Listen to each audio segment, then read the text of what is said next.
everyone believes that the next move by the Fed is a cut, which means people can start planning for that. This isn't recession, cut early, cut fast, cut deep. 여러분 안녕하세요. This is move gradually and methodically. What matters is the 안녕하세요. endpoint. How much are they cutting? What is the reason that they're cutting? I would 오늘도 argue the 변함 market's pricing in 없이 these rate cuts. You can 슬그든 deliver 여자입니다. what's priced into the curve or even less and still have yields just fairly stable. People are just ready to throw in the towel. That, it's time for cuts, let's move on. And what we've seen this month is people capitulating a little bit. This is Bloomberg Surveillance with Jonathan Farrell, Lisa 야, Abrowitz, 여러분 이거 보이시나요? 이게 도대체 무슨 상황일까요? 야, 17,600원이라니. 미쳤다.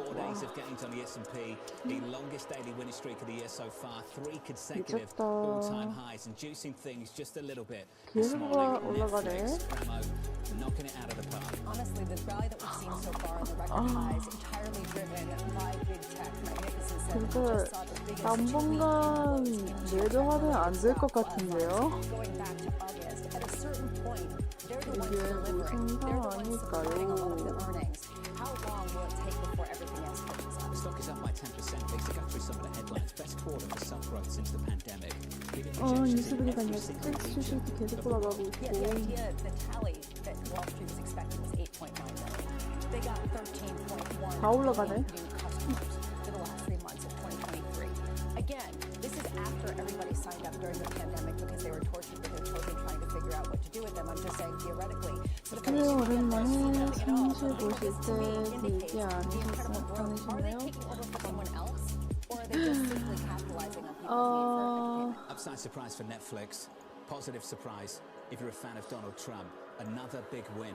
AMH for the former president after another big win before in Iowa. 손해를 안 That's right. He has 보는 back-to-back 여자입니다. wins now. Iowa, New Hampshire. 아니야, I will 아니야. say the margin he won wasn't as big 뭐가 as 하면 they expected. So in 좋을까요? that sense, Nikki Haley did do somewhat well, 지금 given she was up against this massive 당부급에 but it 있는 does look like 숫자를 he's 너무 just consolidating. If 좋아해가지고 you look ahead to 좀, South 좀 Carolina, 조심하게 들어가야 될 that 것 he is 같아요. up in some of these local polls, and that is her home state. We keep talking about two questions. Why is Nikki Haley still in the race, right? What does she hope to accomplish? Is she just waiting for Donald Trump to have to bow out for some potential reason? Or, and then the other question that I really have is where independents going to go? And you really went to this earlier, but they seem to be migrating away from Trump a little bit more than they did in 2016. More on that in about 10 minutes' time. Let's get you up to speed on the broader price action. Equity futures on the S&P 500 positive here by 0.4%. Bond yields lower by 2 basis points. 4.1070 on a 10-year in America. Over in Japan, the JGB market selling off just a touch.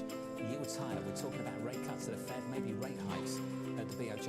It's not a market. I'm sorry. Let's see what happens Hasn't been when for a it long, becomes long time. right. So what happens when they 타이밍을 actually start trading? 기다리면서 Reaching for your goals, reaching its JGB market is owned 뉴스를 by the 봅시다. central bank of Japan. Well, now the Bank of heart Japan. healthy is Something just a like half. forklift So, away with honestly, at a certain Beyond. point, Plant-based, but they are a moving good in a source different of direction. protein, And does the zero U.S. sweat. potentially Go cutting Beyond. rates open the It's door for them literally to the move least you further? can do. Yields up in Japan by something like 5 basis points. If you don't follow the JGB market, use the term market loosely. 5 basis points is something, let me tell you. Coming up in the next hour or so, Gary Cohn, the IBM Vice Chairman and former National Economic Council Director, joining us around the table in just a few moments. Bloomberg's heading lines in New Hampshire as the former president takes another step towards the GOP nomination. And Michael Nathanson of MoffettNathanson on Netflix's blockbuster quarter. That stock is up by more than 10%. We begin with our top story. 1 week out from the first Fed decision of the year, a string of stronger than expected data leaving economists split on the timing of rate cuts. Neil Dutta of Renaissance Macro writing, quote, inflation is slowly, relatively quickly, moving back towards target. Labour markets are slowing, but they're not slowing as quickly. The net effect of that is going to continue to juice real incomes. It's not an economy firing on all cylinders, but it's an economy firing on enough cylinders. With us around the table, I'm pleased to say, Gary Cohn. Morning, Gary. Good morning, John. Thanks I for was having me. reflecting on our conversations we used to have many years ago when you were in front of the White House and you used this term, the threes. Are we going back to the threes? Is that what you think we're going back to? It feels like we're going back to the threes, in the threes, for those that don't remember, we stand from the White House talking about the threes. I was talking about 3% GDP, 3% unemployment, and 3% wage growth. That was sort of the sweet spot that we were trying to achieve at the time. And we thought that was a really good, solid place for the United States to be. And that was sort of the goal. That was sort of the goal that we were trying to hit. Month after month, we were talking on those Fridays. 그 전에 제가 시장에 매매를 들어갈 그만한 타이밍이 뭐가 그런 거 있을까 봐야겠다.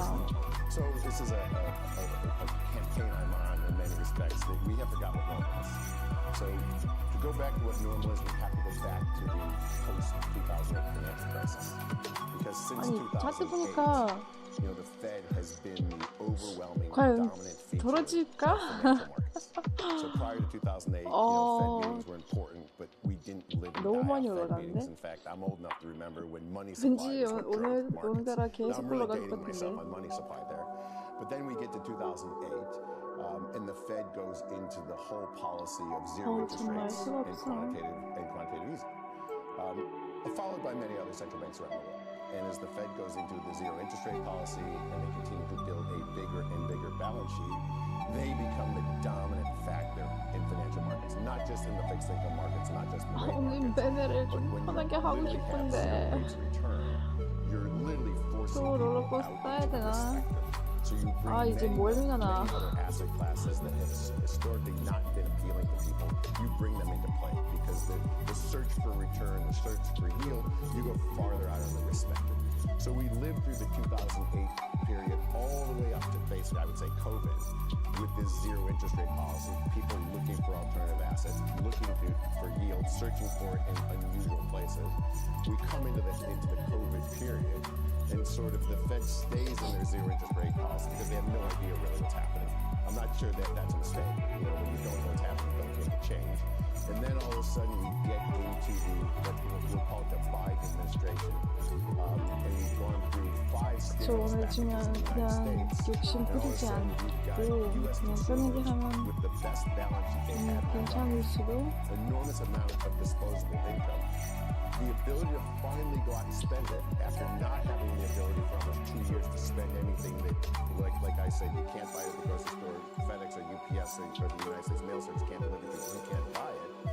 We now have the ability to go out and spend that money, and lo and behold, we end up in a highly inflationary cycle. So the Fed goes from this zero interest rate, trying to drive economic growth, trying to drive inflation. And I always remind my best friends, you know, if you would have picked up any newspaper prior to 2000, in that 2008 to 2020 period, the Fed headline would have been, can the Fed ever create inflation again? So now we're back in this highly inflated period, and the Fed goes from, you know, quantitative easing to quantitative tightening to zero interest rate policies to 50 basis points sort of month in and month out.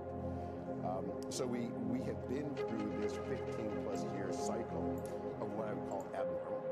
On top of that, we end up with this inverted yield curve because everyone's convinced the Fed's raising rates. The Fed has to slow down the economy. We have to see job degradation. So we have to go into recession. I think the missing component there was how strong personal balance sheets were. So we don't go into recession. We still have an inverted yield curve, which I don't think is normal. So I think now, for the first time in this 15-year period, we're getting to a position where we're starting, and we're just at the very beginning of heading back towards normal, and what normal would be. And so reminding people what normal looks like, it's going back to the 333. But historically, we have a positive yield curve in the United States. We have a risk premium. Historically, if you look at 10-year yields, the 10-year average yield in the United States, you can either put in the Volcker Fed or you can take out the Volcker Fed. With the Volcker Fed, it's 4.6%. 항상 시험시험 이렇게 하고 싶은데 마음처럼 안 돼요. The Fed and say, okay, it's on the back table. You start to look at the economy. It looks pretty good. It doesn't look like we're going into recession. Why do people feel so bad? Here's why people feel bad. The inflation number, the inflation data, is the most peculiar data we have in the United States. We count inflation either month over month or year over year. We don't zero baseline it. And so when we talk about inflation, we say how much 뭐 inflation we have 지금에도 over the 좀 last 들어가면 되지 If we have 않을까? inflation month over month, it means what you paid last month is here, then what you're paying this month is higher. If we have inflation year over year, it's the same thing. So we've seen the compounding effect of a 3% inflation 아니, year, 아직은 9% 몰라. inflation year. All 진짜 that adds 아직은 up to 몰라요. 20+%. So when you're a consumer today, you're a hardworking consumer today, your basket of groceries is 20+% more than you think it should be worth. 진짜 미치겠다, 나 So the compounding effect of inflation, because we don't have a zero baseline basket, is really what's affecting people's mentality.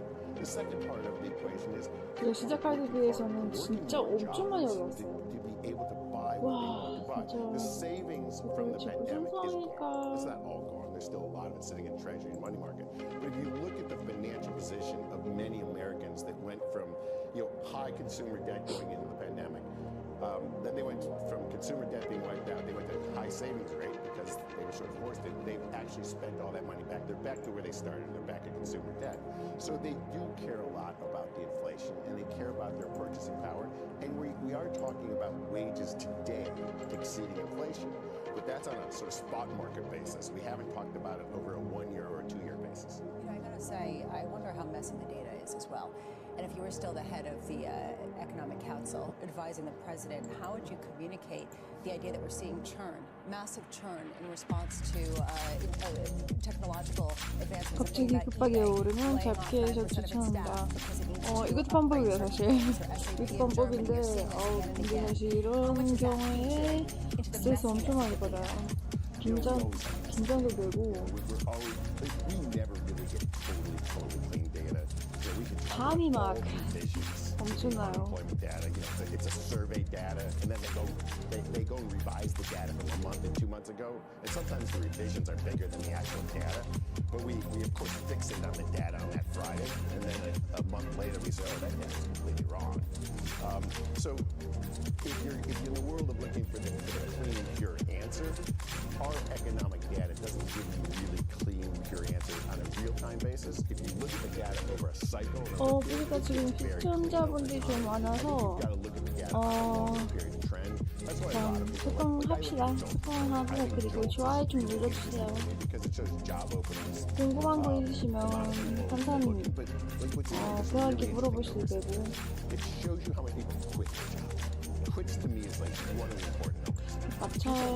합치는 잘 모르겠고. So it's a pure measure of what people's psychology on the market is. When the quit rate goes up, it means I believe I can get a better job, better pay, better quality of life. 일단 조금씩도 해보시고 분위기가 괜찮다면 그때 저도 들어갈게요. So there's data out there. If you put it all together, I think you can create a pretty clean picture for yourself. Unlike this administration, Gary would actually communicate. Ramo, that would be the answer to that, but we won't get into that now. Gary Cohn is going to stick with us. Let's get you an update on some of the stories elsewhere this morning. Here's your Bloomberg Brief with your Harry Jackets. Hi, John. Donald Trump is marching towards a November rematch with Joe Biden. After the former president comfortably won the New Hampshire primary, Trump beat his only remaining challenger in the GOP race, Nikki Haley, with the former UN ambassador refusing to back out of the race. Netflix is surging this morning after posting its biggest subscriber gain since early in the pandemic. The streaming service 조시 화이팅! 화이팅! introduced a cheaper ad 오늘 모두 하실 거예요? 아니면 매수하실 거예요? 그때 이것 때문에 의왕이 달라지겠죠? 지하로 아니면 하늘로 but this reported model would start well short of that. The company will report earnings later today with the stock down more than 15%. 요즘 손실입니다. 안 돼요. 혹시 너무 많이 하시는 거 아닌가요? 침착하게 쉬엄쉬엄 짧게 오버하지 마시고 많이도 안 하시면 좋겠어요.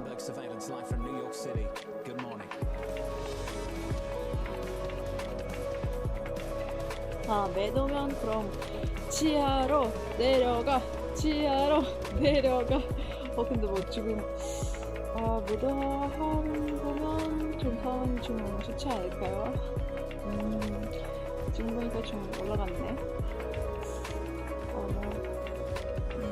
화이팅!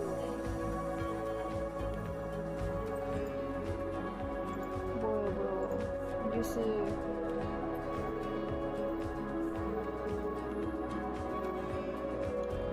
다들 올라가고 있고요.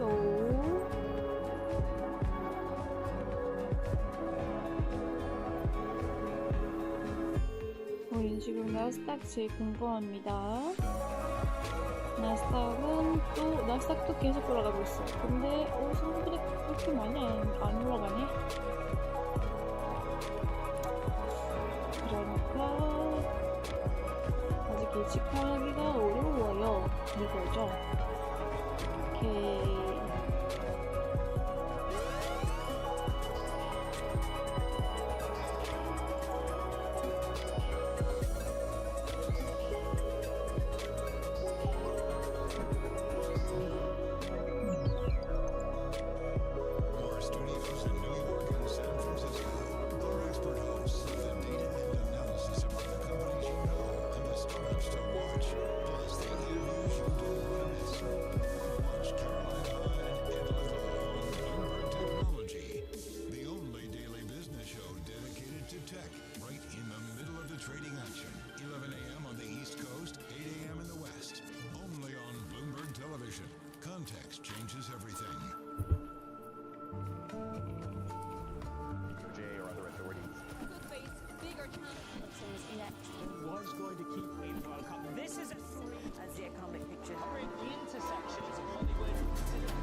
Four-day winning streak on the S&P 500 about to become 5 based on this move this morning, up by about 0.4% on the S&P. Yields coming in lower by about 2 basis points, 4.11% on a US 10-year.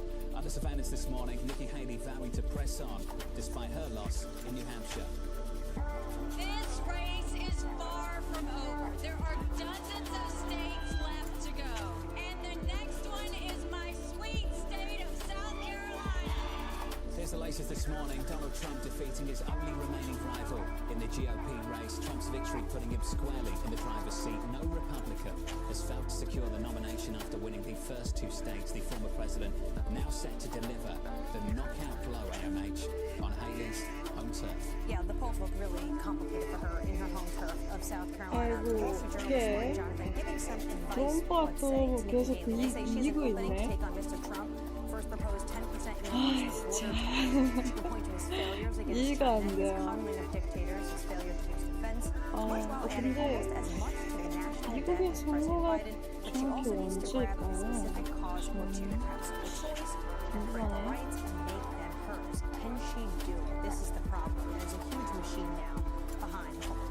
Let's get to Kelly Lines on the ground in Manchester, New Hampshire. Great to catch up, Kaylee. Let's do this all over again. Nikki Haley, does she make it to South Carolina based on what we saw last night?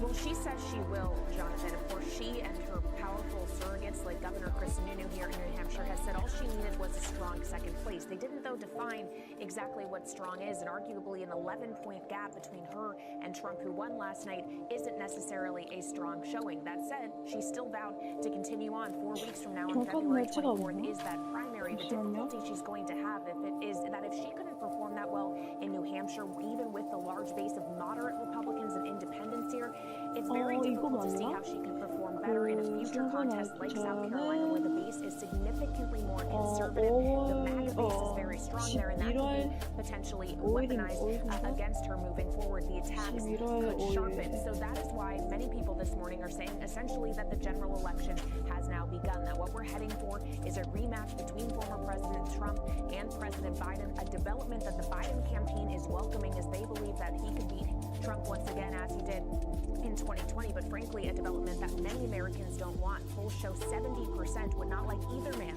to be president a second time around, and yet it looks likely this morning that that is exactly what they're going to get. This is now going to 맞아요. 이 paint so many of the 11월 political stories, 5일에 especially what's happening in 서울 Washington, D.C. 선거와 하원 If Trump is 선거와 now 동시에 basically almost coronated 시행될 as the 예정이다. Republican nomination, what does this 근데 mean for a 생각보다 border deal? 시간이 많이 Because that would give a 남았네. huge 네. win to the sitting president Biden and have a key 시간이 많이 election. 남았는데 근데 Yeah, 트럼프가 that's exactly 벌써 right, Henry. Obviously, Biden is currently 여러 actively 가지 negotiating with 국내 Senate leaders 스테이트에서 to get a border deal done. And the 이기고 question is going to be 있네. whether or not that can pass in the House, where the Speaker Mike Johnson has a 유감합니다. very close relationship with Donald 유감스럽게 Trump, as does 생각합니다. the vast majority of Republican leadership. All of them have lined up to endorse the former president, and Trump has said that they should only accept a perfect border deal. Could he exert pressure to make sure it doesn't get over the finish line and be politically advantageous to his opponent, Joe Biden? One thing I will say, though, guys, as we talk about all of this very likely general election rematch between two individuals, keep in mind that the group No Labels has said they would run a unity ticket if by Super Tuesday it looked like what it was going to be was a Trump-Biden race. So just watch for that. Someone like Larry Hogan or Joe Manchin, of course, the senator from West Virginia, who is no longer going to be running for re-election, to that seat to see if someone else, a third party, could come into the picture here, because there's a long way to go until November. This is going to be the longest general election in modern political history. Hey, Kaylee, already feels like a year long already. Katie Lines, thank you. Over in New 어제는 Hampshire, with us around the table. 뉴햄프셔라는 Some final thoughts. 지역에서 Gary Cohn. Gary, I know you don't want to talk about the horse race. We 선거 won't do 같은 that, but I do want to 거 talk about policy. 있었는데 Tax 그때 cuts, tariffs, 트럼프가 let's start with tax 이겼네. cuts. Hardly been talked about here. I called up yesterday, and I have to say, I haven't talked about the tax cuts and all the money that's starting to come back into the country for the best part of 6 years or something like that. How relevant are yesterday's tax cuts to today's 한전이 economy? 있었으면 좋겠어요. Well, the 2017 tax cuts. And I think they're really important. So this is back on the theme of normalization. So since we really got the tax cuts through that were signed December 22nd of 2017, we sort of had 18, 19, we had sort of two normalized years. 18 was sort of an implementation year, and we saw some really amazing things start happening. We saw real repatriation of foreign overseas money. We saw $1.5 trillion come back into the United States, because in the old tax system, corporations could leave their money offshore and they didn't have to pay U.S. taxes, so they brought it back. We deemed that money to be brought back, so we taxed it. It got brought back. I think when you see what's going on, there's the manufacturing boom in the United States right now, which started in that period of time. A lot of that has to do with this repatriated money. Historically, when companies couldn't bring their money back, they had to invest it overseas. They built manufacturing overseas. They invested in property, plant, and equipment. Now that they're being taxed, no matter whether they bring it back or not, they're bringing it back. They're paying the tax, and they're investing. So you've seen 그래도 지금 날씨가 너무 추워서 저 지금 이불속에서 앉아 있어요. 근데 딱 지금 비가 있었으면 좋겠어 생각했는데 진짜 좋은 생각입니다. 그럼 아마 그때 9시 50분쯤에 다시 올게요. 그때쯤 상황이 별로 없을 것 같아서 그 교통평화가 별로 없을 것 같아서 그때쯤 다시 상황 보고 들어갈지 말지 일단 좀 고민해볼게요. 네, 다시 올게요. To the hardest working individuals in America. And it takes time for that to feed through the system. It doesn't happen year one, and then we go through COVID, so you get all these, unnatural phenomena. And now we're back to what I say is more normal behavior. People are understanding what their taxable income is. Some of the programs that we put in 2017 have expired, and I'm happy to say that we're seeing some bipartisan legislation to reinstate some of those programs. There's a bill going through the House right now to reinstate some of the child tax credits, along with accelerated depreciation and the write-off of R&D credits. We think both sides of that equation, they were in the original tax bill. We think they're both important. You're taking care of both sides of the equation. We have to take care of hardworking families with children, and we have to incentivize companies to continue to do R&D and continue to invest in the country. Gary, those individual tax cuts from 2017 are set to be expired. As you say, that helps individuals and taxes, but if you have a 10% tariff roll around the United States, that's a massive tax on consumers. It is. So look, the tariff wall is something that needs to be discussed. I know it's a potential that's being discussed out there, and it's an idea. It's something that's being used to potentially pay for the future tax plans. Wouldn't it negate it? Look, I think we shouldn't get too far ahead of ourselves right now. As you said, the personal side of the tax reform package terminates in 2025. There will be enormous amount of discussion to what happens between now and 2025. It will be important to what the makeup of Congress looks like, to what you are able to do, what you're not willing to do. Are you going to be able to do this through reconciliation? Are you going to be able to do it through normal order? Are you going to be able to do it with a simple majority? To do that, that means Republicans would have to control the House, the Senate, and the White House. If you've got a split Congress, or maybe the Democrats control all three. If you're doing it through reconciliation, you're going to be able to do it through one set of policies. If you do it through regular order, you're going to have a much more of a compromise on what goes on here.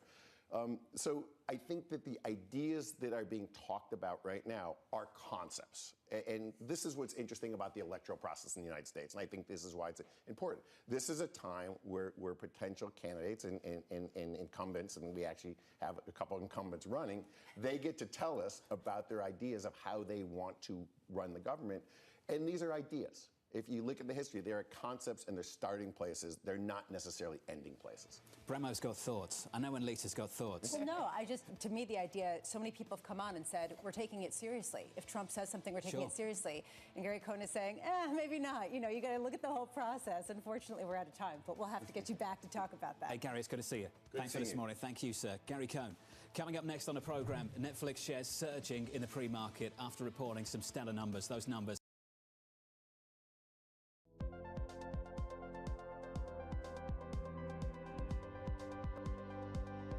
I think what surprised me about the program was how deep it forced me to think about myself. That deep reflection and that mindfulness, even learning to meditate and really settle into myself so that then I could package all of that and project a new type of leadership going forward for myself and for others. And that was surprising. There's an alternative to S&P 500 ETF options. SIBO's mini S&P 500 index options. Ticker XSP provides several key benefits. Cash settled, European style, and may offer better tax treatment. Visit SIBO.com/XSP.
Today's CFOs are reshaping the C-suite. Bloomberg's chief future officer shines a spotlight on these dynamic leaders. Today's CFO has to be much, much more than a bookkeeper. One of the most important things is looking around the corner.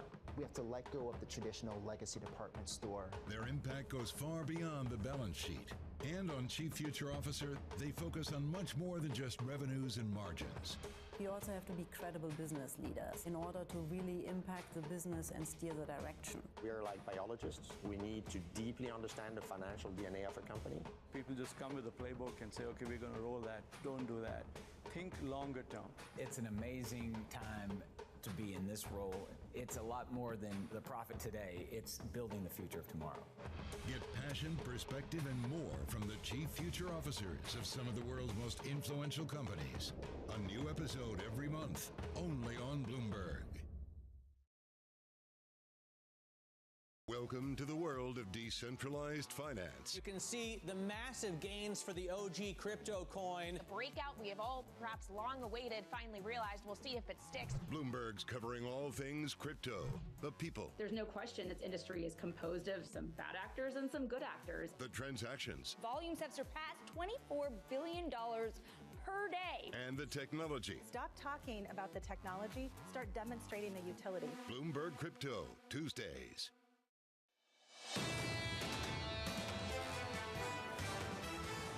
Stocks are positive by 0.4% on the S&P 500. On the Nasdaq 100, all-time highs at a close yesterday, up by another 0.7%, helped up by the earnings. Netflix looking better than good. In the bond market, 2-year, 10-year, 30-year, believe it or not, a week away from a Federal Reserve decision. Yields are lower by a couple of basis points. Bramo 410.89. And really, it's a matter of how much they push back against some of the enthusiasm that we've seen in risk assets, given the fact that we're still seeing about a 50% chance of a March rate cut being priced into markets. To me, that's one key question at a time where you're already seeing it priced in, and frankly, risk to the races, led by big tech that's delivering on the earnings. Don't want to geek out too much, but how much have you heard about inflation revisions? This conversation started yesterday with Priya Misra of JP Morgan. Morgan Stanley's Ellen Zentner wrote about this as well. Policymakers would do well to defer judgment on inflation and the timing of the first rate cut until after the February CPI revisions. That's the focus of Ellen and a lot of other people too. People think that the data was messy because of some of the year-over-year and holiday types of comps. I will just say this. The longer this sort of rate-cutting parlor game continues, the more you're seeing long-term inflation expectations tick up. I'm looking right now, if you look at the forward break-even contracts, not to geek out too much, but 2.4%, down from a low recently of 2.1%. So it gives you a sense of how much people are really gaming out longer inflation, higher inflation for longer. That's the next month or so. Let's finish on foreign exchange. The euro just south of 109 against the dollar, 108.89. Positive, though, on the session by 0.3%. Under surveillance this morning, Donald Trump taking another step towards a rematch with Joe Biden, the former president winning the New Hampshire primary, comfortably beating his only remaining challenger in the GOP race, Nikki Haley, refusing to back out. The next primary is in her home state of South Carolina next month. And AMH, the polls do not look good. They don't look good. Also, look at the endorsements in South Carolina. One member of Congress at this moment, Ralph Norman, the only Republican member of Congress to back her in South Carolina. You have Senator Tim Scott. You have the governor of South Carolina. They're all going to coalesce around Trump. So the pressure is really going to mount on her and her campaign. Kind of shocking that Tim Scott ends up backing the former president when it was Nikki Haley that helped put him there. And also the optics of last night. He was just behind the former president, shining as he dropped out, and you're 100% right. Nikki Haley appointed him. Yeah, the fact also, I mean, just everyone coalescing around Donald Trump. I just think about what this means for passing any kind of budget deal, what this means for any kind of border deal, what this means for anything, because anything that gives Biden a win is going to be negative for for all intents and purposes, the leader of the Republican Party. And what it means for foreign policy issues as well. Check out this. The U.S. striking Iran-backed militia in Iraq after the group attacked an airbase housing American troops. Defense Secretary Lloyd Austin saying it came in response to a, quote, series of escalatory attacks against U.S. personnel in Iraq and Syria. The U.S. also conducting further attacks on Houthi rebels, striking 2 anti-ship missiles in the Red Sea. These two stories are connected. The election race of the next 10 months, 11 months, and what's developing in the Middle East. Yeah, absolutely. So foreign policy become a little bit more important. What the administration wants to do is they don't want to see this conflict expand in the Middle East. So what they are doing is this laddered approach, very much in line with U.S. policy. They're going after training facilities, and they're going after the housing of missiles and all these weaponry that these Iranian-backed militia can use against the U.S. and the ships. We've been talking about escalation about 3-4 months ago. Is this an escalation, or is this basically, for all intents and purposes, it has become a war, just sort of a low-grade war that is a hot war between the U.S. and Iranian proxies? And you can see that. Now the question is what this is going to do to Iraq, whether they're going to ask to pull out some of the U.S. troops that have been there. I mean, how much they really push back. And it really does feed into some of the election narrative. Essentially in 2 proxy wars. Yeah, One with Russia, the other Correct. with Iran. Absolutely. And what I think you'll probably see from the Trump campaign to really want to step up is that they decided to go for a big strike target when it came to going after Iran, and that was Qasem Soleimani. And reporting we have following that was that actually through intermediaries, individuals went via the Swiss and others, kind of frantically going to the U.S. after Qasem Soleimani was taken out, that we're done. We want to stop, and we want no longer of this bloodshed in the region. Let's finish on this story right here. ASML. Seeing orders for its semiconductors more than triple in the last quarter. The CEO of Europe's most valuable tech company telling Bloomberg's Tom McKenzie the semiconductor industry has now bottomed. We see the first positive signs of recovery. So at the beginning of the year, we'd much rather be a bit conservative. But as you also saw, had a record quarterly order intake, which also bodes well for 2025 and perhaps the back half of 2024. So to be clear, this semiconductor market has now bottomed. That's what we believe. We see the positive signs. It's the latest sign of a resurgence in the industry. TSMC earlier projecting strong revenue growth in 2024. I have to clarify here that we're talking about a company that produces equipment needed to make the most sophisticated chips on the planet. Huge demand out of China for good reason, and I wonder what that demand is going to look like, or rather their ability to supply it in the years to come. Especially if some of these sanctions and things go into play, and whether they're sort of front-loading some of that, given some of the increasing geopolitical risk. But frankly, we've heard from Qualcomm as well as other executives from Intel and beyond saying that this is only going to increase the race in China to develop their own chip, and it will hamper their ability to compete. So we shall see exactly how this develops. Yeah, ASML seems to be benefiting from this race to hoard a lot of this technology before potentially more of these penalties come online. But at what point does that become beneficial, or how much does AI actually outweigh it? Because you also need this technology if you want to build out AI technology. That stock is up in European traded by something like 7%. Elsewhere, Netflix absolutely soaring in the pre-market following a blockbuster earnings report. The streaming giant winning more than 13 million new customers in the last quarter, the best gain since the start of the pandemic. The jump coming as the company introduces a cheaper ad-supported platform and cracks down on password sharing. We're really thrilled with our engagement trends domestically and globally. Our engagement is a bit impacted by our paid sharing. Think about it like fewer households using the same account. So as those folks spin off and get their own accounts and we win them over with our programming, that will normalize and continue to grow. Michael Nathanson joins us now, Senior Research Analyst at MoffettNathanson. Mike, it's always good to hear from you, sir. Netflix just getting it done. Better than good. Walk me through where the revenue growth comes from now. Is it higher subs or higher prices? Okay, good morning. It's probably a mix of both, right? So on the sub front, they have a lot of room to grow in developing markets, Latin America and Asia Pacific. On the revenue side, on the ARPU side, they are still introducing this advertising tier, and they're rolling that out at a lower price. So over time, they'll grow advertising. So they have a steady mix of, going forward, volume and price, and you're probably looking at like an 8 to 10% top line growth over the next few years because of that. Michael, do you expect consolidation that Netflix is involved in? And I asked this after we were speaking earlier with Chris Marangi about just how much there's going to have to be this kind of tie-up cycle within media. Yeah, it's a good question. Netflix won't participate in that tie-up cycle. Their competitors have never been weaker. The competitors, meaning the people who own cable networks, WB, Warner Brothers Discovery, Paramount, have to do something. The wild card here is Comcast. Comcast has Peacock, as you know, we talked about it last week, but Peacock is still not fully scaled. So there has to be some type of streaming consolidation and linear network consolidation. And I don't know how that gets done in the near term, but Netflix will not be part of that. They made that clear yesterday. How much is Netflix independent in being able to crack down on password sharing versus kind of a shining light for the rest of the industry to be able to crack down HBO, Beyond, Peacock, et cetera, and capitalize on the eyeballs that might not be paying the bill? Yeah, it's a really interesting topic. Netflix has been the first down this path because they hit maturity the first, and they also didn't really care about password sharing in the beginning. I don't think the others have the same opportunity because they don't have as much volume in programming, they probably don't have as much password sharing.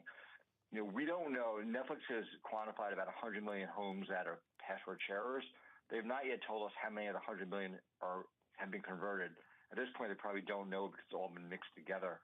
But I don't think the others have the same opportunity because they're still growing their business and they don't have the volume yet. So it's a real challenge for everyone else to actually play the same game that Netflix is playing. They're on a different plane in terms of what they're able to do right now. Michael, when we caught up with Gabelli Funds, Chris Marangi, in the last hour, he was talking up consolidation in the industry. Where do you see consolidation coming from and who between?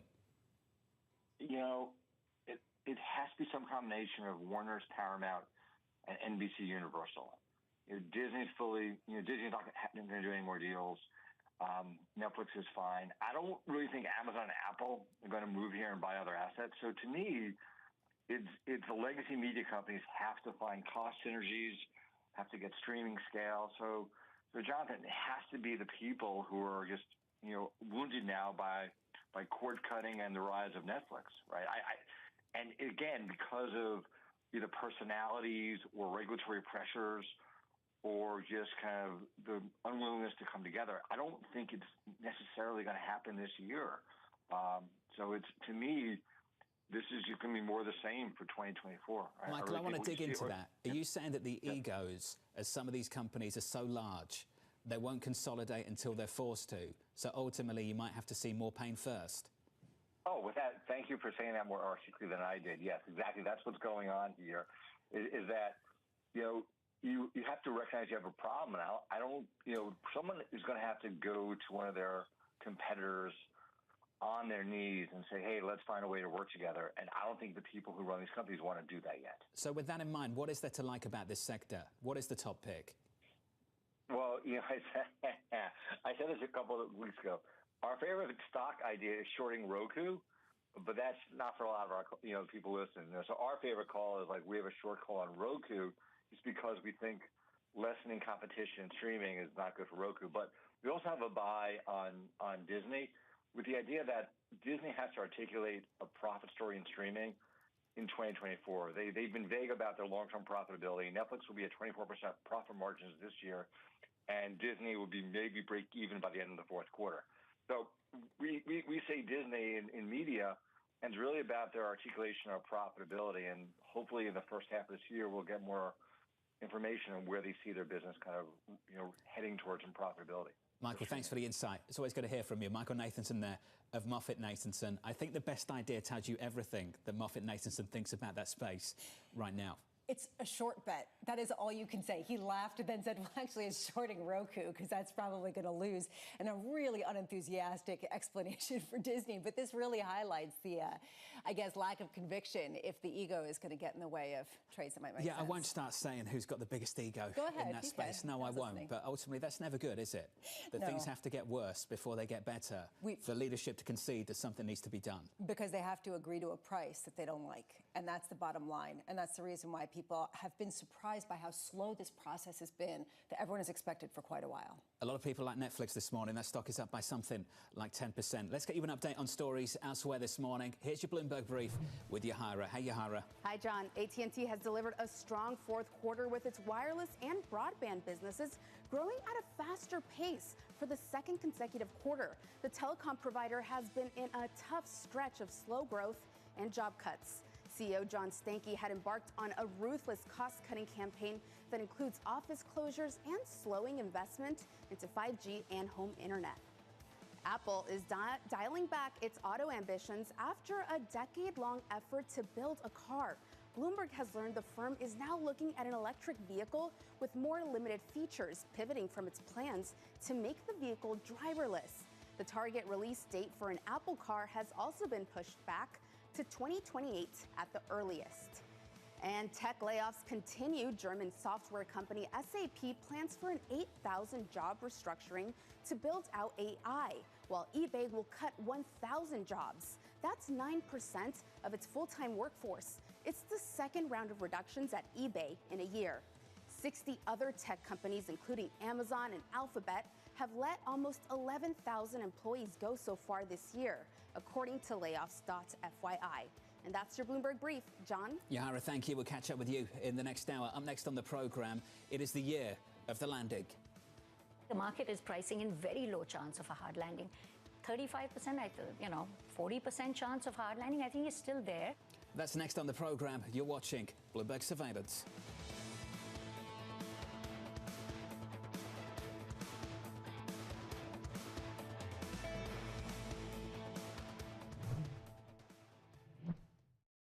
Warren Buffett is somebody you've... Switch to Chrome to protect yourself from malware, so you can surf without getting phished.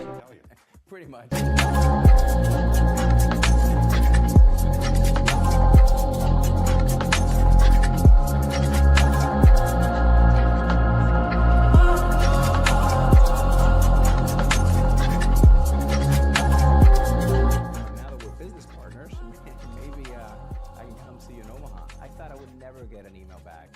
Debbie, who's been with him for over 40 years, wrote back and said, "How's October?" I said, "I'll be there. We're not going to the playoffs."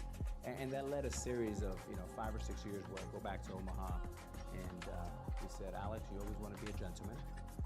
You want to be a great baseball player. And then the 2 rules of investing are 1, never lose money, and number 2, don't forget rule number 1."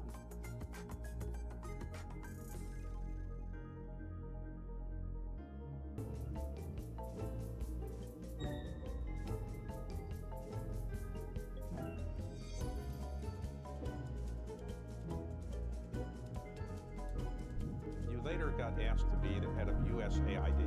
I got that job when I was 36 years old. 36 years old, you're running USAID. How many employees is it have? We had 11,000. And did you feel qualified to run something that big? I did until, the work started.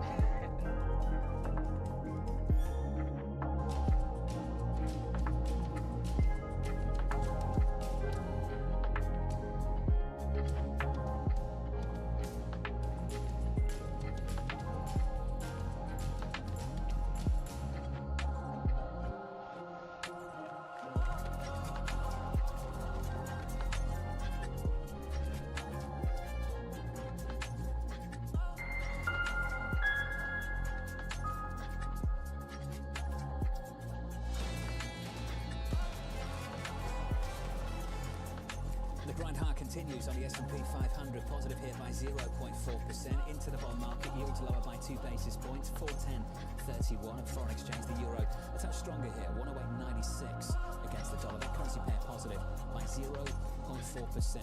Under surveillance this morning, it is the year of the landing. The market is pricing in very low chance of a hard landing. 35%, 40% chance of hard landing, I think is still there. Because when you look at the details of the data, it's not all that robust. There is a chance that things slow down, or the Fed doesn't cut fast enough, or they continue QT long enough. And that's when that chance of something going wrong, I think we always have to be positioned for that. Lisa asked for very specific numbers, percentages of hard landing, soft landing.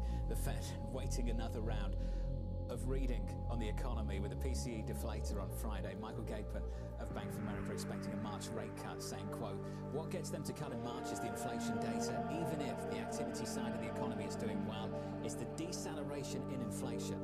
As we roll into the March meeting, I think they get gradually more confident, Lisa, about the trajectory." And you know who agrees with Michael Gapin? It seems like Jim Bullard, the former president of the St. Louis Fed, because yesterday in a Wall Street Journal interview, he was saying he expects the Fed to to lower rates before we get to that 2% target in inflation, and that cuts could come as soon as March. He wrote this: inflation on a 12-month basis, you could get to 2% by this year. This is tricky because the Fed doesn't want to get into the second half of 2024 and inflation's already at 2%. We still haven't moved the policy.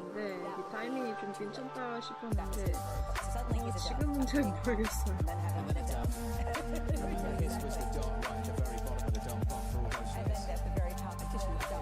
급하게 던진 좀.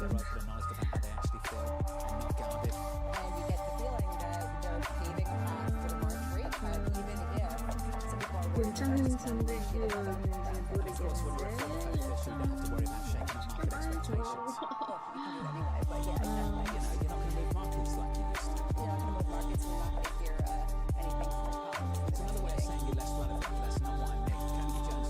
그래 소액이 2,000원인데 얼마나 좋아. 근데 2,000원이면 Now, it isn't what I think the Fed ought to do, it's what I think the Fed will do, and all the communication keeps pushing us back to maybe May. So we have priced in, we have penciled in a May start to the rate cuts. And one of the reasons is in March, they still need to address the balance sheet, which we know is a topic. So we've heard from Lori Logan about tapering QT. I think that's likely to happen at the March meeting. We have the expiration of the Bank Term Funding Program, although that can go for another year. So there's a few things in the way, and there also need that level of confidence that inflation is actually going to stay down. And I think that also pushes us more towards May. Would you think that there's a 소박한 욕심쟁이? 오, 좋네요. 이런 표현이 좀 좋네요. 소박한 욕심쟁이.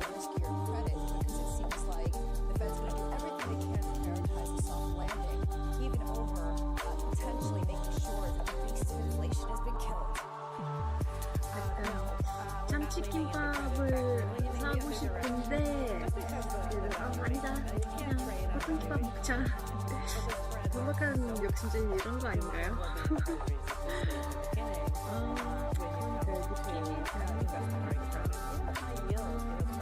아니 여기 타이밍이 분위기가 되게 괜찮은데 치킨이다 싶어서 들어가는데 결과적으로. So where are you leaning in terms of treasuries? I mean, does this give you incredible conviction that we're going to get to a 3.5% 10-year, 3% 10-year within the next couple of months? Next couple of months is pretty aggressive, but I do think we get back, towards the 3.5% towards the end of the year. So we think the main thing is going to be bull steepening. As the Fed does start to cut, 10-year, 7-year probably hang in there in a range. We have fair value in 10-year around 380, 375. So we're pretty close to it now. Probably get a range around that level, around 4% for a while, but we think the main trend is going to be why it's steepening and why we're cutting, I think, is really important. If this is because inflation is coming in, great. And it's not because growth is collapsing, fantastic. Priya Misra on this program yesterday of JP Morgan turning positive on credit. Turning positive on credit because she thinks this window right now to be constructive on risk assets because ultimately the Fed can cut this inflation is coming in. And I haven't really seen the collapse in economic growth yet. Do you see that window as well to be constructive credit, even with the price of the story being pretty elevated? I think the scenario is realistic. It's just that the market for credit's already priced it in. And so the lean in now is to get aggressive maybe a little bit later than you might want to. Also, we're going to look at the default rates are picking up. We're not looking at underlying fundamentals for credit. And the spreads are very tight. So what are you going to do with that? You're just going to rely on that cut rate as an interest rate play, not a credit play. Is that another way of saying you don't think we pay the price yet for that? 네, 오늘은 테크닉 클럽이에요. No, I don't. When it comes to credit, I don't think that that's fully priced in. I think we're priced in Fed rate cuts at risk going into the economy of the credit cycle, and I think the jury's still out. How concerned are you about the tick back up in inflation based on how the markets price things and based on what you think the Fed will do, not what they should do? 떨어져야 되는데. My feeling is inflation still 이거 comes down. 아니다야. Campus says that we're in a declining trend in inflation. I've never 보고 been in 밑으로 this. 해야 Campus 되는데. says, oh, the last mile is the hardest, or 보고 위로 하면 something's taking 어떡해. forever. There's just not a lot of empirical evidence to suggest that's taking place. I have a very soft global economy. So we do think inflation is going down. And I think the catalyst for the Fed cutting rates is that you've got real rates now heading towards levels that are really restrictive. So I think that is going to be a motivation. And if they go in March, that'll probably be the reason why. But I just lean towards May because of the messaging that we're getting. Tomorrow we get the ECB meeting, and we're talking a lot about the U.S. and U.S. debt. It has been the main game account for a lot of people. Are you starting to shift gears? We're seeing, for example, in Europe, Italians yields coming in dramatically. We're seeing an incredible rush to risk there. Are you following that? I think that there are some attractive plays in Europe because of the likelihood that the ECB has to go sooner and faster than maybe the U.S., maybe the Fed. So I think there's a play there. We actually kind of leaned into emerging markets as well, because a rate cutting cycle in the U.S. is often very good for EM, but you have to be really selective. Well, let's talk about that selectivity. Even with the clouds over China right now, you've got China, a big chunk of that part of the world, which is basically trying to stimulate demand for its own equities by apparently, and according to our report, and considering using money from state-owned enterprises offshore to then buy into the equity market through Hong Kong. Kathy, they're cutting the RRR rate all over again. We've heard this story a million times. What on earth can they do to stimulate demand in that economy? I think there's some fiscal space there, and they seem to be not using that directly. They're doing it indirectly through the banking system. I'm not really sure why you'd want to re-lever the stock market rather than use fiscal policy. But I'll tell you, frankly, I don't spend a lot of time worrying about Chinese bonds because we don't. Can you be constructive EM without spending much time being worried about China? Yeah, because I think that if China takes any step towards stabilizing their economy and improving things and reducing rates, that's APAC countries should benefit from that.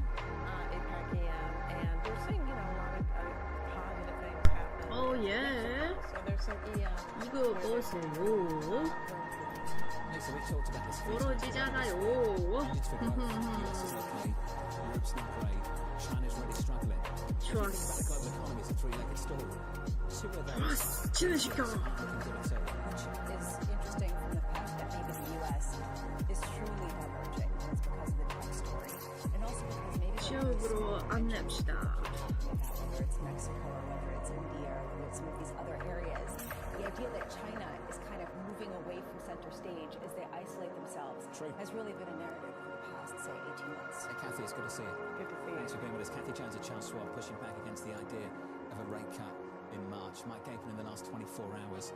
He thinks we may well get one in a few months' time. In the next hour, we'll have conversations with the former House Speaker Kevin McCarthy, David Rubenstein of the Carlyle Group, Andrew Holmhorst of Citi, and when he thinks the Fed's going to cut rates, Mandy Zhu of the Seabird is going to join us too. That is in the next hour. 저녁을 먹어야죠. Directly market the S&P 500 shaking up as follows. Equities look like this. We are positive by 0.4%.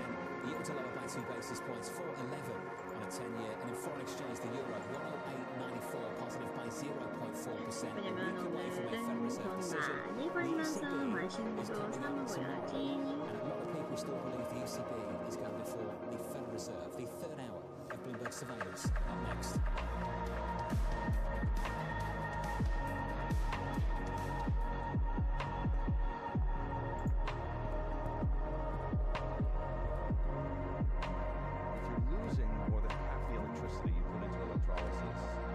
Is it a viable alternative to some of those fossil fuels? Yeah, I mean, have you heard of oil? 잠깐 죠 그러면 잠깐 잘해요.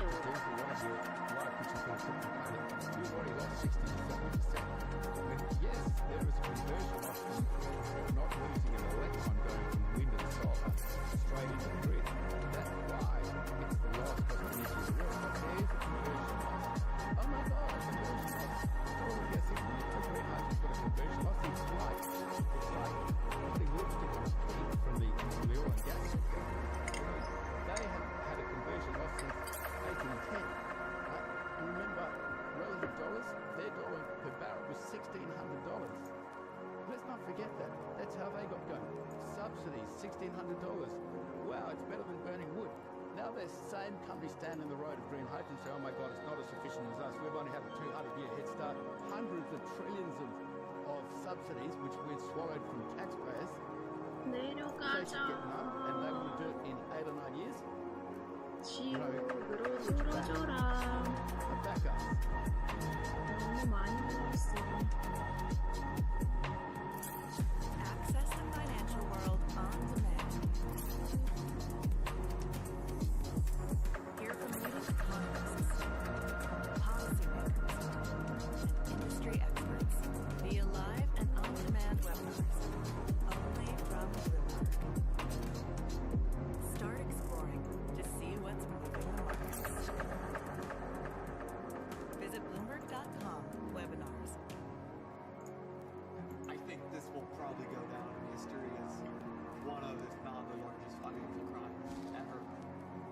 cannot imagine a scenario where $8 billion just disappears.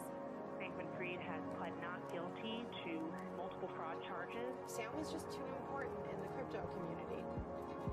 When someone says, I'm going to give $1 billion in the next 2 years, like that catches everyone's 맞아요. 지금 딱 기사화를 보여주신 자리인데 이거만 넘어가면 좀 괜찮은 수익을 볼 수 있지 않을까 싶은데 근데 떨어져야 수익을 볼 수 있어서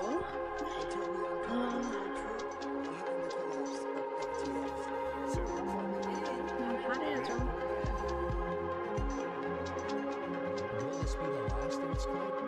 This is the nature of capitalism. Get over it.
잘못되신 분이 아니거든요.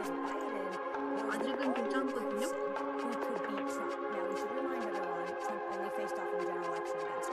It's kind of bizarre, isn't it, when you put it all together? You've got the president eagerly awaiting another face-off with the former president, Donald Trump, at the same time Nikki Haley's holding on. Is Nikki Haley going to keep holding on? Well, the pressure's going to mount on her. And if you look at what she says, her sweet home state of South Carolina, she's behind 30, 40 points at the moment when it comes to former president. I really think it's fascinating, the economic question. We asked Gary Cohn in the last hour, why are people feeling bad if the economic data is so good? And I guess it comes down to, and what everyone's saying is just time. People need to adjust to 20% higher grocery bill. So when is sort of the statute of limitations on this? When do we say, okay, now inflation is not year over year, it's month over month and it's okay? Gary nailed it. Cumulative inflation. It's the pain people feel over a period of time from 2020. It's not month over month, year over year where we're going this year. It's about what's happened since 2020 and the sticker shock at a price level over the last 4 years. It's not going back. And this to me is really a key question. If anyone has a paper on this, please send it. But what is sort of the maximum amount of time that people have to live with inflation at a certain level before it becomes sort of normal, and their wage increase to outweigh that in a more material way. Equity futures right now on the S&P 500 positive by 0.5%. Let's whip through the price action for you. Bond yields look like this, down by 2 basis points, 410.51. The euro a little bit stronger, dollar weaker, reclaiming 109. The Fed decision a week away, the ECB decision a day away. Coming up on this program, this hour, Mandy Zhu of SIBO Global Markets on the equity market. Former House Speaker Kevin McCarthy joining us around this table following Trump's victory in New Hampshire, and Citi's Andrew Holmes looking ahead to key inflation data later this week. 너무 많이 With 올라가고 that top 있는데? story, stocks continuing to climb. Mandy Zhu of SIBO Global Markets seeing more room to run. Writing, quote, options market positioning is still biased towards further gains. Despite the S&P making new all-time highs, we're still seeing elevated demand for upside calls as investors position 잠시만요, 이거 맞아? for upside in the months ahead. 이거 아닌 것 같은데. Around the table. Mandy, good morning. Good morning. Why do you believe that unless building this, the path of least resistance is still higher? So, I mean, this is what the option market is signaling. It is what investors actually moving toward, is buying this upside call. So, a couple things that stand out to us. Measures to 너무 많이 올라가. 안 돼. that's at a multi-year low across all the major global indices, particularly for Russell 2000. So that's the question: is this going to be a 와, 씨. 이거 아니다. we're starting to see beginning November last year with Fed pivot, people plan for potential drawdown out of that rally. So looking for upside in the Russell. We have S&P at all-time highs, but Russell's still down 20% from its peak, right? So Russell's still in the market. So that's kind of where the potential catch-up is, and that's where we're seeing elevated.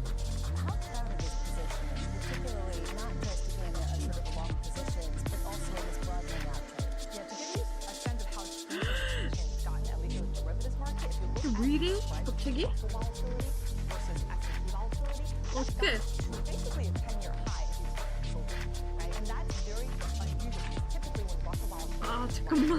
relative to that's usually during 너무 잘. 아이, 아.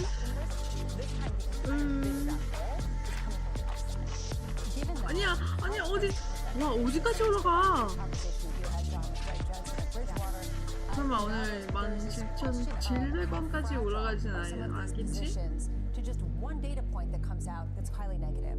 Yeah, I mean, I think 아니, everything is 계속 그 올라가는 추세를 보이긴 하는데 and we do see in the 좀 Russell 뚫어질만 is 하잖아. reactive on economic data release days, whether that's CPI or FOMC. So certainly I think that the macro narrative can change, but at least in the equity market, kind of everywhere I look, that sense of optimism and the soft landing story, that's definitely what is being priced in. What do you make of what's happening with the Russell versus, say, the S&P? You've got the S&P at all-time highs and the Russell still climbing out of a bear market. Yeah, no, I think for me, 이거 그냥 봐야 돼. the reason 봐야 되는 거야? is pretty clear, right? It's much more underweight, overweight the cyclical sectors, and obviously growth has been slowing. I think this expectation for Russell to outperform, right now it's driven by lower rates, it's driven by this Fed pivot narrative, but I think for it to really be 일단은 좀 기다려봐야죠. 기다려보고 아마 좀 so I don't think a soft landing is actually sufficient to get Russell outperforming, growth to accelerate, which, given the outlook for this year, that might be challenging. You keep going back to economic data, you don't talk about earnings. How relevant are the earnings? 오케이. Earnings are relevant, 오케이. but what we see, one measure to look at to get a gauge of how much is being priced for earnings is dispersion. High dispersion, the DSPX index, tells you how much is being priced in the next 30 days. And what we're seeing right now is implied dispersion is actually lower at the start of this earnings season than the last 8 quarters, the last 2 years. So in some ways, people are pricing less on earnings, but I would say overall levels are still elevated. So don't write off earnings, but I think given the run-up in the market, expectations are built such that the hurdle to get a significant move on earnings is certainly higher. As you speak, I just think about the risk in the report. 10만입니다, 나스닥. As well as Korea and Israel, and they were saying we have about a 65% chance of a soft landing and about a 35% chance of a hard landing. I know how you come up with these, 88.2 or 65.66, but if you take a look at what the options markets are showing, does it agree? 어떡해. 그러니까, 그치. 나보고 다시 300으로 데려갔어.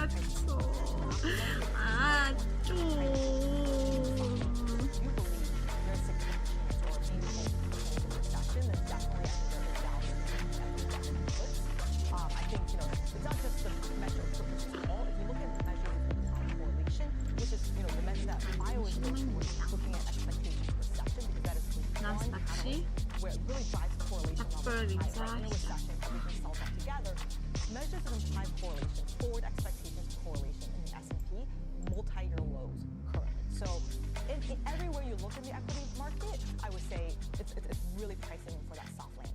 How much is this people hedging for the upside because that's where they got really beaten up versus hedging the downside? And then just their ownership has not changed that much. I think that's a huge part of it, and I think that's the main story in Q4. Right, going into year end, that was kind of what I was saying. It's really a positioning story going to year end, the performance chase. But we're now you turn the calendar. We're starting at the beginning of the year, and that is still persisting. So I think part of it really comes down to sentiment. Mandy, enjoyed this. It's good to see you. Mandy Zhu there of SIBO Global Markets. Let's get you an update on stories elsewhere this morning. Let's catch up with Yahara Hankers with your Bloomberg brief. Hey, Yahara. Hi, John. Donald Trump is inching closer to a rematch with President Biden. The former president comfortably beat his only remaining challenger, Nikki Haley, in the New Hampshire primary. That's a back-to-back win for Trump after claiming victory over Florida Governor Ron DeSantis in the Iowa caucuses. She doesn't win this. This is not your typical victory speech, but let's not have somebody take a victory when she had a very bad night. She had a very bad night. Shares of Netflix are surging in pre-market trading after the firm posted its best customer growth since its pandemic peak. The streaming service added more than 13 million subscribers in the last quarter of 2023, exceeding the street's estimate. Netflix recently gained rights to WWE show Raw as its first live event content. And more turbulence for Boeing. Alaska Air says it found loose bolts on, quote, many of its Boeing 737 MAX 9 aircrafts, the CEO said in an interview with NBC. It comes just after United Air dropped Boeing's MAX 10 from internal plans without canceling its order. And that's your Bloomberg brief. John? Yahara, thank you. That story gets more 아니 오늘 more shocking. More 어느 on that 정도 story a little bit later. 파란색인데 Next on the program, Trump on the cusp of a 네이비색인데 GOP nomination. This is not your typical victory speech, but let's not have somebody take a victory when she had a very bad night. 잠깐만 망했다 진짜 Next on the program, just around the corner, the former speaker, Kevin McCarthy. 아니 이거 어떻게 기다려 씨. 참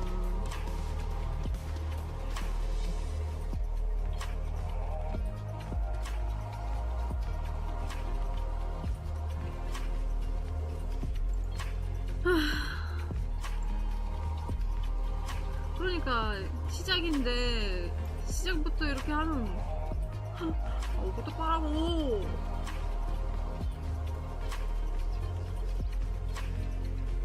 응? 아 뭐 그치 지금 주식은 다 올라가고 있어 아 재수없게 진짜 재수없게보다는 그냥 내가 잘못 들어왔어 인정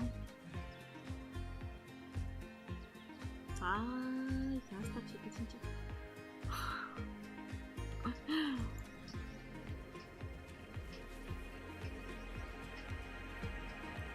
하늘이 묻어줬으면 좋겠어요. 묻어지고 그리고 잣대가 양분이 바로 지옥으로 들어줬으면 좋겠어요. 진짜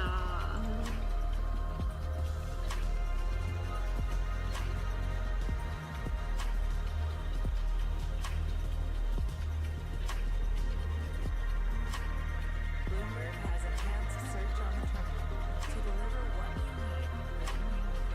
Now, you can simply type phrases in everyday English in the command line. Compare financials. Find people. Analyze markets. You can enter phrases or ask questions. What do you want to know today? Ask a question or visit Search Go to find answers now.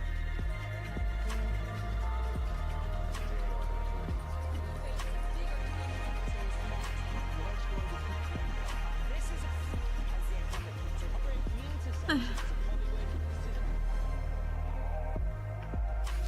will the ECB decide to cut rates? We are on the right path, but I'm not going to shout victory. Bloomberg Television brings you the breaking news and detailed analysis after ECB President Christine Lagarde's press conference. The wages issue is what I think the ECB is really focused on. June is our base case. There is still a 50-50 chance of a rate cut coming just slightly before that. In many ways, they should have been cutting already earlier to stimulate growth. The ECB decides Thursday on Bloomberg Television.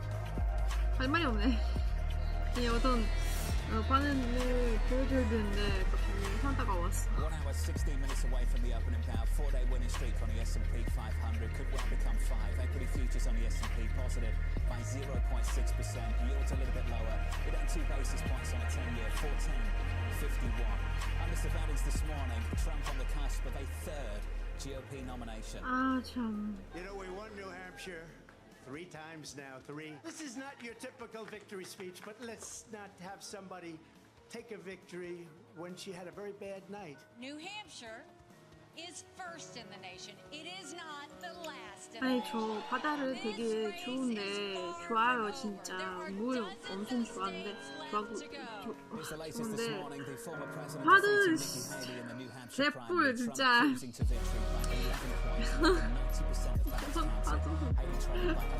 죽어요. 이런 파도 진짜 죽어요. 그럴 때는 바다에 안 들어가는 게 나아요.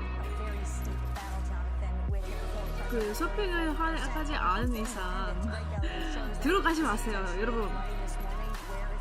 파도가 너무 높으면 죽어요.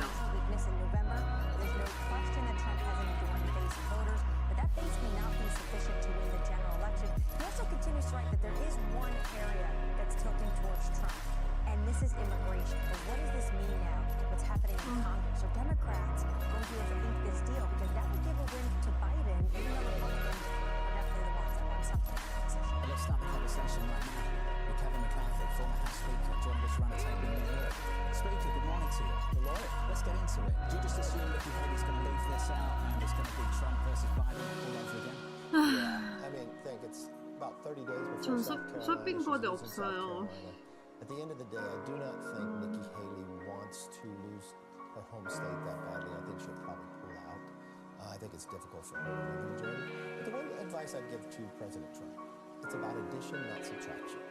His speech in Iowa was much different than his speech in New Hampshire last night. And what I would do if I was him, I would draw Biden into the campaign. Because every time Biden goes out, he shows his weakness. Biden cannot fix his biggest problem, his age. Immigration has now overtaken the economy. And the problem here is for Biden is he created it. There was no new bill that passed that created this rush of people across the border. It is just his administration policies. So he doesn't need the House and Senate to work on an agreement. He can do this administratively. 그냥 메모로 들어가면 그냥 고기가 되겠죠? He cannot hide. So if I was Trump, I would start pulling Biden out. I would make the issue. Remember, a re-election is a recovery. Your first election is aspirational. What are you going to do now? 시작인데 And no president has walked into a re-election in modern history. 왜 이래? Well, the former president has got to do something about attracting independence. You have evidence that he can do that based on what you've seen in Iowa and New Hampshire. You can, because the challenge is looking back home. You sit here and you talk about data that's happening on Wall Street. Voters are going to be voting on 방어랑 친구하고 싶어. If you look at what those interest rates are, 지역 들어지고 12%, nothing's happening. So that's not going to change that drastically between now and November. And they feel it. They feel inflation. 이게 They 뭐냐고. know what the price of gasoline is. They see the border. Think of this. There's not one Republican in Congress elected from Massachusetts, and Massachusetts has a state of emergency based upon the southern border. You're here in New York. What does the mayor and governor say? Their number one issue is immigration. What is Illinois, a very big blue state governor? He's crying, don't send any more buses. So on of illegal immigration, with Trump basically now being the de facto nominee, is that going to paint the fact that maybe this deal can't get done? Because why would Republicans in the House give Biden a win ahead of November? Well, if you're elected, you want to solve a problem. The hang-up isn't with Republicans. The hang-up is with the president. Will he change his administrative policies that he put in place, not by any vote? And he is holding back doing that. In the House, we have a very About the border Ukraine aid package, the supplemental that the Senate is working on. Yeah, let's talk border. We've created supplementals different. Do I think it gets done? I think it's very difficult. Progressives, less likely. Remember, in the House, you passed the bill when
HTS프로그램 안 되죠. And they don't want to see that. They think that it's a tax on the U.S. consumer. 아, 지금 타이밍이 빠져나갈 타이밍이 없는데. Do you agree with the 10% tariff? 10,000원이라도 손해 보는 게 괜찮은데 지금 좀 뭐야 6만 원인데 좀 때려야 될 것 같은데 기다리다가 빠져나가고 그리고 좀 있다가 매수 들어가는 게 많은 것 같아요. 지금 좀 매도 되는 게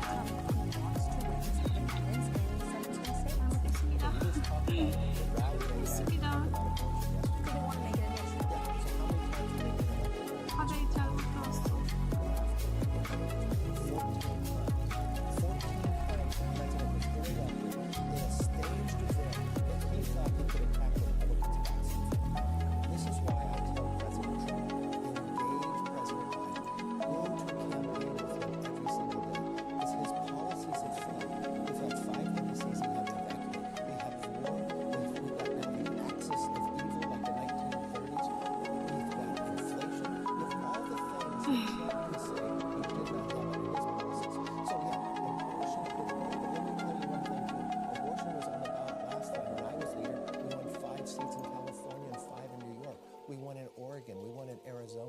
You've got to take the issue head on. But I firmly believe when the economy is this bad, when you've got immigration just strong, that outweighs the other issues. The economy, a lot of people say, is very good. 발표가 11시 45분부터 Just what I made 시작하네. the point before. You talk about data and you say the economy is 진짜 bad. 위험하겠다. Go out to the American public. Leave New York and go out and listen to the 그때까지 Friday, so that 버텨야 people 되나? are starting to feel better about the economy. Michigan consumer sentiment. Gasoline prices in New York now below $3 a barrel. It's $5. 왜냐면 주로 산산 아닙니다.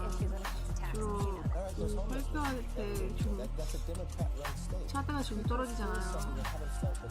If you look at a poll in California, you look at independent states, 기다려야 되나? is a number one issue. Even Democrats, it's 근데 a 근데 70-30. 그때까지 If you look at 잘못하면 Democrats 어떡해. themselves, because remember, 거의 you run 1시간 for 넘게 president, you want to 기다려야 build your 되는데. base, and you want to expand it.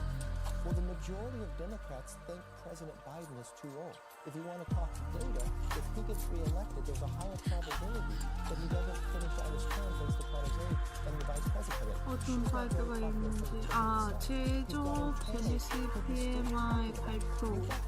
아하. Obama's campaign openly saying if he's on the ticket, we lose. You've got Democrats worried if they have to run under his ticket. You've got those who run for president saying we should switch him out. That's not straightforward in. That's why I believe the sooner we get 버티는 거 two 많은 것 같아요. individuals debating it's a 버티는 거 benefit to 맞고. the Let's see if they even vote for these in New York. 그리고 다시 제 Before you go, there are a few issues we have to ask you. One, do you think Speaker Johnson is going to get a motion to vacate like 그냥 you were suffering? 안 보고 기다리는 거. Thank you, Cam. That was 8 Republicans. 좋은 One person 전략이에요. it was 8 Republicans, so you had supporting 94. But you watch what transpired after that. You were in a month and you couldn't find somebody. And the top of the people who had the capability of doing the job got knocked out. So I think internally people 글로벌 looked at 합성도 that. It PMI was really based upon 발표. one member who knew 캐나다 기준금리. he didn't want an ethics 와, complaint. 발표가 진짜 많네. I saw ABC yesterday. It's coming forward. So he's willing to disrupt the entire government to try to protect what he has done privately. He doesn't want out. That's going to come out. I don't think enough people know your story. From flipping cars as a student to winning on the lottery, I think the first lottery and buying a deli franchise. I think this is really important. Do you think that your party has left behind that traditional conservative vision of equality of opportunity and upward mobility? Do you think that the former President Donald Trump understands the essence of being a conservative in America? Well, I think there's a debate about conservative, but I think he understands the entrepreneurship behind it. I mean, my story is, too. I grew up in the town of Bakersfield. Father, a firefighter, moved furniture on his days off. I didn't have money sending me away to college, so I went to community college, but I always had a work ethic. So I met a guy that had a car dealer's license. He happened to be in a liquor store. And I paid him $100 to take me to LA car auction, and I flipped cars. Now, it was illegal, but I didn't know it at the time. But I would go visit my friends who were away at college, and this weekend I was going to go to San Diego State, right? So I go to the grocery store to cash a check. 12시 30분에 Now, it's 1985. It's only $5,000, but this was before Biden inflation. So it was something. 이거는 무슨 And so 말인지 when I 몰라요. came back, I took my 이거는 first 좀 ticket, 검색해 and 봐야겠다. I took the majority of the rest of the money, and I take the risk. I put it into one stock. Yeah. I made 30% on my money in 6 weeks. At the end of that semester, I took a break, and I tried to buy a franchise, but they wouldn't sell me one because I was only 20 years old. The other thing, I never give up, so I opened my own deli, not a franchise, and I did pretty well. And at the end of 2 years, I sold it because I wanted to finish college. I mean, I had money to pay my tuition. So I imagine you're not going to open another deli. What are you going to do now? Well, the end of the story is... Cabinet secretary? there was the local congressman, he said, be an intern in Washington. I didn't know the man, but I thought he'd let me up, so I applied and he turned it in. But I ended up getting elected to see like an internship. I believe the very best in America, that America is more than a country that's run an idea. We need good people in their service. I will do whatever to help, but I'm going to go back to my entrepreneurial roots. My little bag's not enough. Got 5 seconds. What stock did you buy? You know, it's back in 1983. It's called Fur Vault. Fur Vault. Remember, this was the day of Dallas. They were selling furs to Neiman.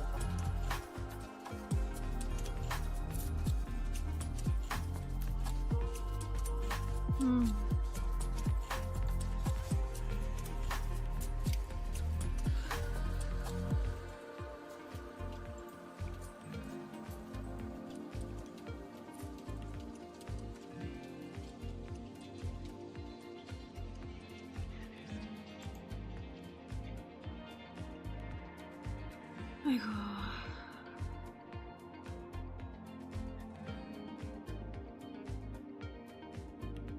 아, 수익을 좀 보고 싶은데.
어떻게 해야 되는데?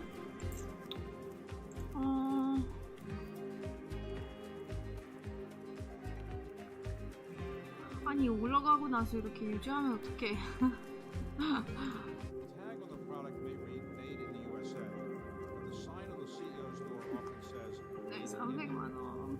Alphabet's Sundar Pichai, Microsoft's Satya Nadella, IBM's Arvind Krishna, Micron Technology's Sanjay Mehrotra, and that's just the start.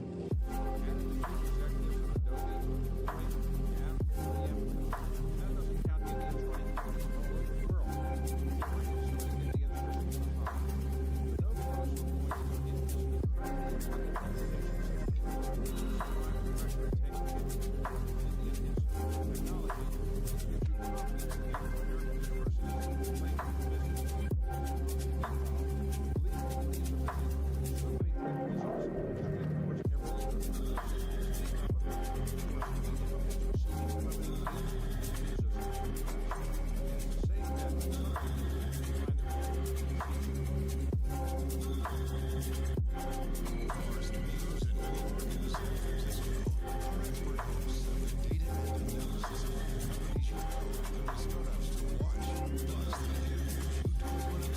와, 잠깐만. 또 올라가네. 아. 마이너스 10만 원.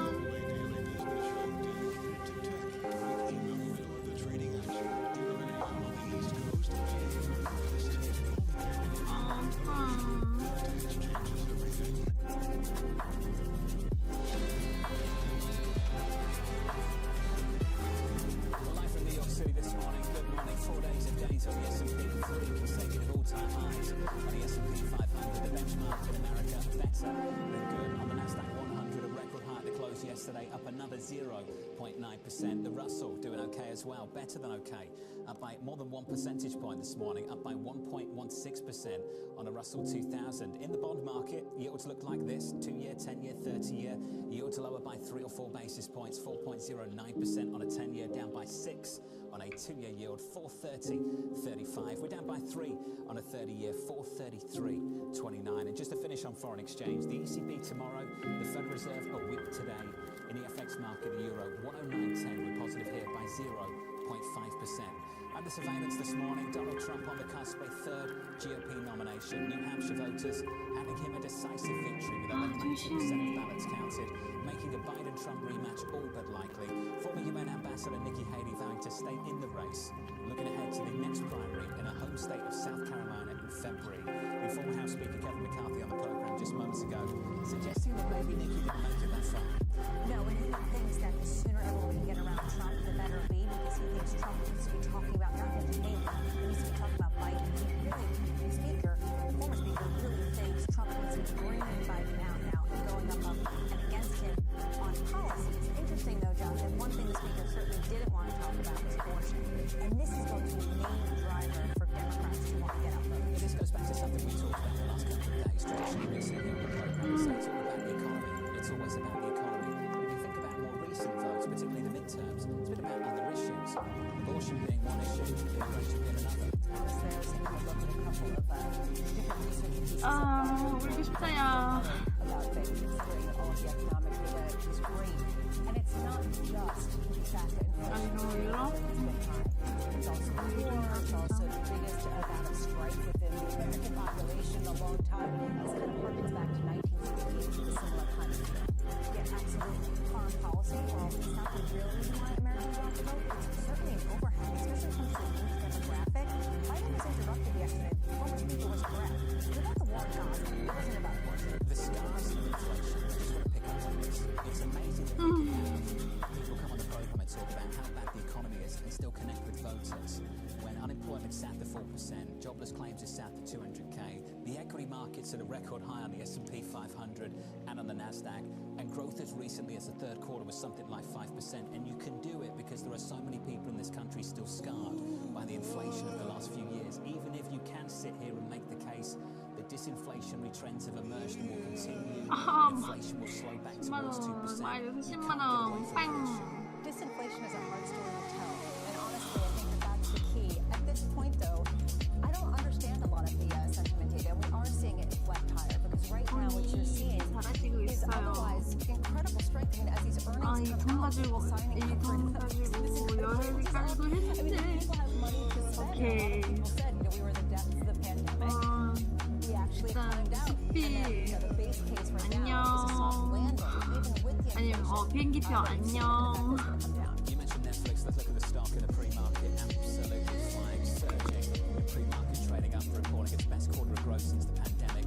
13 million customers signing up in the fourth quarter thanks to a cheaper ad-supported option and a crackdown on password sharing. And management hinting at more price hikes ahead, saying this: as we invest in and improve Netflix, Amory occasionally will ask our members to pay a little extra to reflect those improvements. I think it was thanks to David and Victoria Beckham.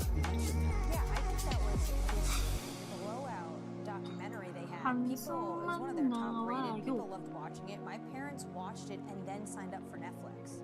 13.1 million people decided David Beckham, that's it, I'm in. I mean, there's a lot there. I don't know about that. I'll let you have David Beckham be, but I am curious whether we go forward and we see that this sort of password sharing crackdown works for others, or if this is just Netflix, the sort of investment that they've done in content. Well, clear two structural issues that have helped boost this net over the last few months. The ad tier is one, and the password sharing clampdown is another. And it's interesting after you absolutely smash estimates for every region on the planet that we're talking about price hikes. Now, if that's where the revenue growth is going to come from, what's it going to be?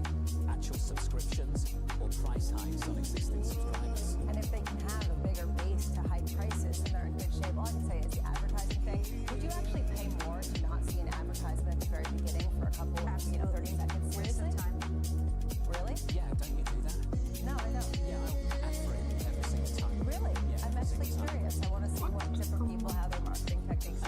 차트가 안 움직이는 것 같은데? 그치? 아하, 잠깐만. 뭐야? 오케이. 올라가. 그래. 올라가. 계속 올라가, 시켜.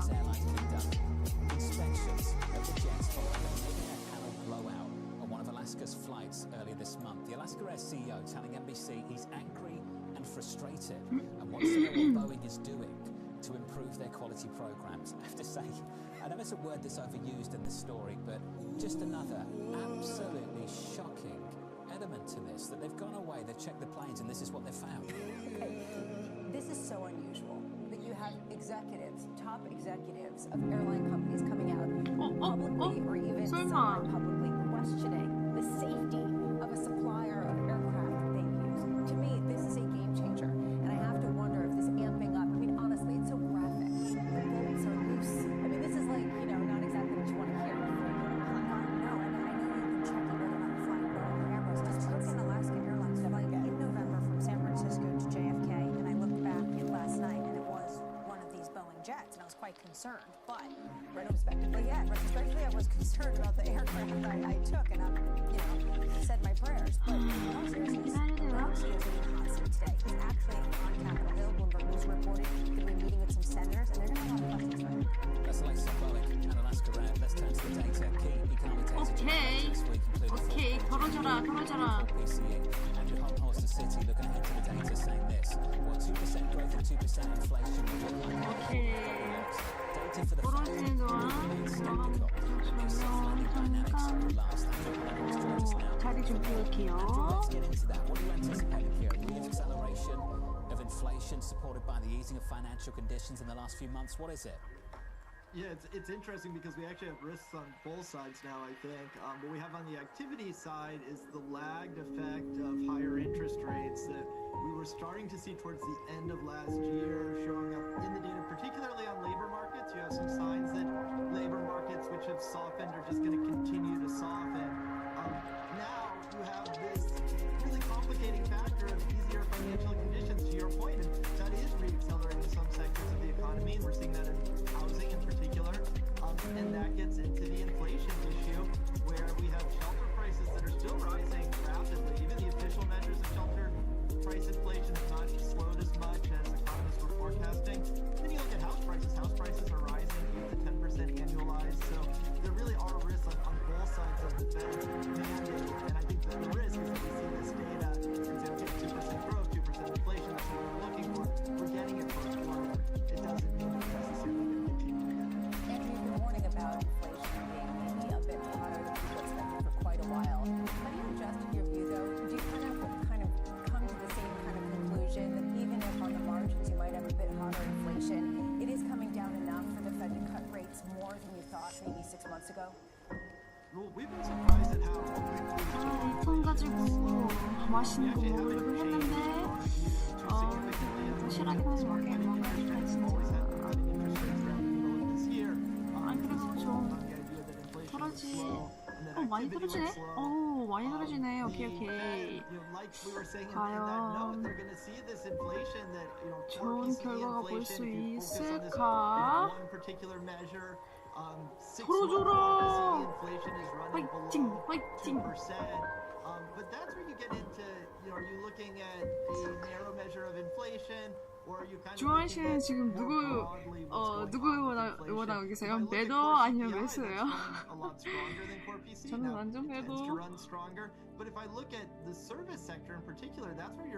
매도 지금 열심히 응원하고 괜찮은 타이밍에 빠져나가고 그리고 바로 매수로 들어가요. sustainable path to 2% inflation. Fed officials are saying they're not sure we are either, but then if you kind of listen to their full comments, it sounds like they're pretty convinced. So I think they're going to be convinced enough to cut interest rates. But are we really headed back to 2% inflation? No, I don't think so. Given that, are you more skeptical of a soft landing than everybody else? Given the fact that maybe the Fed's going to either have to reverse course and hike rates back up, or cut rates more slowly than people think and kind of boil the frog? Yeah, so Chicago Fed President Goolsbee calls this the golden path, and this quarter quarter, we're kind of on that golden path, right? We have growth that slowed nicely from the third quarter. We have inflation that's slowing down. But I would call it a narrow path. There is a path to a soft landing. It is possible that inflation just comes down and the economy rolls nicely and we don't go into a recession. But is that the likely case? No, it's never has been likely. It's still not likely. Of course, markets are going to feel that it's more likely right now because that's what we're seeing in the data. A lot of the slowing in inflation has been slowing in goods inflation. That doesn't really have a lot to do with slowing down the domestic economy. That has to do with what's happening globally. And now look what's happening globally. We have disruptions in the Red Sea. We have shipping costs that are rising. There's no guarantee that goods inflation is going to slow further. It may even pick up from here. And then we still have the domestic issues in the services sector and the shelter sector. Andrew, what's your latest work on that? Developments in the Red Sea, tension, Okay. not just there, but also some of the traffic through the Panama Canal has slowed for a very different reason. Have you done any work on that recently, on whether that's going to show up anytime soon? Yeah, that's right. There's some good work that the IMF did on this actually some time ago in response to the increase in shipping costs that we saw during the period of the pandemic. And now we're seeing some of those same shipping costs rise. Now, to your point, John, this is not as generalized as we saw at that point. Red Sea is going to be more important for trade between Asia and Europe. As a U.S. economist, yes, that shows up for the U.S. probably not as directly as it does for Europe. But then you also have this issue with water levels, drought in the Panama Canal. That's also restricting trade. So the IMF puts the numbers together. They get a few tenths of a percentage point on inflation. I think that's a reasonable estimate for how much higher inflation you could see. And so not a total game changer. But this idea that inflation is just headed down is one reason that it could be headed back up. Andrew, just quickly, just to wrap it up, looking ahead to next week, just a week away from that news conference with Chairman Powell, what's the number one thing that you and the team are focused on? What we really want to understand is this a Fed that's looking to cut rates as early as March? Or is this a Fed that's waiting to kind of take their time and move carefully like Governor 괜찮지 않아? I think we're going to hear 지금? Powell more in this careful camp, which would indicate more of a June rate cut. But let's listen closely. These things are changing quickly. If he sounds more dovish, then those expectations could be moving into May or March. Andrew, thank you, sir. Andrew Honhorst there of Citi. Kind of on the fence a little bit there towards the end, Bramo. Yeah. We get that first cut. I mean, that's the issue, is that as much as people push back, it seems like the Fed isn't pushing back enough to get that March rate cut really priced out. 오케이, 좋아. That decision 1 week away. Let's get you an update on stories elsewhere this 아직인데 morning. 분위기 보여줘 좋아요. With Yahara Hackers. Hey, Yahara. Hi, John. Authorities in China are making another attempt to 이 boost the 매도 economy. 벗어 The country's 매도에서 central bank 벗어나야겠다. raised the reserve requirement ratio by 50 basis points. The move becomes official next month in a bid to free up lending and cash. China's government is also mulling a $278 billion rescue package for stock markets as growth worries continue. Tesla is telling suppliers it wants to start production of a new mass-market EV midway through next year. That's according to Reuters. Currently, Tesla's cheapest car starts at almost $40,000, but this reported model would start well short of that.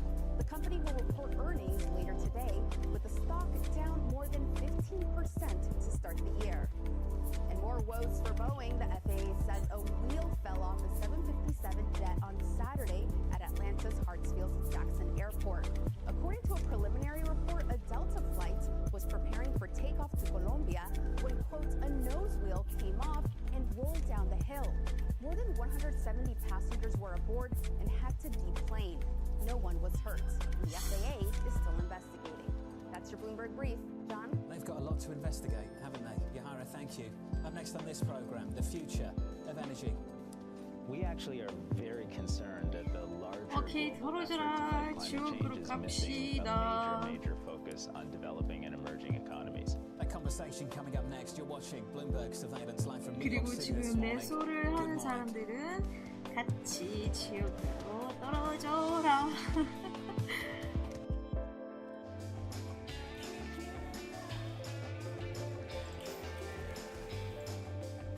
It's taken my family generations. Grand Canyon University, a Christian university, is one of the largest and fastest growing. Department that store. Their impact goes far beyond the balance sheet. And on Chief Future Officer, they focus on much more than just revenues and margins. You also have to be credible business leaders in order to really impact the business and steer the direction. We are like biologists. We need to deeply understand the financial DNA of a company. We discover the playbook. 너무 좋아. 이제 기분이 좀 풀리네. It's an amazing time to be in this role. It's a lot more than the profit today. It's building the future of tomorrow. 배고파. 사실 오늘 한 끼도 못 먹었어. 좀 많이 바빠가지고 한 끼도 못 먹었어요. 좀 이따가 얼른 마시는 밥을 좀 먹어야죠.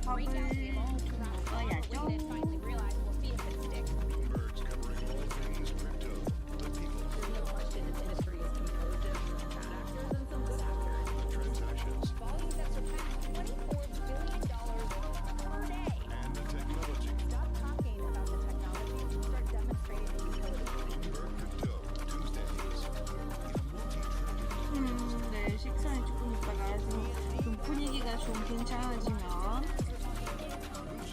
파란색에서 평가 수익 부분에 파란색에서 빨간색으로 넘어가면 그때 좀 마음이 풀리고 근데 진짜 왠지 수익을 좀 보다가 빼야 되겠다 빼서 조금 그때 11시 45분 쯤에 다시 매수로 들어가는 게 좀 괜찮지 않을까 싶어요. 너무 좋아 그러더라. 오케이.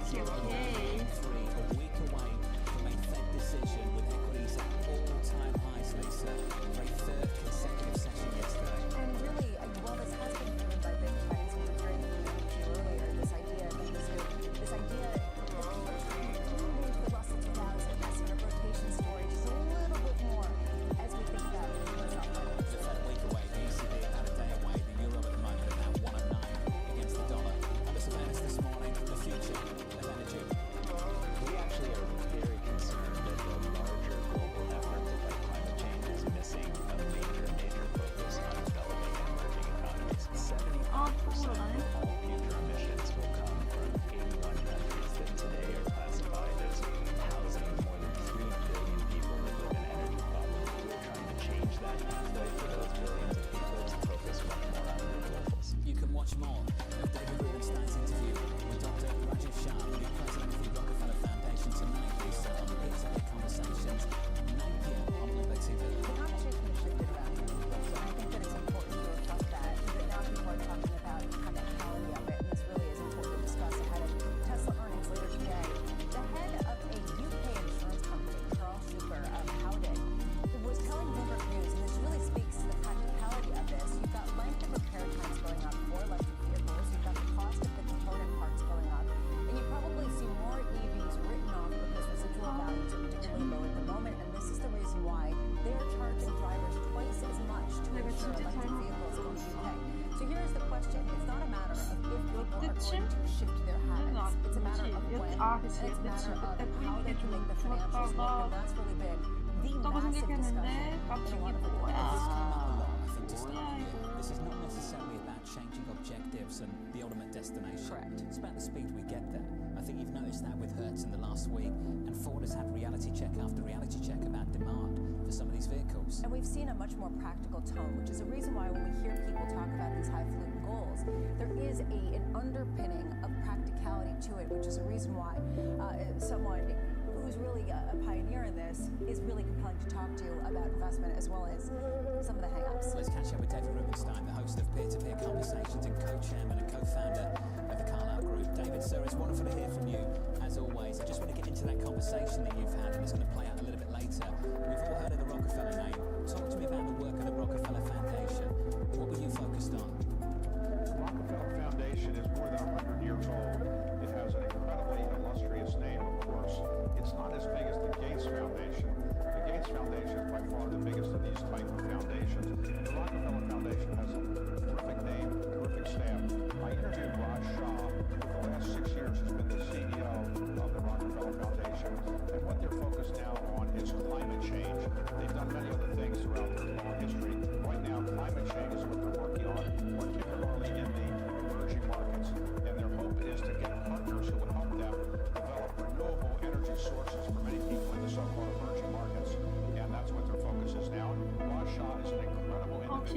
the son of 너무 Indian 좋아. immigrants. He has 계속 an undergraduate degree from the 찌끔씩 University of 찌끔씩 Michigan, 떨어지고 a medical degree from the University of Pennsylvania, and he decided not to practice medicine. He 이렇게 the Gates Foundation. 이렇게 팍 떨어졌으면 좋겠어. Then was the head of USAID under President Obama, and now is the head of the Rockefeller Foundation. Very impressive individual.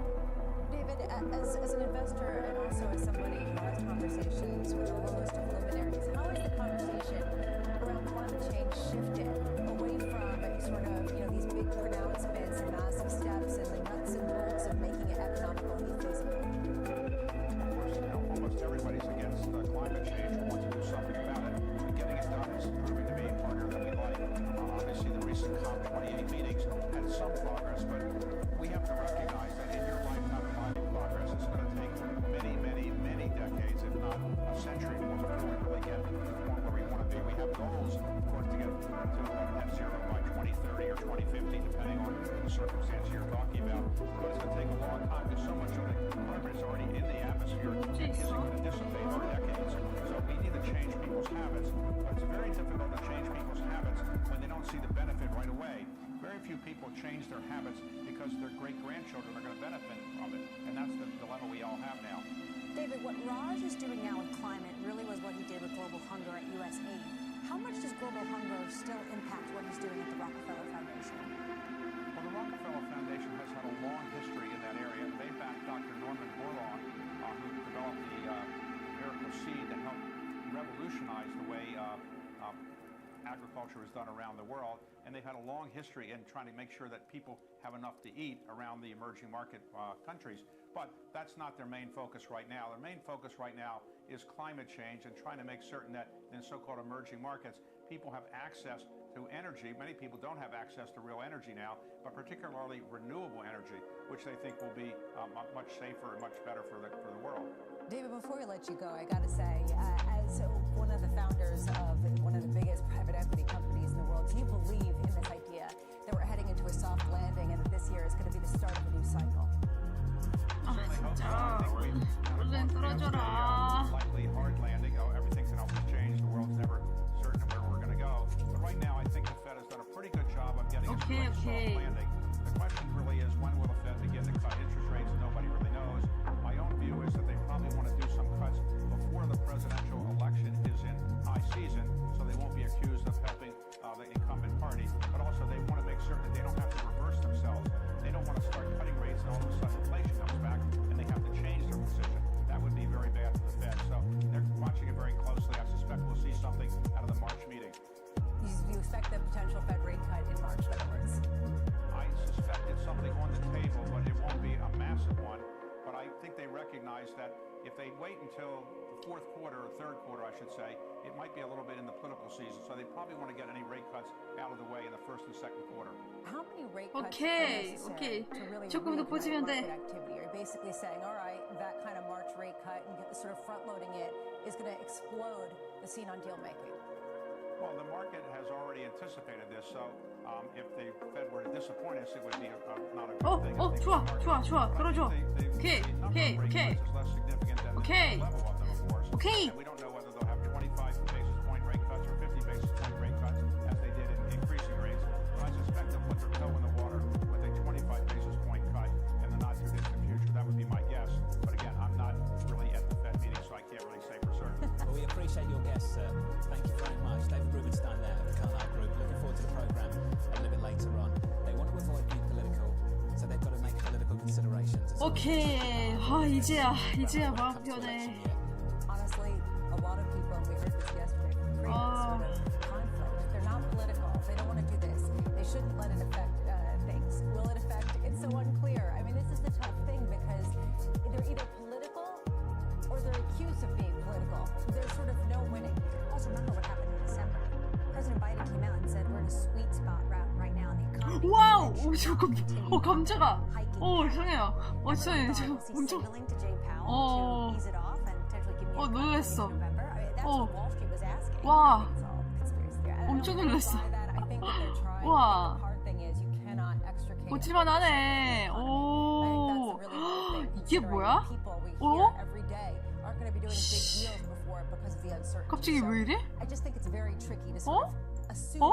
can parse these two things in perfect way. You can't ignore it. You can't ignore Oh? it at all. Coming up tomorrow, you can't ignore 뭐지? this stacked program on Bloomberg surveillance. Virginia Governor Glenn Youngkin, 어메. Senior White House Advisor Amos Hochstein, Paul Taubman, PJT Partners CEO, and Deutsche Bank Chief US Economist Matt Lazzetti. 난리가 All of that 났어. coming up tomorrow, a 어머, week 어머, away from a Fed decision, a day away from an ECB call, and President Lagarde, 와. round 3 for President Lagarde in the last week. What did we say? It's the third news conference Yeah, of the at last least, week. yeah. Round 3 comes up tomorrow. We'll take that in full on Bloomberg Television for you. In the equity market right now, going to be up about 35 너무 minutes 좋은데? away. Equities positive. 너무 좋은데? Wall Street could well make this 5 up a half a 아니야, percent. 아니야, 아니야. 가지 마. 아니야, 어디 가지 마. 아니야, 지금 나가야 되나? In addition to tech earnings continuing to deliver massive amounts of cash to edify some of the values. Live from New York City this morning. 나갈까? 나갈까 말까? 나갈까 말까? Bloomberg surveillance.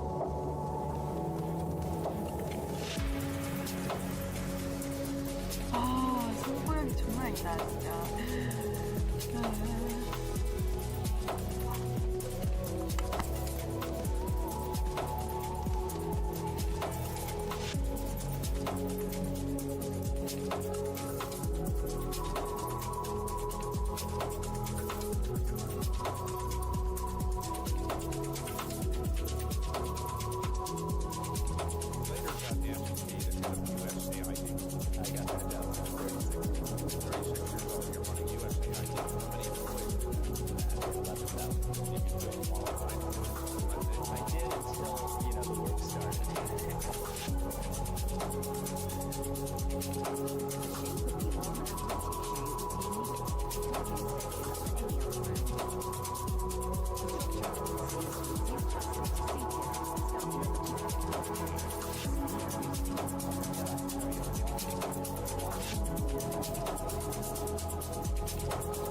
to a solid start, and Donald Trump inches ever closer to that rematch with President Biden. We begin with a big issue, a critical 48 hours for markets. Look at the data. The data, GDP, etc. coming up. PCE spending in the US. GDP numbers, PCE numbers are going to be very important for the Fed outlook. Everyone believes that the next move by the Fed is a cut. The question is when and by how much. We're in a soft landing right now. Growth is going to likely to surprise us on the upside. We see strong growth, and we see that there is a risk of reacceleration in growth. We do expect growth to remain positive as we look further out into the new year. Baseline, I think you still need the economy to cool to get the Fed to cut. What gets them to cut in March is the inflation. Inflation's coming down. It's coming down decisively. There could be this stickiness to inflation, which of course makes the Fed's intended cap a bit more trying. The more they wait, the harder it's going to be to cut rates. They're going to be taking a read on that macro outlook to figure out when to cut rates. Joining me tonight to debate when the rates come. 오케이. 아 진짜 타이밍을 놓쳤어. JP Morgan's Jack Caffrey. Good morning. 그 타이밍이 아직 Let's talk about 보는 can they 중이지만 extend, can they wait, can they wait until the summer to cut 괜찮아요. rates? 아 근데 여기서 진짜 놀랐어. 비명소리 나왔어. 아 이게 뭐야?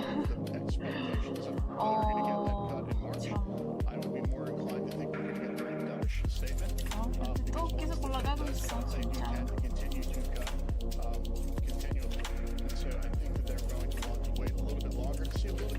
45분, 50분까지 버틸 힘이 없는데 아 또 올라가고 있네. 아 So it's a question of whether they got the ammunition to go early, and then they got politics getting in the way, haven't they? Gagi, let me bring it to you. Should they extend? Is it folly to go too early? Good morning, Manas. It's great to be here. Thank you for having me. I think given the totality of the data, I'll use some of the Fed's language.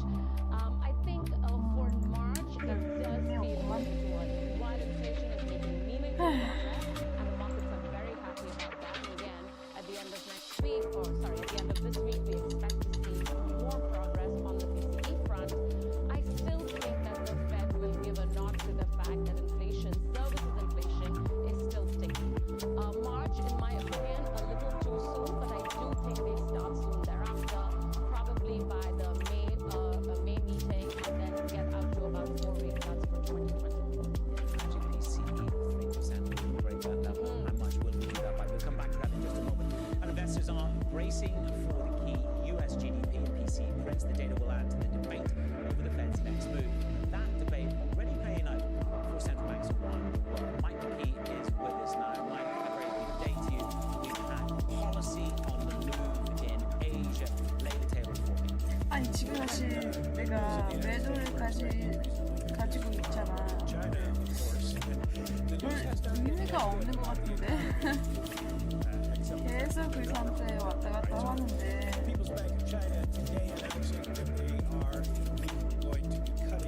진짜 그냥 여기다가 그냥 뺐을 걸.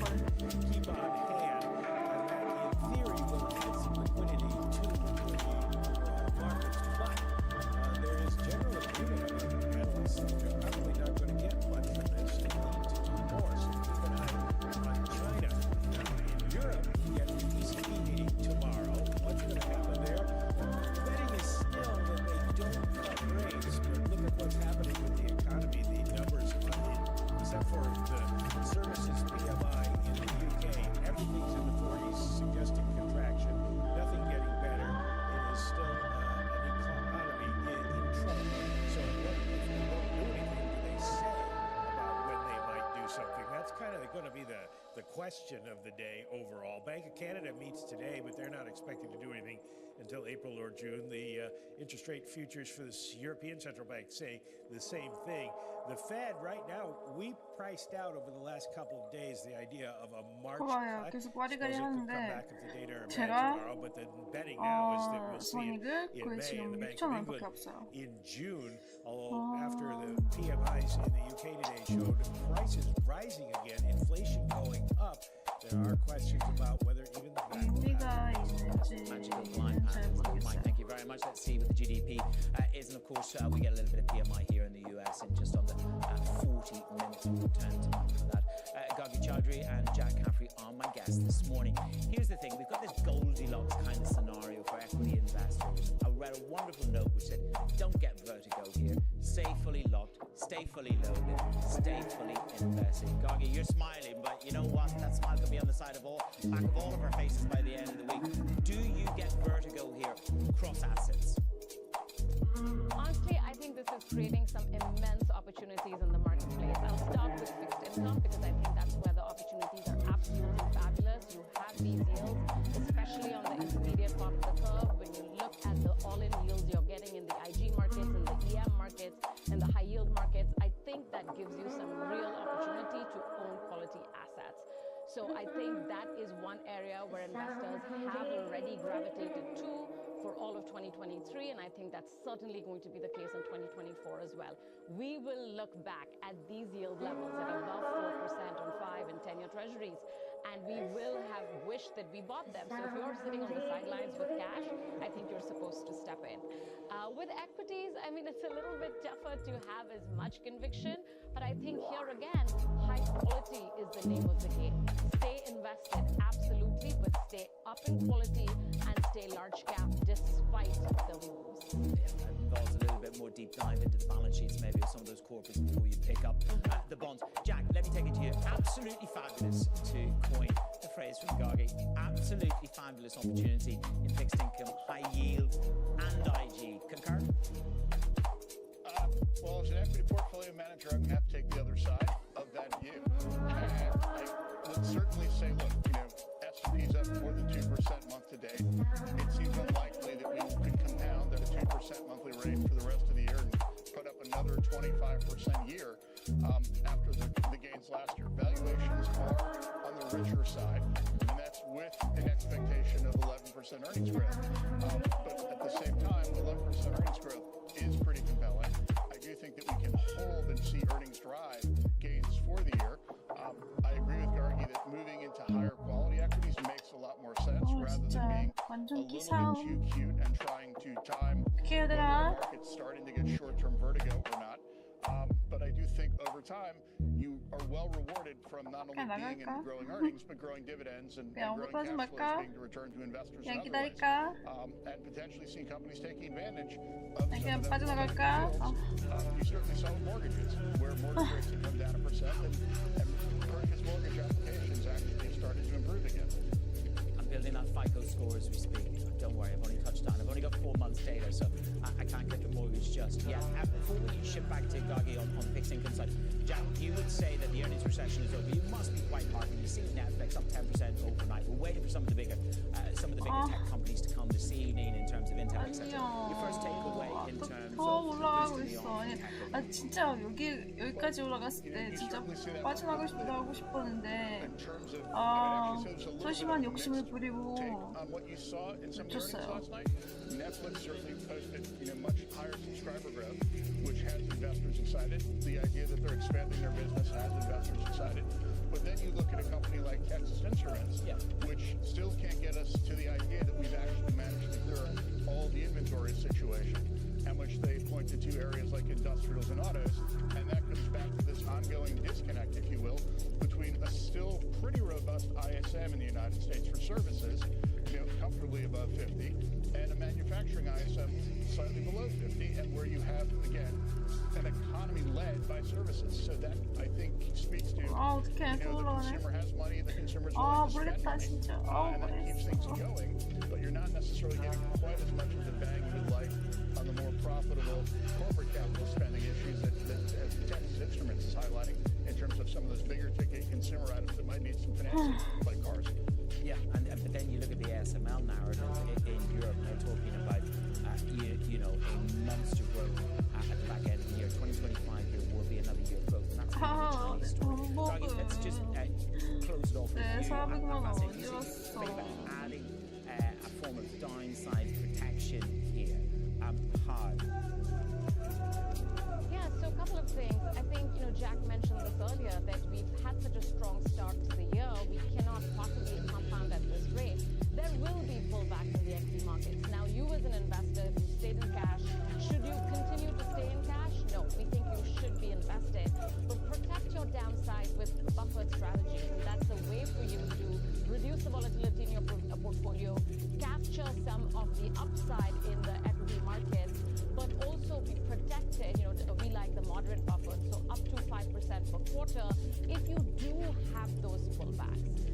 also say that, I'll reiterate that in a world where the Fed is poised to cut rates soon, we think in May or June, I think that is a period where intermediate duration fixed income up in quality, but also looking at actively managed ETFs like Wing, which give you that full yield in EM and high yield. We think that makes a lot of sense for investors. So protect your downside in equities and clip that coupon in fixed income. There you go. 아 죄송해요. 진짜 계속 깜짝이 나요. 왜냐면 물론 지금 손해를 보는 거 아니긴 하지만 너무 애매하잖아요. Well, we have some of these earnings movers that you all were just talking about. Let's start off with the shares of Netflix, which are popping sharply higher, up 10%. This, of course, on a solid beat of both top and bottom line estimates. But what has investors really wowed, as you were all just discussing, adding 13 million subscribers, a record fourth quarter, big growth there, new programming, and the password crackdown continuing to help. Tesla up 1.5% before reporting its quarter after the bell. Profits expected to fall 39% year over year. On the other hand, revenues are expected to grow 6.4%, perhaps reflecting the price cuts that have happened over the last year or so. And investors will be looking to see whether or not they talk about 2.2 million deliveries on the year. And then finally, a big laggard, DuPont plunging down 13%, heading to its worst day since March of 2020. They pre-announced to the downside ahead of their February 7th quarter. They're talking about the first quarter being weaker than expected, citing China weakness. Investors not liking that. Again, the shares of DuPont down 13%, going in the opposite direction of the futures. Okay, nice wrap up there, Abby, ahead of the opening bell. Coming up, despite losing New Hampshire, the Republican hopeful Nikki Haley is not losing hope. This race is far from over. There are dozens of states left to go. Head to the United States next for Grey Days in the GOP race right here on Bloomberg.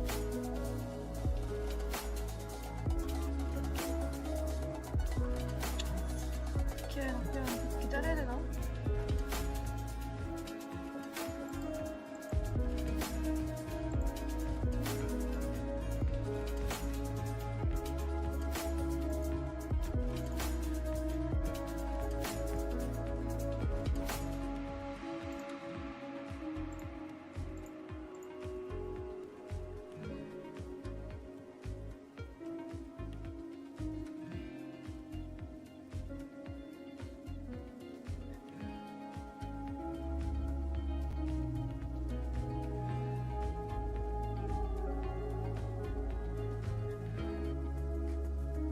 Did art conservation help you in any way to be a better investor? And should a lot of good investors who are learn how to be an art conservator as well?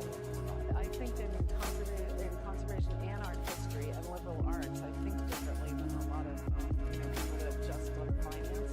And also, I think I mentioned one of the things is to do conservation, you have to really do a lot of work, pre-work, before you actually do a treatment. And so a lot of that pre-work is very similar to what I do in due diligence for investments. Lots of testing, lots of thinking about what can go wrong, lots of research. When I was an art historian, that was in the old days before the internet, but you'd sit in the stacks and you'd pull one thing in a bibliography on this order, like a mosaic theory, which put all these things together.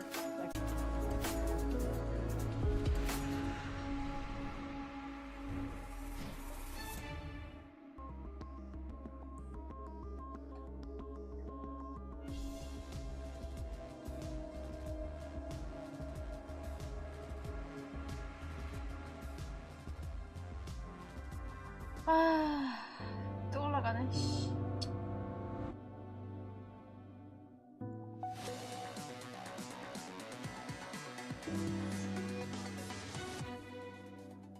This race is far from over. There are dozens of states left to go. And the next one is my sweet state of South Carolina. We're off to South Carolina. President Trump taking New Hampshire by a double-digit margin over the former UN Ambassador Nikki Haley. South Carolina is the next Republican presidential primary coming up on February 24th. It is just 1 month from today. We're counting down. The latest polling, this is what we've got. Real Clear Politics showing Trump with a 30-point lead over Haley, and this is her home state. Joining us now from New Hampshire, it is Bloomberg's Katie Lyons. You must be shattered. But let's give it another stab today. Here we go. Trump just over 50%, Haley 44%. Do you think she's going to stick in there all the way, Kaylee? Give us your take. Well, Manis, that's what she says. She says she's taking this to her sweet home state of South Carolina 4 weeks from now, and potentially she could take it beyond that to Super Tuesday. Her campaign certainly has the resources. In fact, she raised $1.5 million in the 2 days following Ron DeSantis' dropout of this presidential race earlier this week. So she does have resources. There is going to be a big donor event for her where you are in New York just 6 days from now on the 30th, hosted by the likes of Ken Langone and Stanley Druckenmiller. But it's going to be a question of whether or not the donor money stays with her, given that she did get defeated by Trump here in New Hampshire, a state heavily populated with Republicans and independent voters by a margin of 11 points, potentially not that strong second place showing that she and her supporters were talking about here in the Granite State. And the contest is going to get much more difficult for her going forward, especially with the Trump MAGA base potentially mobilizing against her. She could face growing calls from within the establishment of the Republican Party to fall in line behind Donald Trump as the Republican nominee, as so many others have. Ron DeSantis, Vivek Ramaswamy, and South Carolina Senator Tim Scott included candidates up until just recently. Something else I would note, though, is a memo her campaign sent out yesterday noting that on Super Tuesday, March 5th, 11 of the 16 states there have open or semi-open primaries. The thinking being she could still attract those independent, potentially former Democratic voters in those states and help up her delegate count. The thing is, though, if she couldn't do it here in New Hampshire, very hard to see how she's going to be able to do it moving forward. This is a very steep hill for her to climb, which is why this morning many people are saying that actually the general election, frankly, has already begun. That what we're heading for is a rematch between former President Trump and the incumbent President Joe Biden. It is a rematch that 70% of voters say they don't want, but very much seems like it is what they're going to get. Population sometimes don't get the real choice that they want. Kaylee, thank you very much. Kaylee Lyons, tracking the political jamboree around America. Gagi Chowdhury, Jack Caffrey are my guests this morning. Gagi, let me bring it to you first of all. Look, this is a back-to-back win for Trump. We don't know what happens in the next 30 days, but let's just run the assumption is that he takes the nomination. Now, we know that this is a tariff-orientated, tax-cut-orientated, first-orientated narrative, and that could stretch for longer and larger than the previous campaigns that we've seen before. The impact, if at all, let's just get on with your strategy. To you, when you see this kind of coalescing around Trump, what does it do? What are the questions?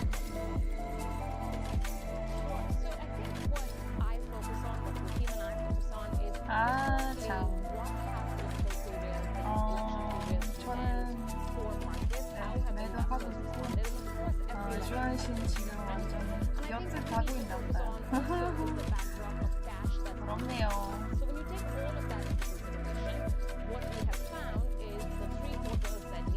지금 엿을 위해서 파티하시는 거죠, 그쵸?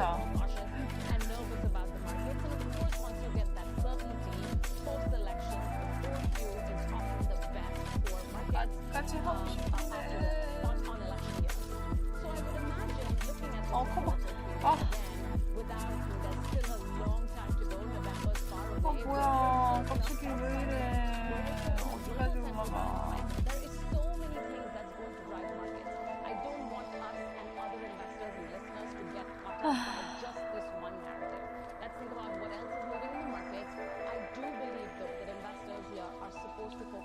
오늘 안 되겠다, 진짜.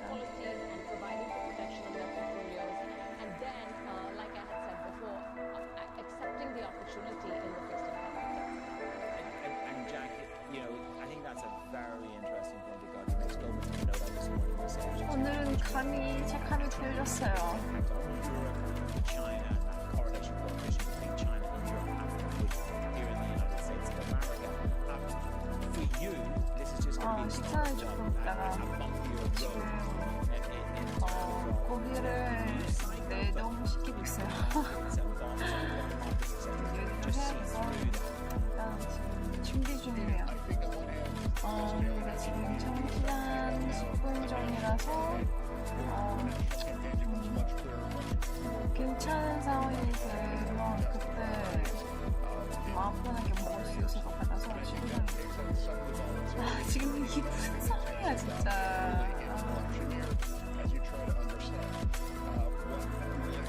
영 많아. We pretty much know what the Biden administration wants. It would be more a continuity of current economic programs and current beliefs. The Trump administration seems, or the former Trump administration, has certainly been talking about what it might like to do when it returns to power. And I think there's probably a little less difference in terms of some of the underpinning economic beliefs of both major candidates in terms of wanting to see more manufacturing in the United States, trying to see more reliance on tariffs, both of which you might wind up actually creating more of the inflation that has made the average voter so unhappy in terms of the backdrop under which they operate, and which is sort of contrary to much of the narrative that we keep talking about in the financial markets. And I think that actually might make for an electorate that winds up breaking quite late. As I was watching coverage last night, you were having voter after voter going and saying, I decided on my primary vote on my way to the high school gym to cast my ballot, right? Decided in the last 24 hours. And I think that's going to make for a much noisier year, probably later in the year than we've had in the past, when we had greater certainty on which way people were likely to vote and more confidence in the polls. 계속 한숨만 나오네. I just want to close off. We're going into GDP, we're going into PCE over the next 24 months. How important is it for you and the team to see prints at 3 or sub 3% on the PCE to close? I think it is very important for us to see the continued deceleration on GDP. I think GDP less so. I think the expectation is that we're going to meaningfully decline from Q3 levels. Now, whether it's 1.7, 1.6 is less relevant. I think PCE extremely important. 6-month annualized, as we've talked about, is already back below that 2% level. We want to see it sort of maintain that sub 2% level. I think we need to take our cues from what Governor Waller said. This is a Fed that's going to be extremely cautious. They're looking at inflation to be moving down credibly and sustainably. And I think another PCE print of 0.2 or thereabouts is going to show them that sustainable deceleration. Okay, let's see what the prints are and how we react to and Jack Cameron, my guest this morning on the markets. Coming up, we've got the morning calls and we're going to catch up with Martin Lehman, Citizens JMP Securities, his call on 2024, right here on Bloomberg.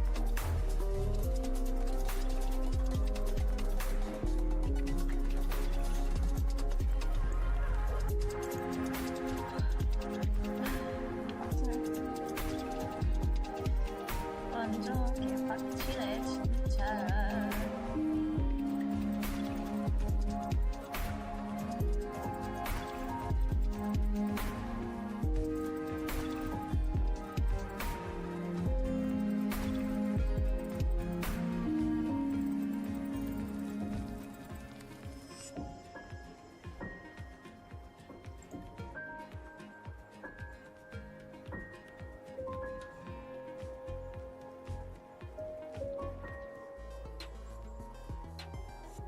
Regional sports networks. There's a lot of, it's a business that seems to be collapsing. Leagues have sort of toyed around with, should we do something ourselves? Some teams are doing like local TV and streaming. How do you see that shaking out? So, I don't think I'm right on this, but my instincts keep telling me this is what's going to happen. Because if you remember the WWE, they launched their own network that had their own content, that had their own pay-per-views. And it was kind of a smart, bold, ahead of its time move. And then they pivoted at the perfect time, and they sold their content to, what was it, Peacock. Yeah. And that was really smart too, because they were able to leverage that number as high as possible. So they always zagged where the money was and the opportunity was. I think the opportunity for the NBA, the local teams, need to own all that themselves.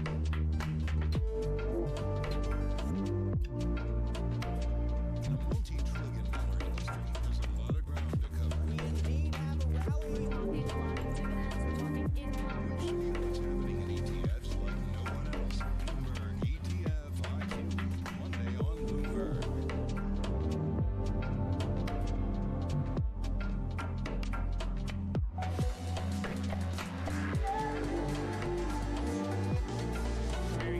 We've got a bifurcation in tech, Netflix bid up, and tests on the downside. First up, micro devices getting upgraded. Street research to the buy. 계속 바이러스라서 The analyst says. 기운이란 말이야. Next up, Stellantis is called to a hold by HTSPC. Analysts citing declining market share, high inventories, and challenges to the car maker. Finally, Netflix is downgraded by Deutsche Bank. The analyst says the streaming giant's leadership position is fully priced in the stock. Rocking it out, up 10%. They're coming up. And Motley consensus JMP Securities. Let's see what he makes at Netflix. 그만두지 않을게.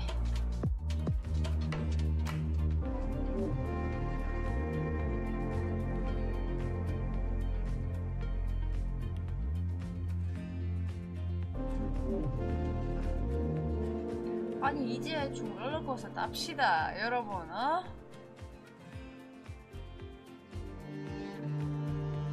같이 내려갑시다. 내려가면 저는 얼마나 좋을까요? 물론 주한 씨는 바이바이 하시고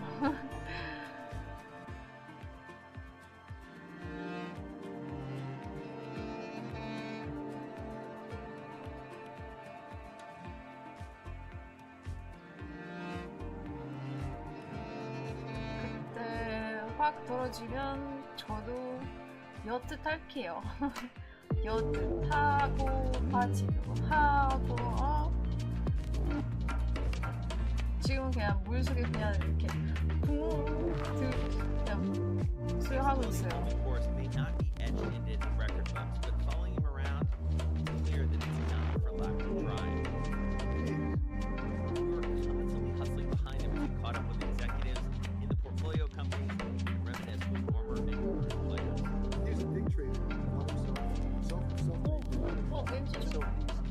괜찮은 것 같기도 하고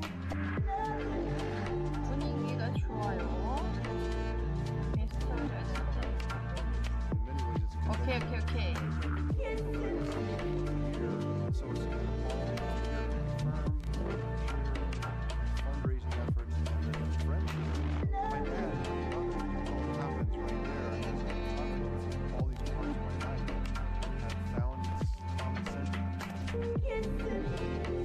제 300만원 다시 돌아왔으면 좋겠어. Bloomberg has enhanced search on the terminal to deliver what you need when you need it. Now, you can simply type phrases in everyday English. 돌아와, 나한테 돌아와. 아, 또 올라. 야, 참. You can enter phrases or ask questions. What do you want to know today? 안 불난다니까? Visit Search Go to find 이거 answers 만들어 now. 안 돼. Bloomberg surveillance covers the latest in global markets and the political events that influence your world.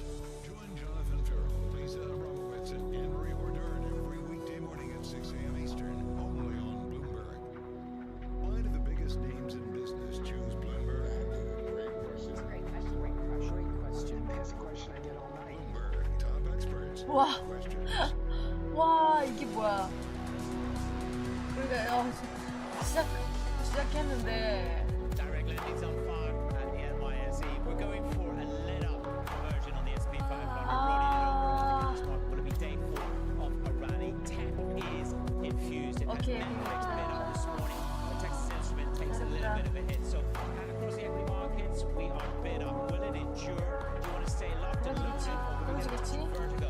And these record highs. Euro-dollar trades up 0.7%. And that is based on the highs in Europe were fantastic, but they were reaching higher than what we estimated back in the ECB a little bit.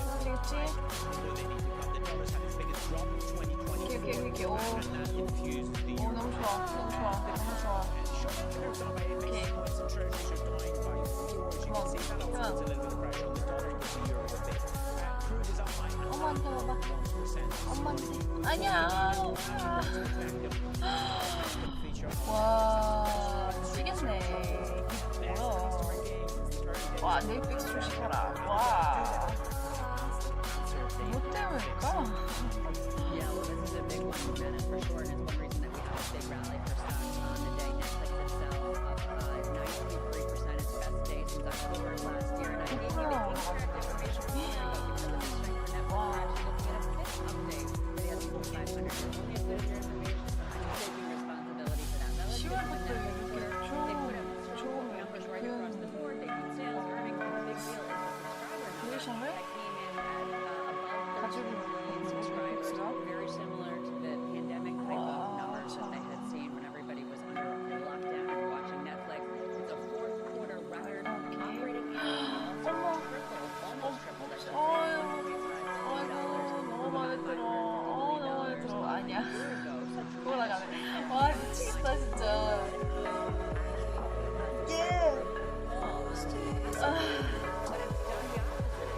아, 진짜 힘에 빠져. 좋았다가 슬프다. 정신이 없어.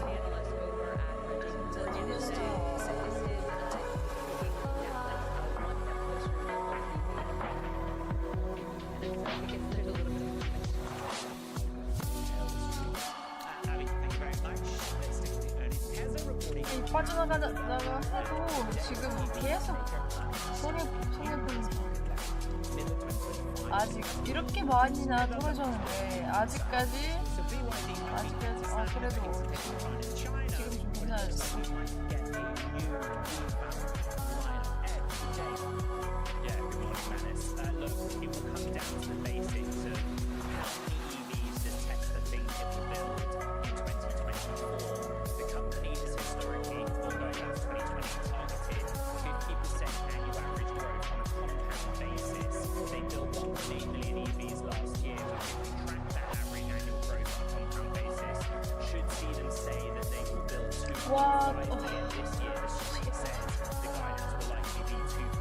완전 조금 미쳤다.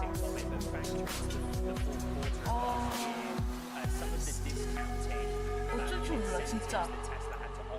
To shift vehicles in the final 3 months of the year. 와, 이렇게 나와 In that quarter alone, you're right, it did lose the title of top EV seller to BYD in China. 이거야말로 That will hit the bottom line. And so, while it was a record quarter of sales in the quarter just gone, look at the bottom line where EPS is expected to drop around 38% year on year. Then there's all the awesome stuff. What are we going to learn about Cybertruck? What about humanoid robots like Optimus? And what about full self-driving beta whose version was just released? And Musk posting in the last 24 hours, this might be the best version of that beta software yet. The retail traders really care about that. I know that I get excited talking about the sheer tech side of that story. The fundamentals for a car company are really important. But often when you think about the multiple this stock trades at, it's those kind of forward-looking AI-focused pieces of information that can be the catalyst going forward. And Elon Musk does tend to give big predictions on the earnings call. 가자, 밑으로 가자. 주원 씨가 혹시 갈아타셨나요? 매도로 갈아타셨나요? Forecast at Texas Instruments, and this is the bifurcation in tech. The chip maker indicating a slump in demand isn't showing any signs of stopping. Simone Foxman is with me. Texas versus ASML. Simone, good morning. Yeah, good morning. Bifurcation aní요? This morning to Vital Knowledge, talking about the bifurcation and how this Texas Instrument result clearly shows 저는 지금 너무 좋아요. 너무 the 좋아요. data centers, the AI, they're all doing well, but those like Texas Instruments, which manufacture some of the most basic semiconductors, a big part of industry and autos are challenged. Sales were light in the fourth quarter, and no signs of them getting better soon. The Chief Executive Officer, Haviv Ilan, said that in the fourth quarter, we experienced increasing weakness across industrial and a sequential decline in automotive. Revenue was down 13%. That was a miss. Sales, biggest contraction in more than a decade, and the forecast is poor. For the first quarter, looking at sales of $3.45 to $3.75 billion, the street had estimated over $4 billion in profit expectations, missing as well. The CFO telling Bloomberg in an interview, there's just been a different pace for different end markets. Auto demand, he said, is only just starting to shrink, whereas the industrial demand has been doing so for a while. And so might be ending that sort of segment. Personal electronics has been a bit more bigboard and we're seeing losses here. After actually, we've seen a rally over the past couple of months, but not so much today. Okay, nice context there, Simone. Thank you very much. And a mixed bag over at AT&T. But strong customer gains being overshadowed by the miss in terms of the outlook. Isabel Lee is with us. Hi, man. It's mixed bag indeed. We have AT&T expecting an adjusted EPS of $2.25. That's lower than Wall Street's estimate of $2.44. But to your point, Wall Street didn't choose to focus on that. They chose to focus on that and instead not on the fact that the company posted a larger than expected increase in mobile phone subscribers. We have investors, including Vital Knowledge, saying that the knee-jerk reaction is not looking too good, especially after strong earnings from Verizon. But overall, the 2024 guidance isn't that bad. It's been a tough few months for AT&T. Shares are down around 10% in the past 12 months. The company has been dealing with heavy debt load and potentially high cost of cleaning lead out of its old copper phone networks. AT&T, now number 3 in the US, has fallen behind its peers Verizon and T-Mobile, especially when it comes to the development and the rollout of 5G and other next-generation networks. And under the new leadership, we've really seen some ruthless cost-cutting. The company has slashed employments, closed offices, and really sought to offload assets among the acquisitions. 아, 진짜 운동성이 진짜 장난 아니고.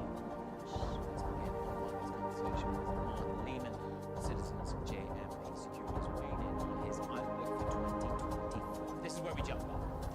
If interest rates come down in the second half, we believe that could support the consumer confidence, resulting in a softer landing and improving trends across the consumer discretionary categories. So, there you go. We're all waiting to see whether the PC validates near-term rate cuts or back-ended rate cuts. Look at these markets. I'm just wondering, is the oxygen getting thinner in these highs? We're putting them in day by day at the moment. Or, as my last guess, we're very clear, remain invested, do not get hurt. I think caution is always merited, but I think the background continues to improve. And you're seeing some of the reports today validate that thesis, right? You have a background where rates are coming down. I think optimism is increasing. We saw that from Mr. Conway's survey last week. And the companies are just leaner and better. And I think you're seeing some of that cost cutting and some of that improvement from the companies start to play out. 이제 좀 마음 편하게 먹을 수 있을 것 Continue to increase. 같은데. And thus that should support the multiples that we're starting to see these stocks lean into, which are a little higher, as we all know, than they were a year ago. Yeah, I mean, they are just shy of 이제 where they 좀 were 천천히 수익을 at 보기 their record high 때문에. in valuation. But when it comes to technology, I mean, there's the bid and the offer overnight, isn't there? There's the bid on the Netflix, which is subscriber growth, to the offer, which is taxes, and so being hit a little bit there. When you look at tech, you talk about the advertising valuation correlates with Meta, but also on the consumer side with regards to Dash. I do. Meta, as we know, I say this all the time. 18 months ago, they changed their name to Meta. They don't mention metaverse anymore. So I just think that shows the power of what they're creating and what the transformation that the company has had with what they have done with AI and what they're about to show.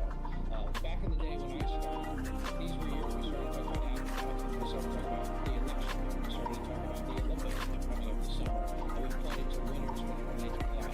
Those are all-time winners. That's going to be Meta, which we all know is creating a very powerful engine with a far fewer number of employees, so it's a much more powerful profit factor. And then I look at Google, a company that beat the last quarter substantially. And I think about their outperformance on the operating expense line and what's going to happen in this election year and again in this Olympic year. So I think there's ways to win for companies like that. Obviously, multiples are improving, so you got to make sure they're improving their profitability outlook. But I think both those companies are doing that handily and will do so throughout 2024. Now, when it comes to margins, and this is something that we can debate, we've had reflation, raising prices above the price of inflation, so we've had that, we've had extraction of costs. 60 tech companies have let about 11,000 staff go so far since the start of the year. It's monumental, it's not a huge number, but it is an indicator that margins, there's going to be a push to keep margins. Is that going to be through sustaining price rises or taking costs out of these businesses? What are you drawn towards? I think the answer is both. I think I think about this all the time, but I think this AI revolution that we keep hearing about and we keep seeing fruits of is kind of Moore's Law 2.0 in a way, where, in the 90s we had Moore's Law to double your capacity at half the price. AI is showing the power of that kind of improvement in efficiency at breakneck speed. And if Meta is as good an arbiter of what those efficiencies are, studying that they have a 40% increase in advertising efficiency, it's a metaphor for the entirety, I think, of technology. You look at SAP, which was a forgotten stock a year ago, and they talk about their job cuts today, which are not insubstantial.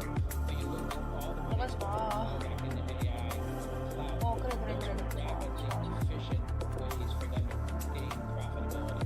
And that's across the tech landscape. You talk about Texas Instruments or Intel, which is kind of a have-not right now.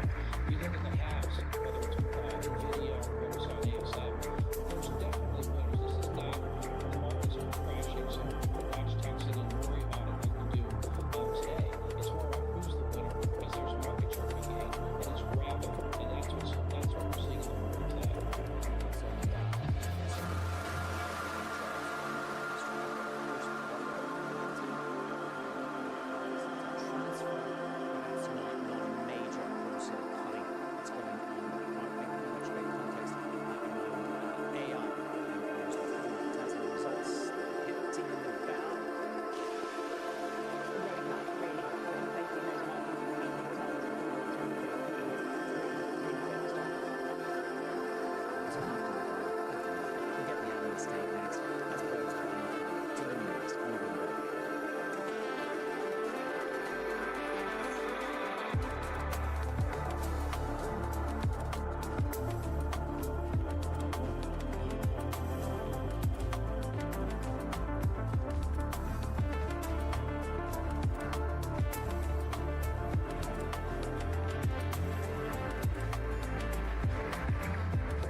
그리고 일단은 좀 수익을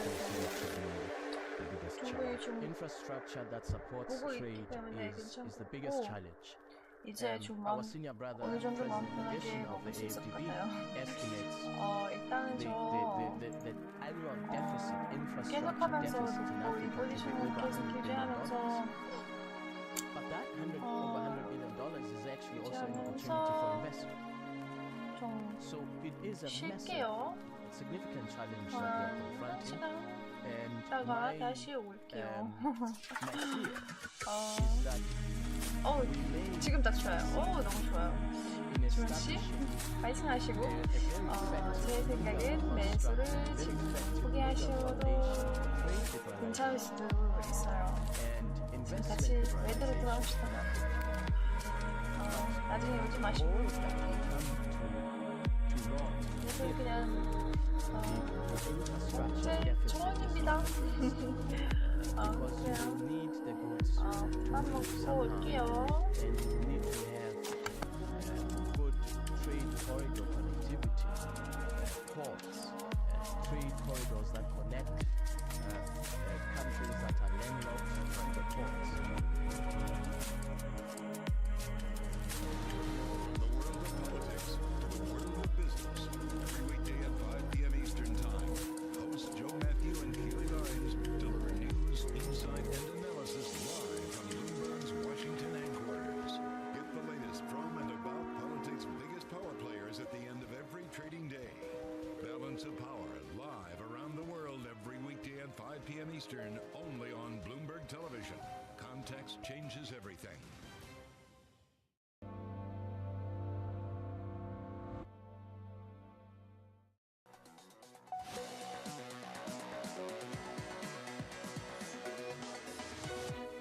Fresh data hitting the tape on the PMI. On the terminal, Mike McKee is side by side with me. It looks like a very comfortable set of beats. Mike, dig deeper. Yeah, big difference between the United States and the rest of the world on these PMI numbers. Excuse me. U.S. manufacturing comes in at 50.3. It's the first time since earlier in 2023 in March that we saw a number over 50 signaling expansion, and it's the highest since October, I believe, of 2022. The services PMI comes in at 52.9.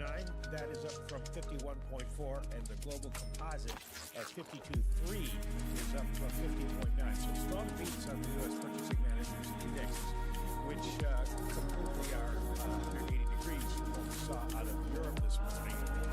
Europeans pretty much all in the 40s, suggesting there is still contraction underway in manufacturing services and the composite indexes for most of their economies. One other headline, man, is out just a moment ago. Bank of Canada keeps its main interest rate at 5%. That was expected by everybody that Bloomberg Economics surveyed. Governor Tim Macklem is saying the path to the 2% target will be long and slow, and the question now becomes how long will they leave it at 5%? So echo of what we're seeing in the United States. Indeed, those are backing up strong numbers. Mike McKee on the Tesla report after the close. Deliveries, demand are going to be the focus for the EV maker. Bird's Ben Callow joins me now. Preview the outperform rating on stock. $300 is where you point to. Good to have you with me, Ben. I like how you encapsulate the situation here. We have had demand skepticism, we've had price cuts, we've had outages in Berlin, we've had multiple headwinds. But set the table for me. Demand skepticism will be defied? Well, what we've seen so far this year, there have been price cuts across different geographies. And so, they are using price as a lever to increase demand. I do think the refresh of the Model 3 and the rumored refresh of the Model Y should also help with demand in this coming year. And I also think that the way that the credits work, the EV tax credits at the dealer at time of purchase should also help with demand as well. And then, as we look at numbers this year, Tesla in the past has talked about 50% growth rate year-over-year on a long-term basis. Right now, we're at about 60% growth rate. The streets somewhere just more or less. So numbers are tempered, and everyone's kind of bracing for a year of making demand. Now looking forward to 25, we're getting news out. We're looking at the Model 2. This is the mass market vehicle. Couple market will start production sometime next year. And these are rumored from their suppliers, and that can boost volumes considerably. That'd be a good catalyst for the stock exchange. Tell me this, it's a brilliant question. Is Tesla a battery technology company, an AI futurist company, or a car company? Yes, it's all three of them. If you see this auto company, energy should be a bright point of the business this quarter, and then in 24 when it starts to be close to 10% of overall corporate revenue. And so that's showing itself in their business too.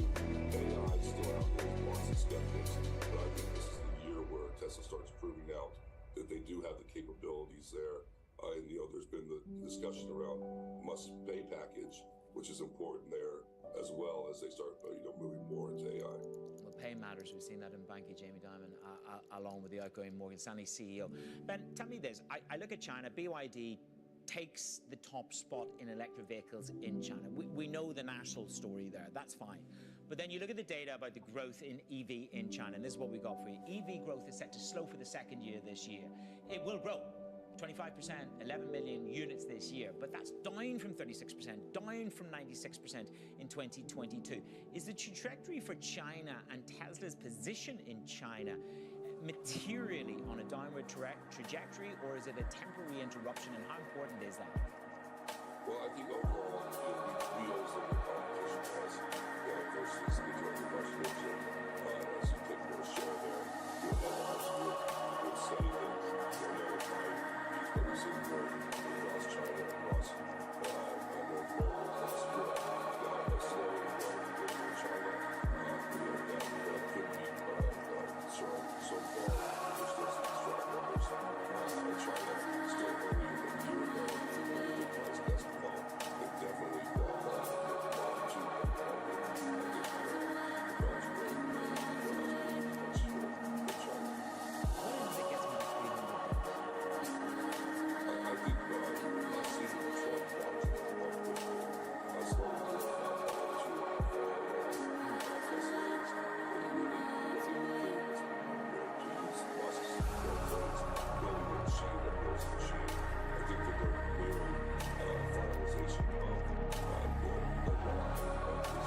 benefit, for other industries as well.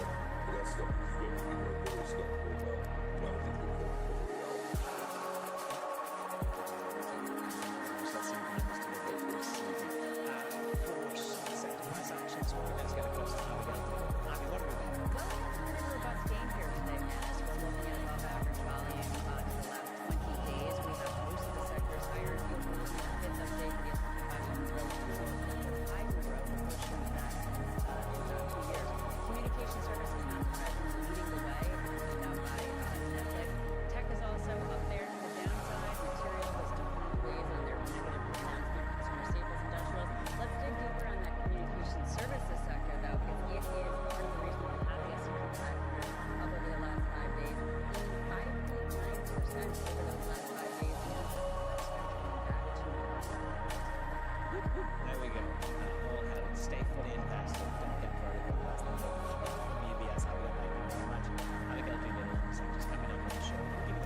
CFOs are reshaping the C-suite. Bloomberg's chief future officer shines a spotlight on these dynamic leaders. Today's CFO has to be much, much more than a bookkeeper.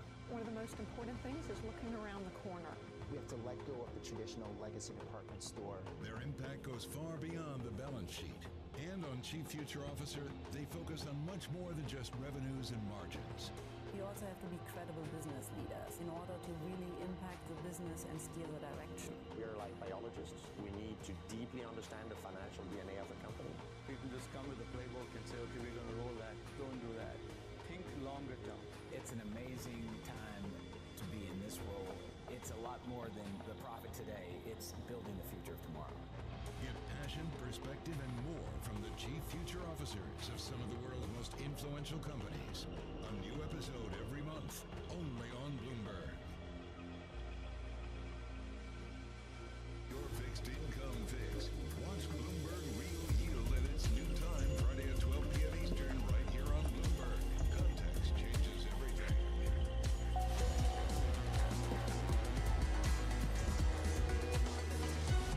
Equity investors have not caught vertical. We've still got rising markets waiting for IBM and Tesla to deliver their numbers. If you stay in the green here, there's going to be the fourth day in a row of record highs. Do you want to stay fully invested? Let me give you your trading diary for this Wednesday. Tech earnings continue. Tesla, IBM reporting half closing low. Thursday gets set for another central bank. ECB delivers their decision. Christine Lagarde will guide you through the press conference. And the US. Strong GDP figures. Is that what we will get Friday? Gives you the Amex reports. Have you been spending? And of course, US PCE print ahead of the Fed's decision next week. That needs to come in at or better than 3% to maintain your investment in investment-grade credit and high yield according to BlackRock. That was the conversation this morning on my line to the open. And then strength.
This is Bloomberg Intelligence with Alex Steele and Paul Sweeney. The real outperformance has been the U.S. corporate high yield. Are the companies lean enough? Have they trimmed all the fat? The semiconductor business is a really cyclical business. Breaking market headlines and corporate news from across the globe. Do investors like the M&A that we've seen? These are two big-time blue-chip companies. The window between the peak and cut changing super fast. Bloomberg Intelligence with Alex Steele and Paul Sweeney on Bloomberg Radio.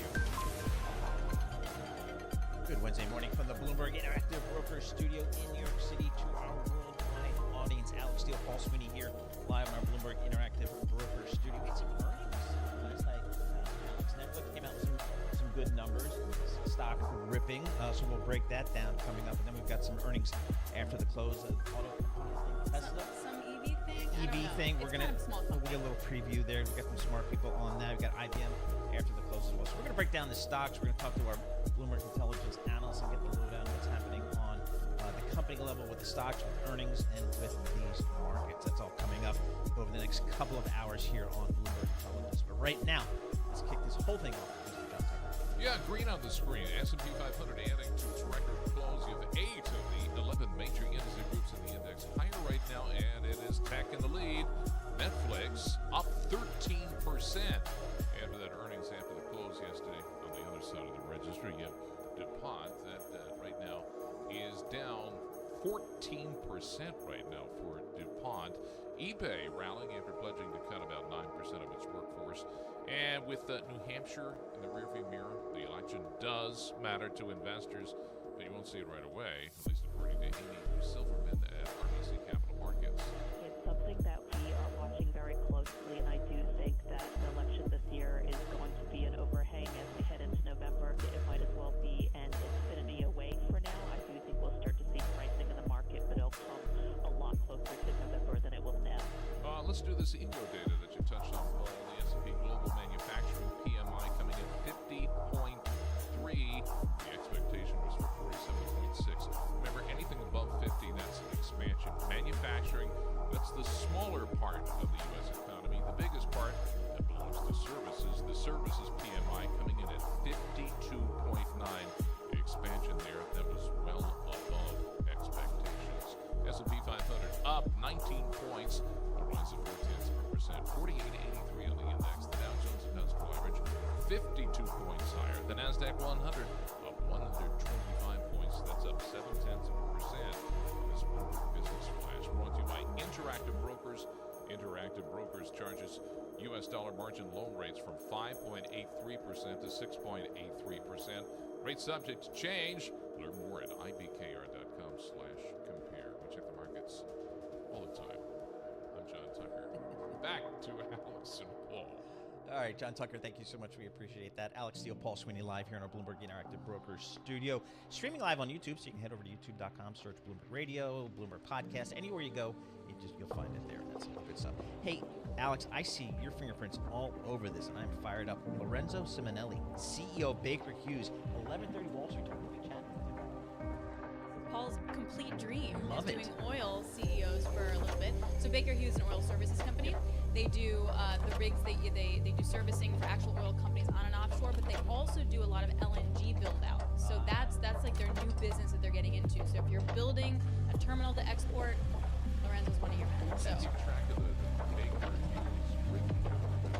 Oh, yeah. I used to break that on Secondary TV. or tertiary data. It was like basically we didn't have any. I want to go to one of those rigs. Like I was just down in Aruba, and right off the coast of Aruba, I was sitting on my beach having my cocktail with the umbrella.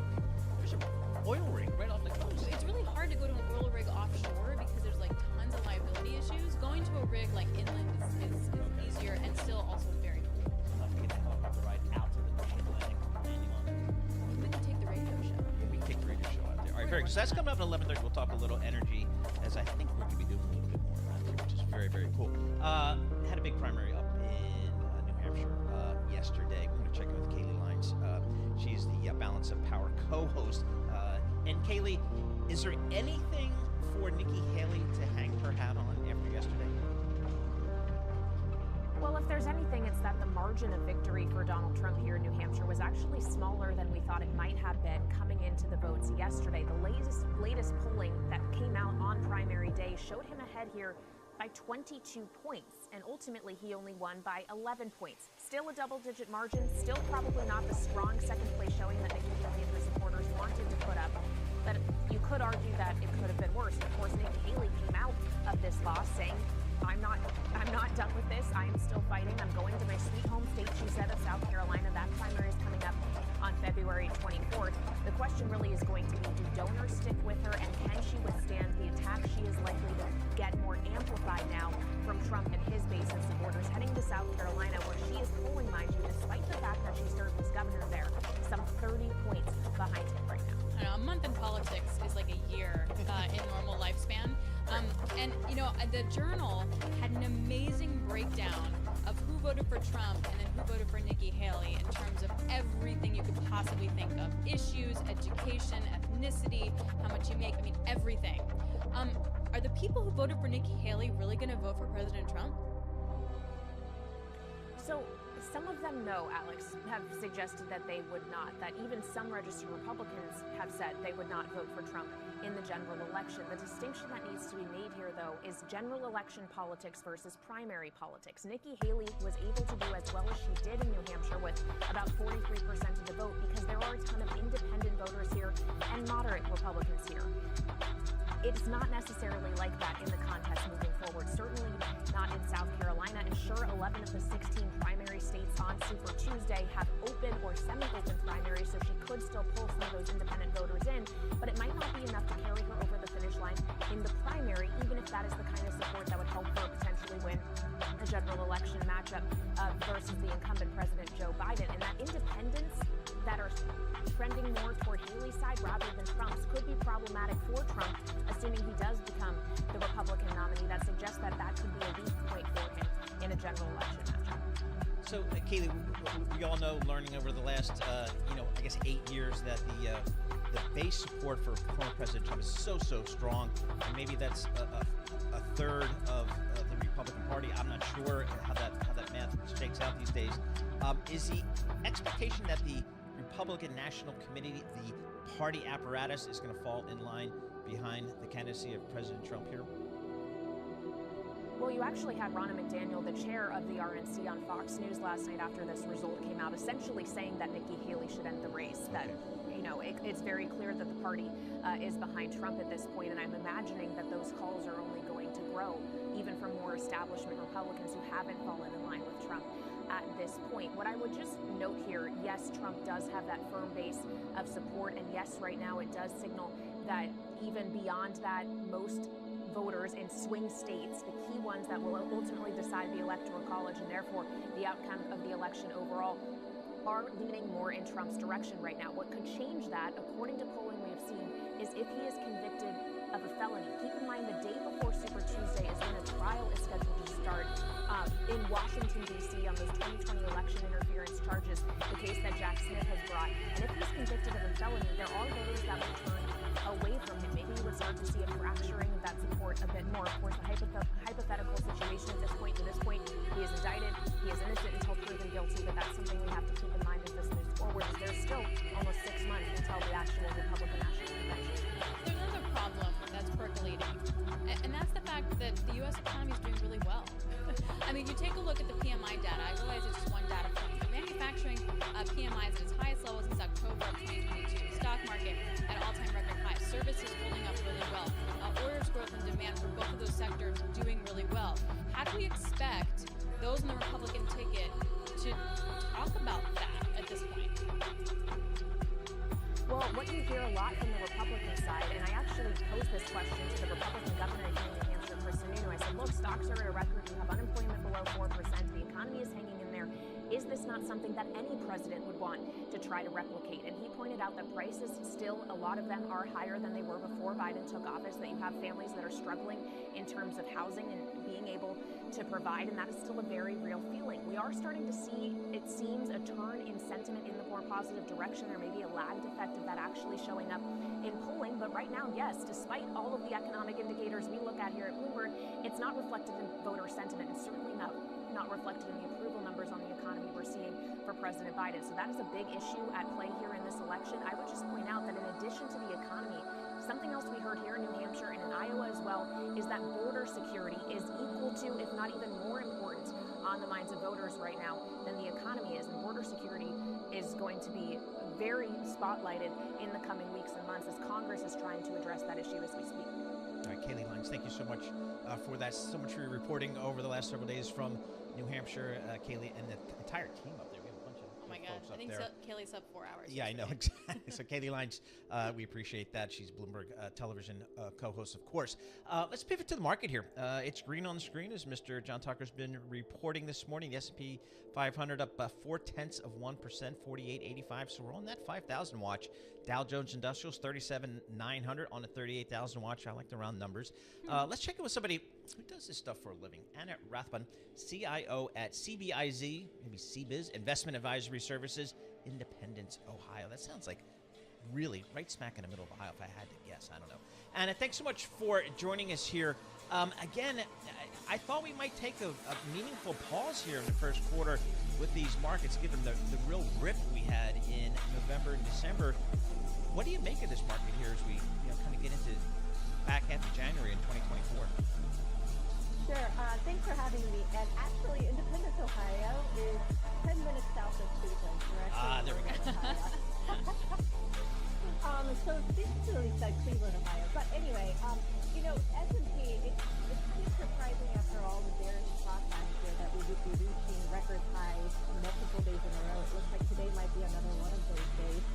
But it's important to remember what's driving this, right? I mean, everyone's talked about tech driving this Magnificent Seven becoming even more magnificent. But, there may be a reason why. If you look at the underlying trend in the S&P 500, you do have tech leading, but how many stocks and how many sectors or sub-industries are actually hitting those record highs along with the S&P 500? The cyclical parts of the sectors that represent the cyclical parts of the economy, they're not reaching record highs, right? So this is a reflection of some of the changes or the bifurcation that we see in the economy being reflected here. So do I think that tech can continue to run? Well, look, I think that tech is a part of utility.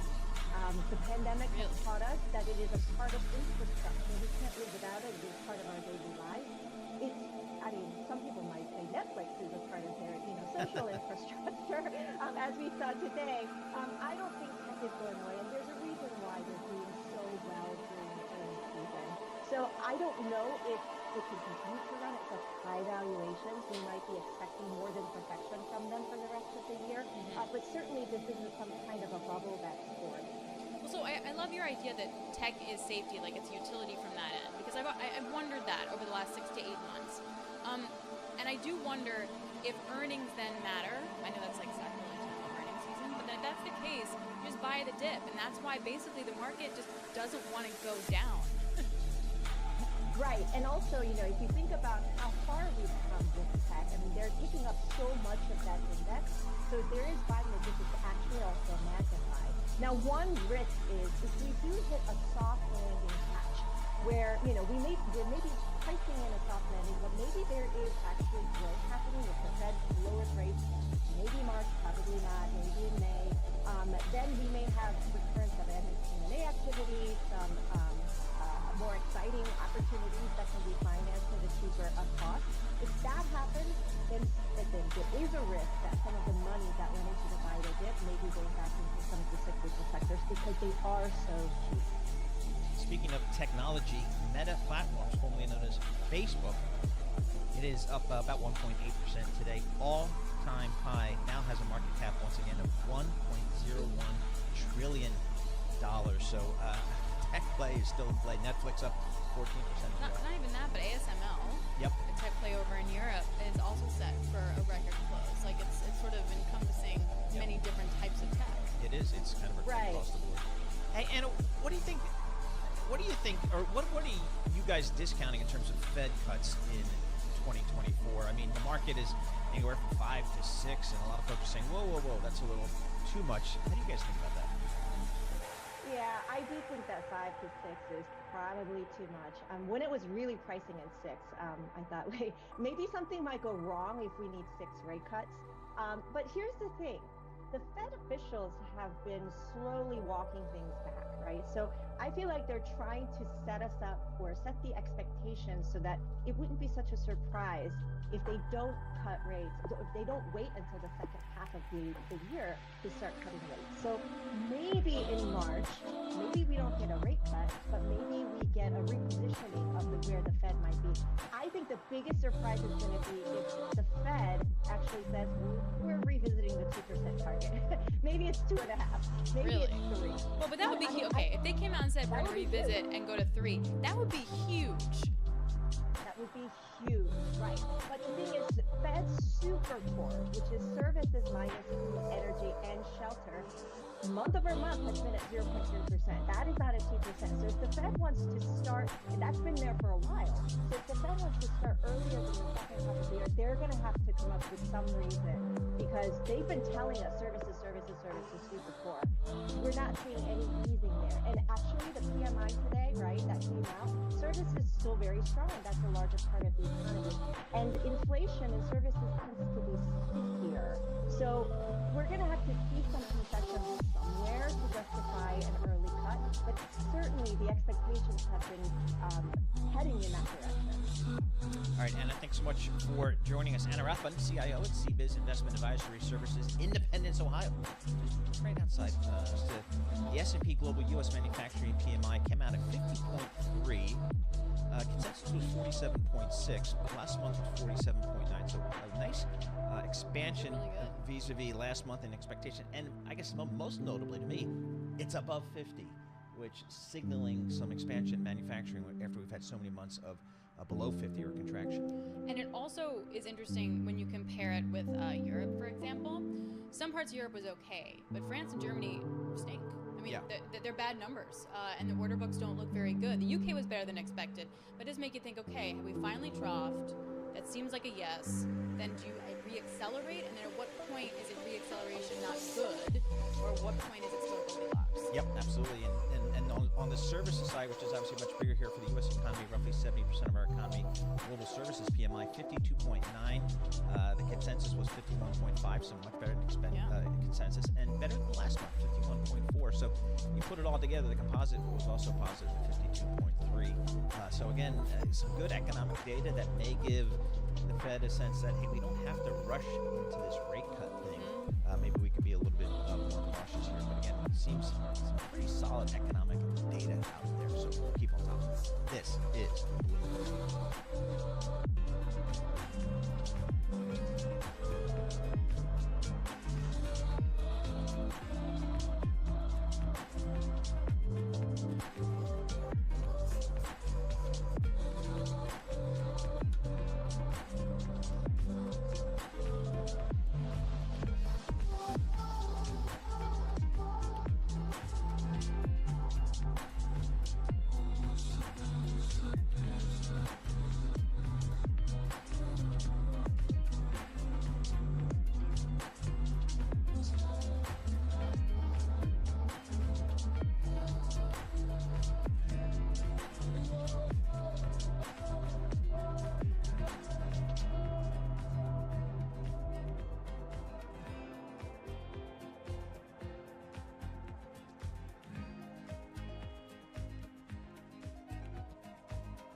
there was up over 1.2%, so that puts it in the $3 billion market cap club.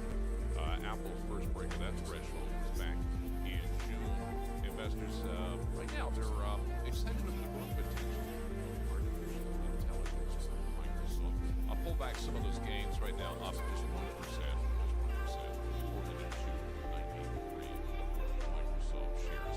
Traders also parsing S&P Global's U.S. Purchasing Managers Index numbers. They came in better than expected, but with earnings due later in the day from Tesla and IBM, the spotlight still remains in the tech sector. In the driver's seat, Netflix shares soaring after subscriber numbers surpassed expectations, up 13%. And that's the leader of the S&P 500. 5 of the 11 major industries higher communication services lead.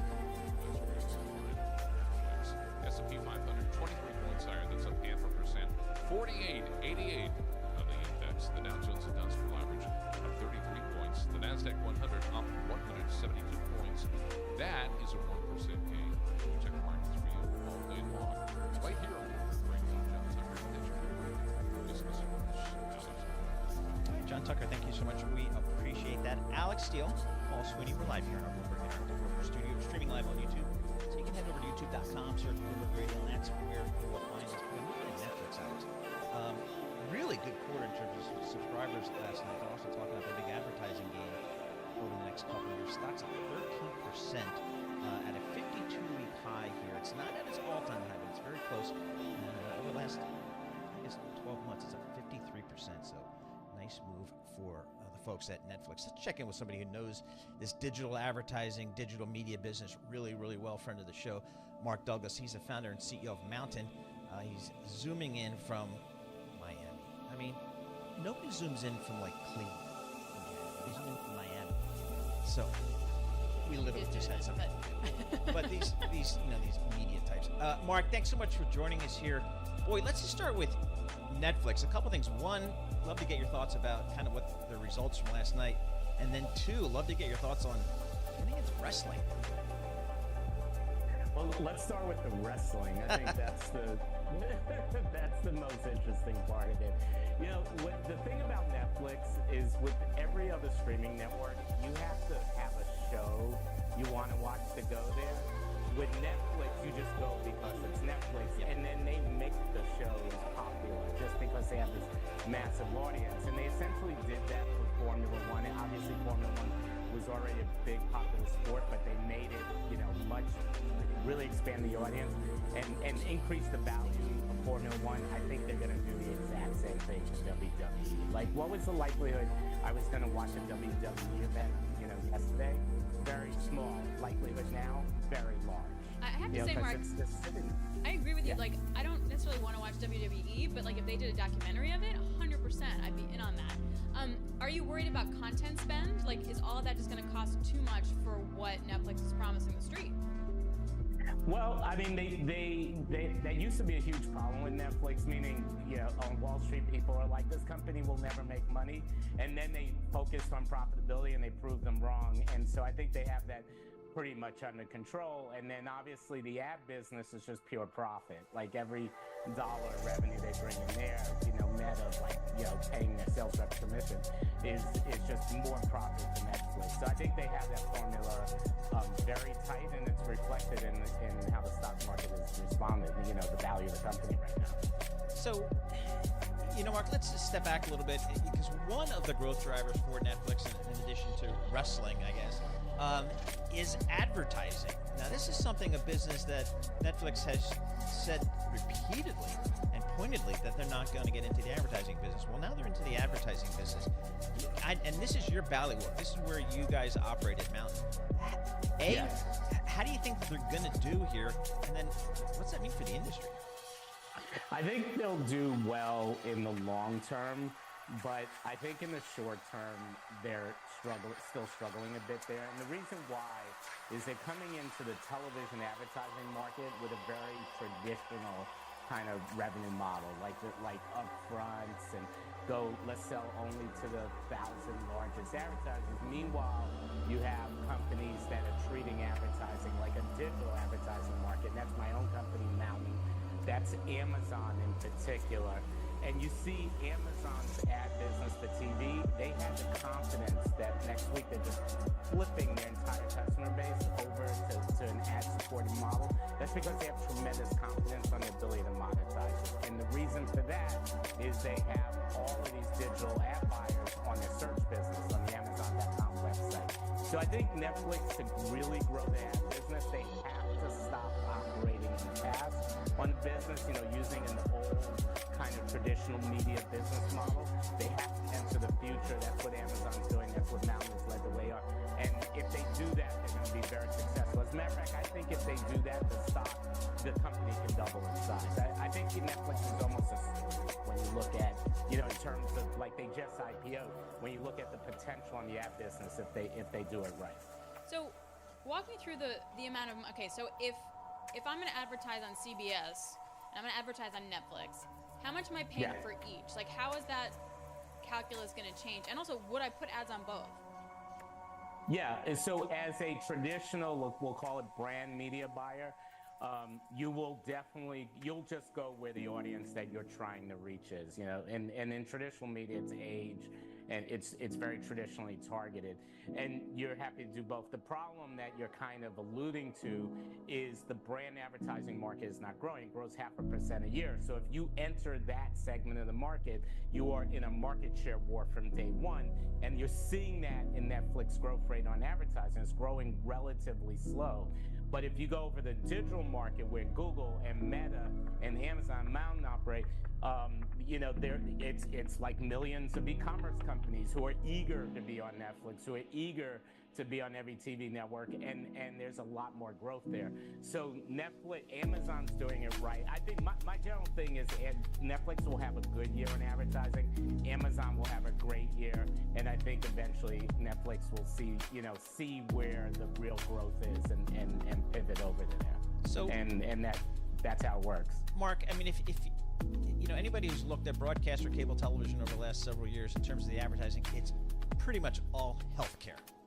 It's basically letting you know of all the conditions you're probably suffering from or could be suffering from, and here's the little acronym we're going to put to it so you can remember the name. You can go ask your doctor for this or that drug or procedure. Yeah. I mean, there's no. Yeah, I don't see General Motors. I don't see Coca-Cola anymore. I don't, all that kind of stuff. What is the future of advertising for broadcast and cable television? Is there one? That's what that's what we've been talking about. Now compare that to looking at ads on Meta, on Instagram. It's all e-commerce. It's all products you may be interested in, and disruptive companies and things like that. So the TV industry is in a transition. NBC made an interesting announcement at CES. CES is at the start of the year in Vegas. It's a big part of the show is advertising, is all these big advertising companies, and they announced that 60% of the ads that run on NBC, linear, cable, and streaming, they expect to be targeted against people's interests and not just their age.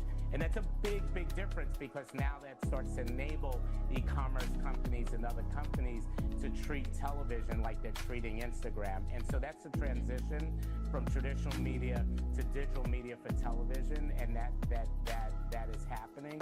And going back to Netflix kind of sees easy money in the old way, but I think the long term, they have to be part of that. And the answer to your question is, all of those TV networks are going to adapt. They're going to go where all the emerging companies are with the emerging ad dollars. So anecdotally, we cut the cord when my daughter was really little, right? But we're watching Hulu, and we have ads on Hulu, and she literally is like, "What is this? Like, why am I watching?" And she's like, "What's with all the car commercials?" She's like, "Who's buying all these cars? Like, what do I care about this?" Like, she literally blew her little brain about what actually was happening. I thought that was quite funny, but I think it's a deeper point to what you're saying on how to reach younger people who have no concept of traditional television and what advertising actually is. Yeah, I mean, it's the death of another way to state it is we're going to watch the death of broadcasting and broadcast ads and see the growth of matched ads, so to say, ads that are really tuned to your household and to your daughter's interests and your interests and things like that. And all the advertisers want the latter, and they're slowly abandoning corner. They're moving away from the broadcasting and moving more in the digitally targeted television advertising. All right, Mark, always good to touch base with you. Mark Douglas, the founder and CEO of Mountain, down there in Miami. It looks quite nice here, but I mean, I need the Four Seasons. I can't. You do. Yeah. I can't just No, I mean, summering down in Miami. He's Paul Sweeney. You know, whatever, however they do that down there. So, but good for him. That's what the media folks do. But back to my daughter in commercials. Yep. She literally doesn't understand why every commercial is cars. She's like, who buys all these cars? What are they doing with these cars? Why do I need these cars? That makes her the smartest person in advertising right now. Because all it is, it's like it's like Geico, and then it's car after car after car, and she's like, "This is not me, people. This is not what I need." Exactly. And those ads used to be on CBS, ABC, right. CNN, blah blah blah blah blah blah, and it used to make up 60% of TV advertising back in the day, particularly on Thursday nights.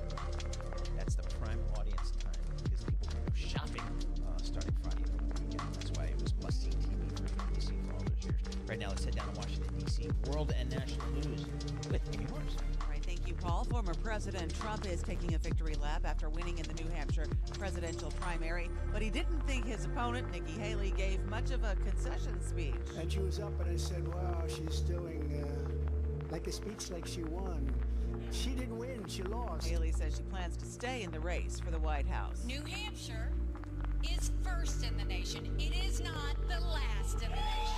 Still, the back-to-back wins put Trump on track to deliver a knockout blow to Haley next month in her home state of South Carolina. In the Democratic race, President Biden was not on the ballot but won New Hampshire's primary as a write-in candidate. Boeing CEO will be on Capitol Hill today, the first of a series of at least 2 meetings with senators as part of the company's damage control mission. Dave Calhoun is meeting with senators today and tomorrow as the plane maker works to reassure airline customers and the FAA that its jets are safe. A Russian military plane carrying at least 74 people crashed north of the Ukrainian border. Russia's Ministry of Defense says the aircraft was carrying 65 Ukrainian prisoners of war. They were part of an exchange when it went down. The governor there says no one survived. The U.S. has opened another digital hub for the people of Nigeria to help close the digital divide between Africa and the Western world. And Secretary of State Antony Blinken was there for the ribbon-cutting ceremony. I'm grateful to you for the partnership that we have between our countries, but also for your extraordinary leadership and vision in making Nigeria a tech powerhouse. The U.S. touts the American Corner Lucky as the future of providing easy access to everything from internet access to digital resources on U.S. culture, English language learning opportunities, and professional development and skills programs. Global news 24 hours a day and whenever you want it with Bloomberg News Now. Hey guys, here's 3 perfect fits for me and my Z that I love. Parts guaranteed to fit? Check. With eBay Guaranteed Fit, parts fit right every time. So I can keep my ride or die alive.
Earnings from tech companies driving the major stock averages higher today.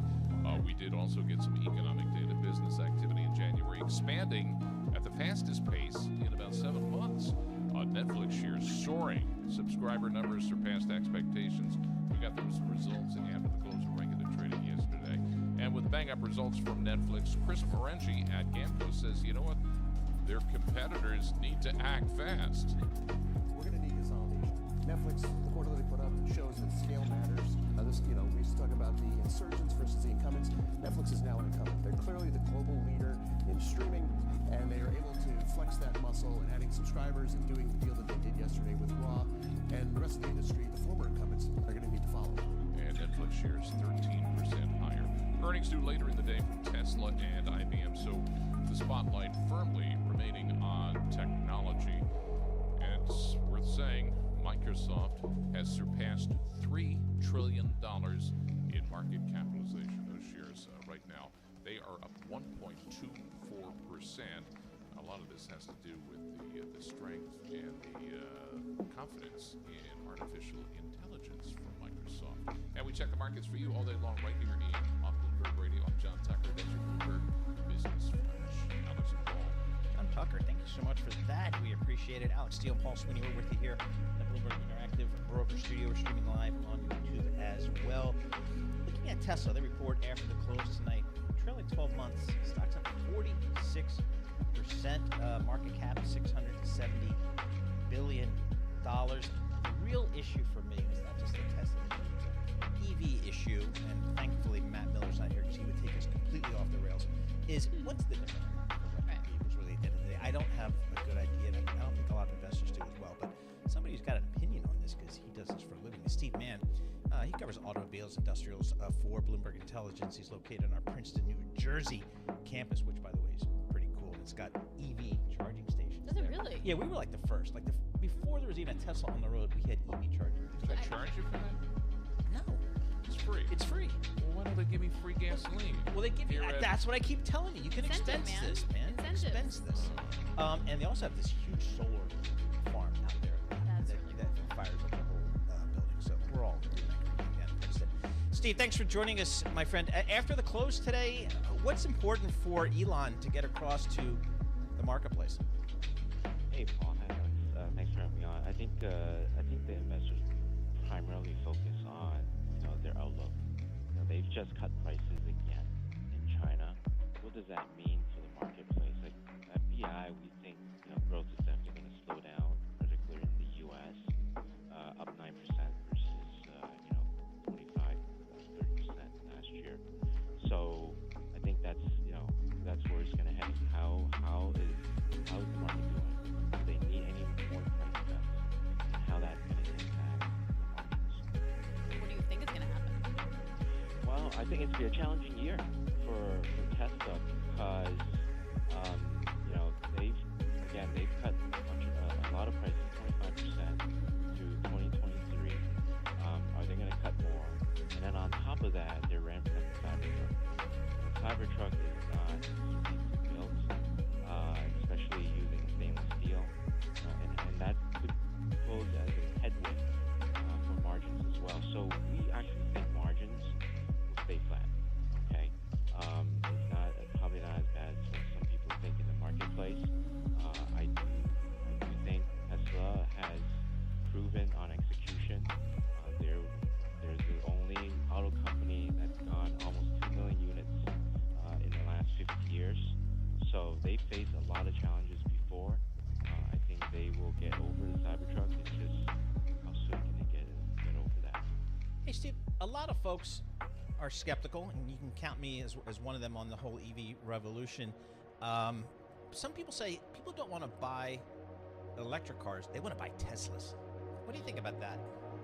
Well, Tesla has a unique offering. If you look at entertainment and activity, Tesla vehicle, they're way ahead. I think if you're asking for the tech-savvy consumer, that would be the first choice. Secondly, it's charging. I think they do have systems of charging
is my indicator, okay, for like things that the world is moving towards, but that a lot of people aren't moving on board with. He's my guy. So ESG, Paul, not a thing. So hybrid. I know you just bought a new car and it was an ICE, but like the next car you buy, would you do a hybrid? Probably not. Probably not. I put it this way. I'm an economic animal, and I certainly would not pay premium for that. If they were costs were all else equal, maybe I could do my green thing. This would be huge. This would be a huge moment. This would be huge for the industry. They're quaking in Detroit. So, Steve, real quick here, the F-150 Lightning, I drove it. Matt Miller got me a truck for a week. It was an awesome vehicle. I was surprised when I saw Ford cut production there. What's going on there? It's all you know, if you look at Tesla, hear about the investors, Ford probably with the price lists that Tesla and other automakers initiated really third quarter.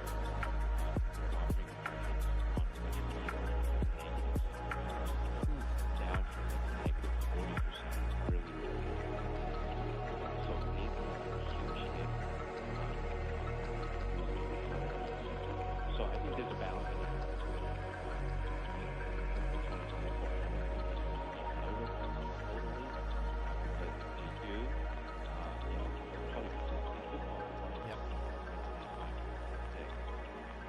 So they're going to have to manage that, balance that, and minimize. Yeah.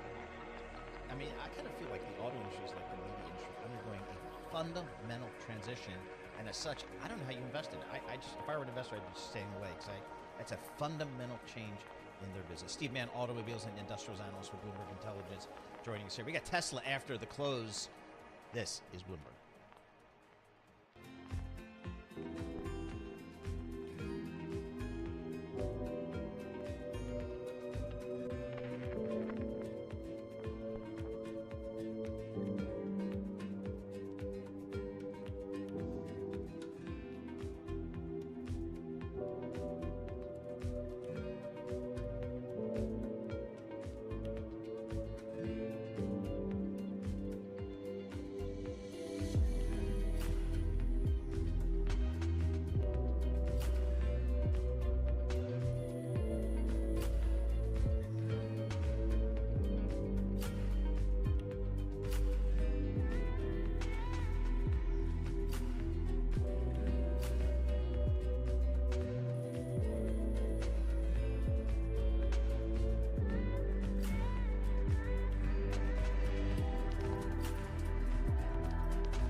subscribers in the final 3 months of last year, 4 million more than forecast, and that is the most since the pandemic lockdowns. Remember that. Streaming giant also agreeing to pay $5 billion for the rights to stream WWE Raw. I have to do Microsoft again. Its shares right now up 1.2%. They achieved an historic $3 trillion market value today. The latest example of how optimism over artificial intelligence has fueled an unstoppable advance in the software giant.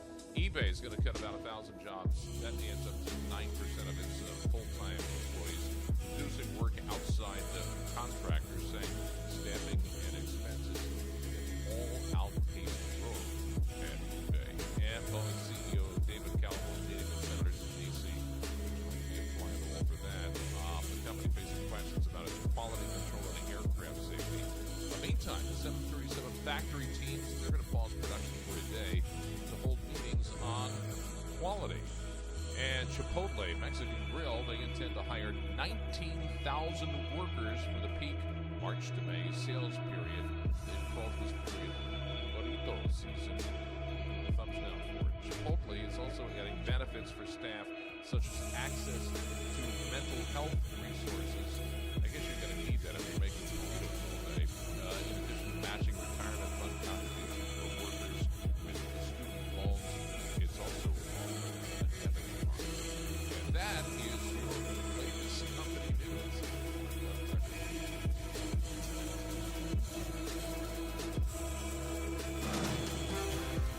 This is Bloomberg Intelligence with Alex Steele and Paul Sweeney on Bloomberg Radio. I mean, there's a million things to follow up on that company report. First of all, the guacamole's. I love Chipotle.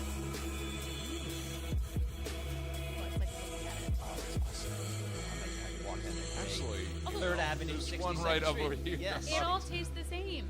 That's weird. I could be back in 10 minutes. That is weird. Order? All right, but the other thing I want to bring up was Microsoft. Before we get down to Amy Mars, I think the greatest story, or just manager who I think is underrated, believe it or not, is Satya Nadella, the CEO of Microsoft. So $3 trillion market cap, stocks up a cajillion%. People don't remember when Microsoft was the great growth story of the 80s and 90s, and then for 10, 15 years, it's lost its luster. The software company went nowhere, nobody cared about it. He comes in and turns it around and makes it an unbelievable growth story. I say this to my tech investors, it just feels like to me it's not fully celebrated. Right now, let's head down to Washington, D.C. for the national news with. All right, thank you, Paul. Former President Trump has held off Nikki Haley to win New Hampshire's Republican primary. Haley says she's not done. She's not dropping out. Former House Speaker Kevin McCarthy says he thinks Haley actually will drop out rather than risk losing in her home state of South Carolina. And he says Trump should now focus on taking on President Biden. Every time Biden goes out, he shows his weakness. Biden cannot fix his biggest problem, his aid. Immigration has now overtaken the economy. Former House Speaker Kevin McCarthy tells Bloomberg Surveillance the Trump campaign should make Biden the issue. President Biden will be looking to gain support from the United Auto Workers members ahead of the election. He's giving a speech aimed at union members at a legislative conference in Washington, D.C. today. Bloomberg's Jonathan Tamari. They have great numbers in Michigan, which is a key swing state, but there's a symbolic power to that union. It's one of the most probably well-known, well-recognized union, and it really symbolizes Biden's pitch, his message, that he claims he's rebuilding kind of the working class in America again. The White House has not commented on Biden's speech, and UAW President Sean Fain has yet to say if the union will endorse Biden in the election. Senate lawmakers today are looking at the use of artificial intelligence in law enforcement. The Judiciary Committee on Criminal Justice and Counterterrorism will examine how AI tech is being used by police and how it could be used in investigations and prosecutions. Kate Middleton continues to recover in the hospital from abdominal surgery. The Princess of Wales was admitted to the London clinic last week and will likely stay there for up to 2 weeks to recover. The 42-year-old Middleton is said to be doing well, but she is not expected to return to her official duties until after Easter. Global news 24 hours a day and whenever you want it with Bloomberg News Now. I'm Amy Morris, and this is Bloomberg. Paul and Alex. All right, thank you very much, Amy Mars. We appreciate that. You know, we had Leo Miller from the China page on. He is my go-to voice on China. The first time I read stuff and talked to him, wow, they know what's going on there. They got some really good data there. He is still very bearish on the ability of the Chinese government to start economic growth there. Very bearish call from them. But Yeah. they're trying, aren't they? Yeah, they are. And the latest news today was reserve requirement ratio cut by about 50 basis points. It just means that there's more liquidity for banks to do stuff with. This is the second day in a row, right? Yesterday we had some intervention into the actual stock market. And how we trade then is going to be quite interesting. We are seeing the offshore yuan a little higher when you compare to the dollar. That's a quote-unquote good thing. But if they do 2 days of straight intervention and equities still can't get a bid and there can't be stabilization, that's not going to be good. Yeah, I don't know. I mean, I guess I take it from just the investor's perspective. I take it from an Alibaba perspective because I was really involved in kind of following that company in the IPO back in the day. And, you know, you look at the prospectus for Alibaba or any of those Chinese companies, Tencent that came public that did so well in the Western markets. The risk for those companies was what basically boiled down to China risk. At any given time, the government could come in and materially impact your business, either positively or negatively. And that's what happened on the tech sector for China. And it almost, as John Tucker was just saying, it's almost uninvestable. You know, that's what I ask a lot of emerging market investors. Is it even investable these days? So Alex thinks I'm the perfect reverse Iran. Yeah, She's all in on China. So for me, when I talk about shopping, you do the opposite of what I'm doing, and that's going to make you money. And for JT, I call John Tucker, whatever he says, I'm doing the opposite. So he's bearish on China. That means, guys, it's time to start. Exactly right. So anyway, China, it's good reporting on the Bloomberg terminal talking about the government trying to aggressively attack that economy.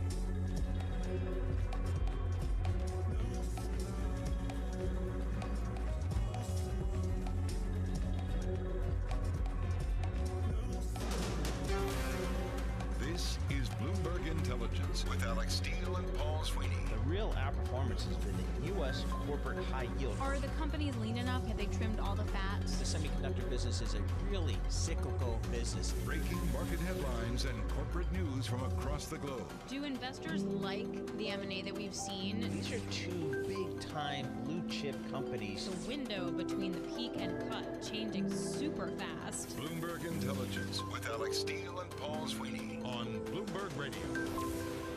All right, coming up in this hour, we got some good stuff, but it is highlighted by at the bottom of the hour, chat one of your big companies that Alex likes to follow all along the energy space. Lorenzo Simonelli, CEO of Baker Hughes, is going to join us to discuss the company, the earnings, and the outlook for that business in the energy space. So stick around for that. But first, let's kick off this hour with Mr. John Tucker. All right, stocks are ticking higher, led by, yes, Netflix, as customers keep signing up to watch its streaming service. It's the leading stock in the S&P 500. And that's the big earnings picture. Stocks have broadly rocketed to records recently in hopes that ruling inflation is going to convince the Fed to cut interest rates several times this year.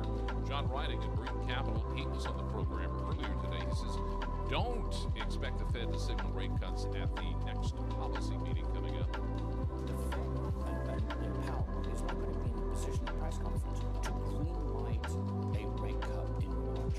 I think the Fed's thinking probably June the earliest, and they're going to be pushing. There's no new interest rate forecast come out at this meeting. Maybe more importantly for the Fed today, the flash report from S&P Global saying that prices charged by businesses rose at the slowest rate since May of 2020. S&P 500 right now, 31 points higher. That's up 0.7%. 48.96 on the index. That holds up. Yeah, it's going to be another record close for the broader index. Dow Jones Industrial Average up 99 points. The NASDAQ 100, 204 points higher. That's up 1.2%. Treasury yields for you. The 2-year, 2 basis points higher. 4.35 there. The 10-year, 1 basis point higher. That's up 4.13. And we check the markets for you all day long right here on Bloomberg Radio. John Tucker, that's your business flash. Alex Long. John Tucker, thank you so much once again. Alex Steele, Paul Sweeney, we're live here in our Bloomberg Interactive Bloomberg studio in our Bloomberg HQ in New York City. We're also streaming live on YouTube, so you can check us out there. As John was just reporting, another day of green on the screen, record closing, perhaps, who knows. But boy, so much for that first few days of the year. Sell off, as indicated, it feels healthy. We'll turn it right around again, moving higher. Abigail Doolittle, she joins us here in our Bloomberg Interactive Broker studio. She follows these markets. She knows what's going on. Abigail, what are you looking at today? Well, that's kind of you to say that I know what's going on. This rally is really going much further than you could have thought it would, given the fact fact that there's so much uncertainty out there, and really given the fact that earnings are going in the other direction, right now the estimate for, I believe it's the next 12 months, $212, and it's been decreasing over the last year, whereas you have the S&P 500 only going higher. But yes, we'll be looking at a fourth record close in a row, up 5 days in a row, the best 5 days since December. So it seems right now investors are choosing to go with Netflix. Clearly a great quarter. They beat numbers. The subscriber the subscriber number of 13.1 million was a record for a fourth quarter. It was also went back to the pandemic levels. It looks like the password crackdown could be working. Plus they're talking about some of their programming. On the other hand, yesterday we had some earnings numbers that weren't so great. Today we also have DuPont. They've pre-announced to the downside, so some of the more old school companies not doing so well. Bloomberg, the commodity index, down last year more than 10%. Some folks are saying that decline for commodities last year had a lot to do with a lack of demand, and that there could actually be some kind of a recession this year. So we have investors today only looking at the good. Next week's going to be really interesting. We have the Fed, we have more of those mega cap tech earnings, and then we also have jobs. So do you get the sense that this rally is liked? And I say that because, I feel like begrudgingly we've gotten to record high after record high. I don't feel the enthusiasm. I don't feel the kind of volume energy trending. And I'm just wondering, what do you make of that? Because that's going to set us up for any kind of disappointment on earnings, which is how much expense. Yeah, I would agree with you. So I don't feel it's liked. On the other hand, I don't feel like it's hated. Right, it's but it still can't sell off. Yes. Just in sort of a neutral land, folks watching it, such as myself, sort of in a little bit of disbelief. I've seen this so many times on the upside and the downside, though, where markets just go longer and further than you think. The S&P 500 itself, from a technical standpoint, is still caught up in this little topping pattern. The momentum is less, so every record high we have is on less bullish momentum than the last record high. That's a bearish divergence, including the fact that also, as I was mentioning, earnings continue to go down. So at some point, I think that, what is the saying, pay the piper? I think that's at some point you got to pay the piper. Yeah, I think that, something's got to give. When that happens, I don't know. Could it be the Fed? It seems like there is an expectation that the cutting will start in March. If there's some firm indication that might not be the case, that could be it. Plus, if, to your point, Alex, these mega cap tech earnings next week, Apple, for the quarter that they're reporting, growth is expected on the top line to be less than 1%, and valuation almost 30 times. It's just, they've got to put up bigger numbers, a lot of these tech companies, to really keep this rally going. All right, I hate to do this, but the RSI for the S&P 500, 72.9. I'm a little nervous here, but you tell me it's not necessarily the point where it is. It's if you start seeing it kind of roll over. Yes, exactly. And I'm going to pull it up right now because it's changing so much. The one on the NASDAQ 100 yesterday I looked at was actually bearish. So we have. NPX. So I like the S&P. You kind of do the RSI. It's a 72.9. It's above. If you get above 70, then you start saying, hey, maybe a little overbought here. You get below 30 or something. You kind of say, hey, maybe it's a little bit oversold. It trades pretty tightly in that range. Well, you actually don't mind the fact that it gets above 70. At least that's what Ari Wald over at Oppenheimer told me. But what we don't like here, and you can see it very clearly, and I'll try to describe it to our listeners, is the fact that you have the S&P 500, as I was just mentioning, and we were talking about a string of record highs. The RSI back in December was at 82, so much more bullish momentum, but the S&P 500 itself was at a higher level. You now have record high after record high, and folks aren't as bullish. So when you have a string of lower highs on anything, really, it's not great. So here on the S&P 500, it suggests that some consolidation at a minimum is ahead. You know what's also not great? DuPont. And I say that because DuPont is a chemical company.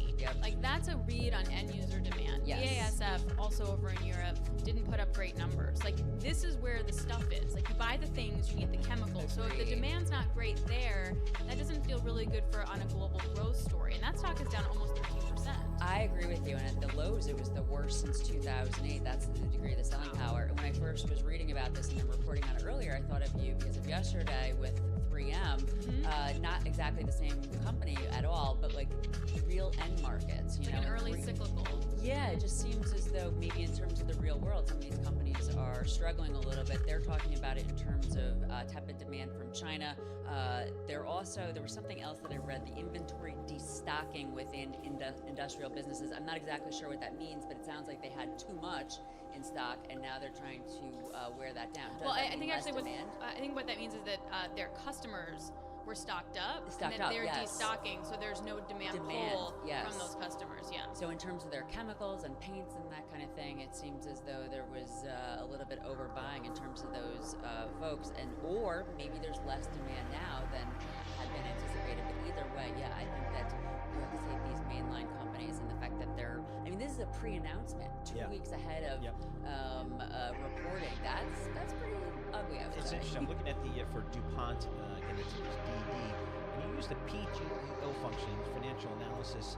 46% of the revenue comes from Asia Pacific. So they're calling out China, and I guess, again, China has been weak. We've been reading about it, hearing about it, talking about it for months now. If you're at DuPont, you probably see that in your top line, and that's what they were calling out. So it's very interesting to see in real world results. Abigail Doolittle, thank you so much for joining us. Abigail covers all of the markets for Bloomberg TV and radio. Appreciate getting a few minutes of her time.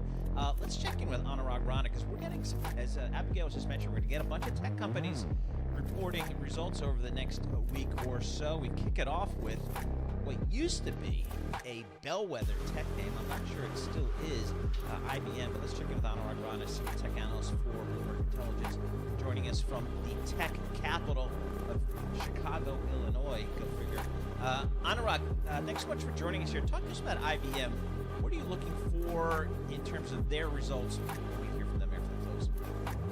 Yeah, thanks, Paul. So if you look at IBM, the stock has been actually pretty well over the last 12 months or so. But going into the quarter, we don't think that they're going to come up with any big guidance, only because I think we are still in that phase that consulting revenue is under pressure because discretionary IT spending is not there. So I think the near term is still a bit hazy, but we do expect a pickup in the second half for almost all of IBM's businesses. So it'll be fun to see today. It's possible that the buy-side expectations may be slightly higher because it has been touted as an AI play. We think it's going to be a few years before they start seeing some revenue in the enterprise AI space. But it'll be very interesting earnings tonight. Anurag, the stock, first of all, I have to say, your face when Paul was introing you, you're like really excited. He was smiling, like he's really into this. The stock has done really well and had a super solid run since October, particularly for this year as well. And I'm just wondering, like, if the path of least resistance has to be lower, like you're just not going to match it, or what kind of numbers would instigate even new highs? Yeah, I think any guidance above high single digits would be welcome. I think free cash flow guidance would be important as well. But one of the things about IBM is they have made some really big changes over the last 3 or 4 years, and I think it's possible that people are seeing that this is a far more stable company today than it was 4 or 5 years ago. And I didn't say that some valuation would be because of that, but at the same time, it's trading at 18 times earnings, which is historical reasons high. But when you look at somebody like a Microsoft trading at 31 times or Amazon trading at 34 times, it is still lower than other tech peers. Overall, I think IBM still has a lot of transformation to go through, but I think it's making slow progress. So I'm looking at IBM PES page, which is a description of the company, most widely functions. Based in Armonk, New York, 288,000 employees. Wow, so just extraordinary. $158 billion market cap, up about 28% over the trailing 12 months. So you're talking about international business machines, and I was talking earlier, Anurag, about Satya Nadella and Microsoft and what a tremendous transformational job he has done, and I kind of think he's kind of not valued highly enough relative to like the Elon Musk of the world. Is there a scenario where IBM can reposition, pivot at something to get to a higher growth trajectory and maybe get to a higher valuation? Is that something, can they do something like Microsoft like? They are in that process. I mean, that's really their desire is to do that. But what happens is with a lot of businesses they own, they're not going to get that double-digit push. Now, in the case of infrastructure business, that's going to remain flat for the next 3 years. That's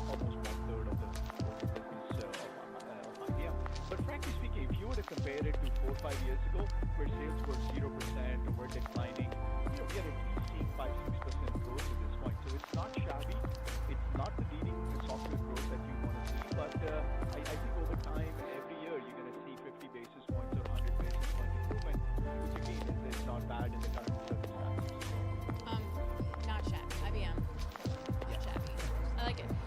Anurag, to Paul's point, Meta market cap 1 trillion, Microsoft's market cap 3 trillion. You're looking at Google, Alphabet, record high. IBM sitting pretty headed into earnings. Why? What do you think is driving all this big tech right now? So again, I mean, it's probably the most important question for investors over the next 12 months is, what to do with big tech over here. When we look at enterprise technology, I'm not going to comment on consumer technology because it's all over the place. When we look at enterprise technology, whether that's Amazon Web Services, Microsoft, or IBM, Accenture, I mean, you name all these companies that pretty much make their money when businesses spend on buying new technology products. They have been underinvested over the last year. We have seen growth rates slow down in consulting businesses, in cloud infrastructure, in cloud applications. So after 2 years of underinvesting, we are hopeful that by the second half of this year, we'll see a pickup in that spend.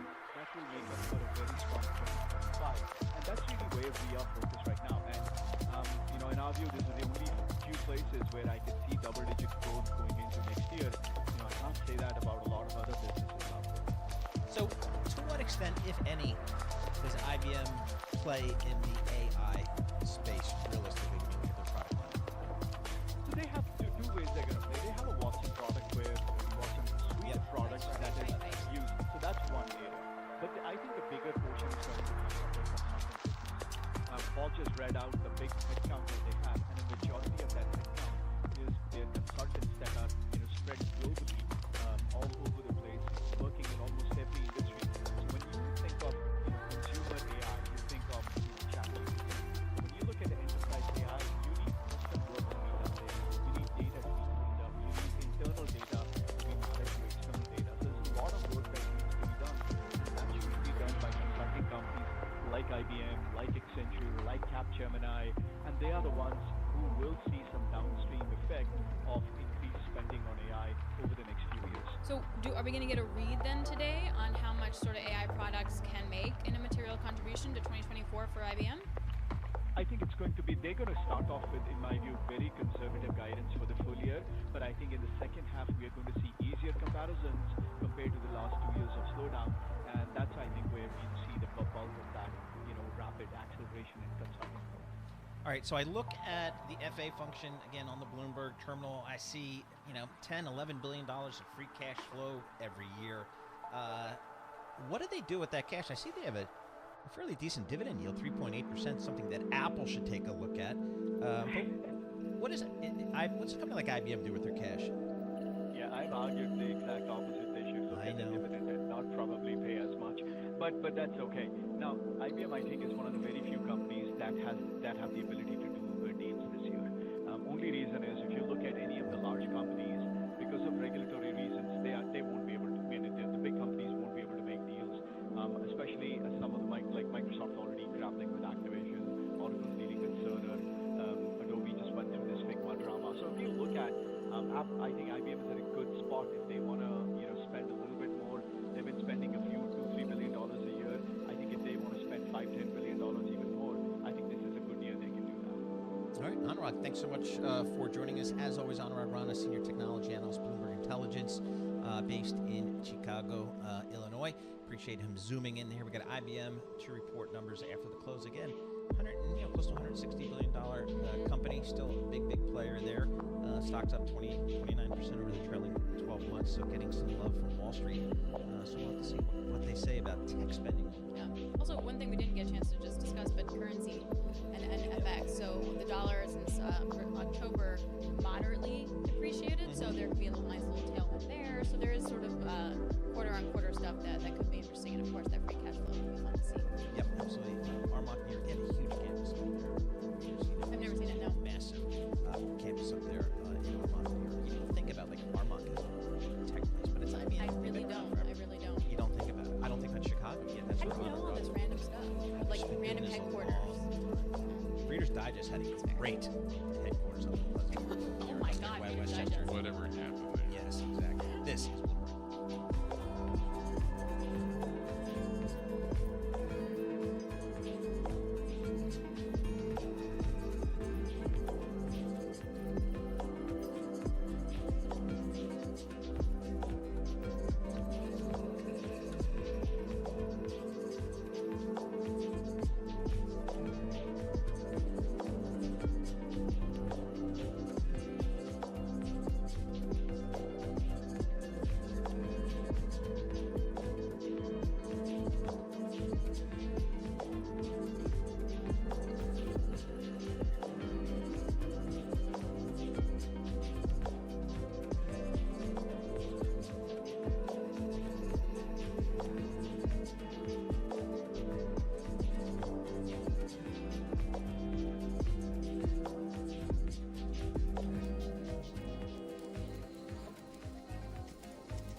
Headlines and breaking news 24 hours a day at Bloomberg.com, on Bloomberg Television, and the Bloomberg Business app. This is a Bloomberg Business Flash.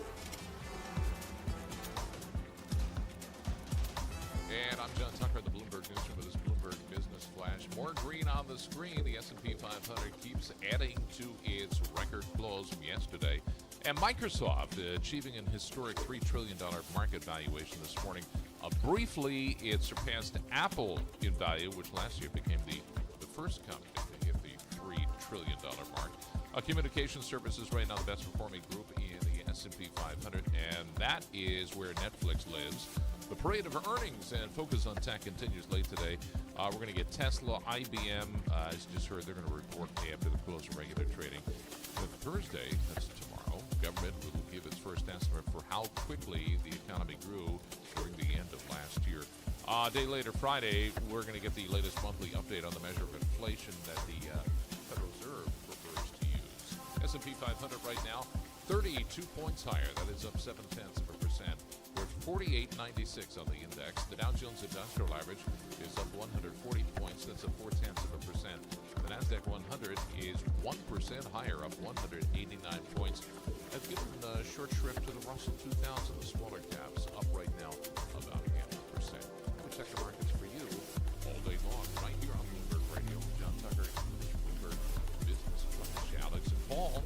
John Tucker, thank you so much. We appreciate that. Alex Steele, Paul Sweeney, we're live here in our Bloomberg Interactive Broker studio. And I've said it before, I'll say it again. If I were to start my Wall Street career over again 30-some-odd years ago, I'd look to private investments, private equity. Is it private equity anymore? It's private. No, there's private debt. equity. Now there's private debt, which is a new asset class. It wasn't there when I was starting on the business, which is too bad.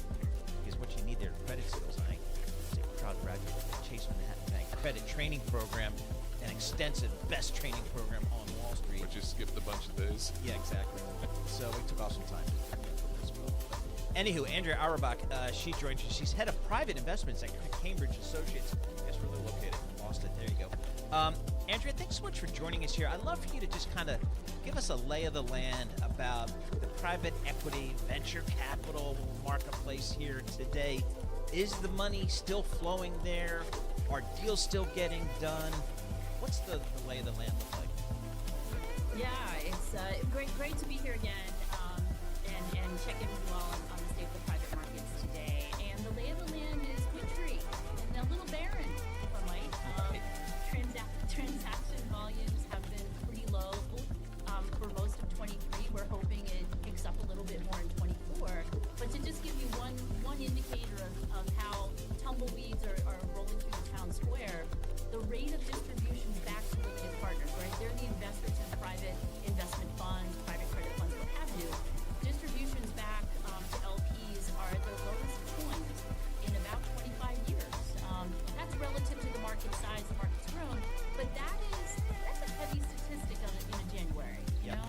And so there's more work to be done here, and the GPs are getting at that work. Well, I mean, is it primarily been driven by this interest rate environment we've been in here? It's tough to get deals done, to get liquidity for the LPs. If I'm sitting on an investment here, is it primarily driven by the interest rate environment? Exactly. With the zero interest rate environment exiting stage left and interest costs doubling overnight, it's definitely created a throttle back in GP's ability to work with their companies to generate attractive exit opportunities. And then buyers, like there's a big bid-ask gap right now, and you're observing this all over the place, as are we, because the next buyer can't borrow the same amount of debt to buy the company, and so they won't. And they won't pay for that. They won't pay as much either. And so we're waiting for a bit of a capitulation moment maybe to unlock a little bit of the pent-up demand for exits right now that the LPs are waiting for. I mean, Andrea, I think the market would love that. In the meantime, it does feel though there's been lots of different ways to access money to give it back to LPs, and LPs going to private equity being like, I'm not going to invest more money until you give me my old money back, and then leverage upon leverage upon leverage. Is there trouble brewing here? Like, what's the unintended consequence? Yeah, so you're absolutely right, and so transaction volumes are down. Fundraising for 23, I think you'd have to go back about 8 years to find another year that matched in terms of volumes are down, right? You have to look back 8 years to find another year that had this much capital coming in. And you're right about the leverage on leverage talks. It's the risk here is that GPs are feeling the pressure, and they're looking for ways to deliver some kind of distributions to LPs. And there are certain things they're doing. I'll do anything for a distribution, but I won't do that. It's sort of the environment we're in. LPs aren't liking some of the financial engineering efforts that are going on. NAV loans being one of the hotter topics, if you will, in the LP and community right now. All right, talk to us about what has been one of the most amazing growth stories I've seen in financial services over the last dozen years, which has been private credit. What's your thoughts on that marketplace, that asset class, and kind of the deals that are getting done there?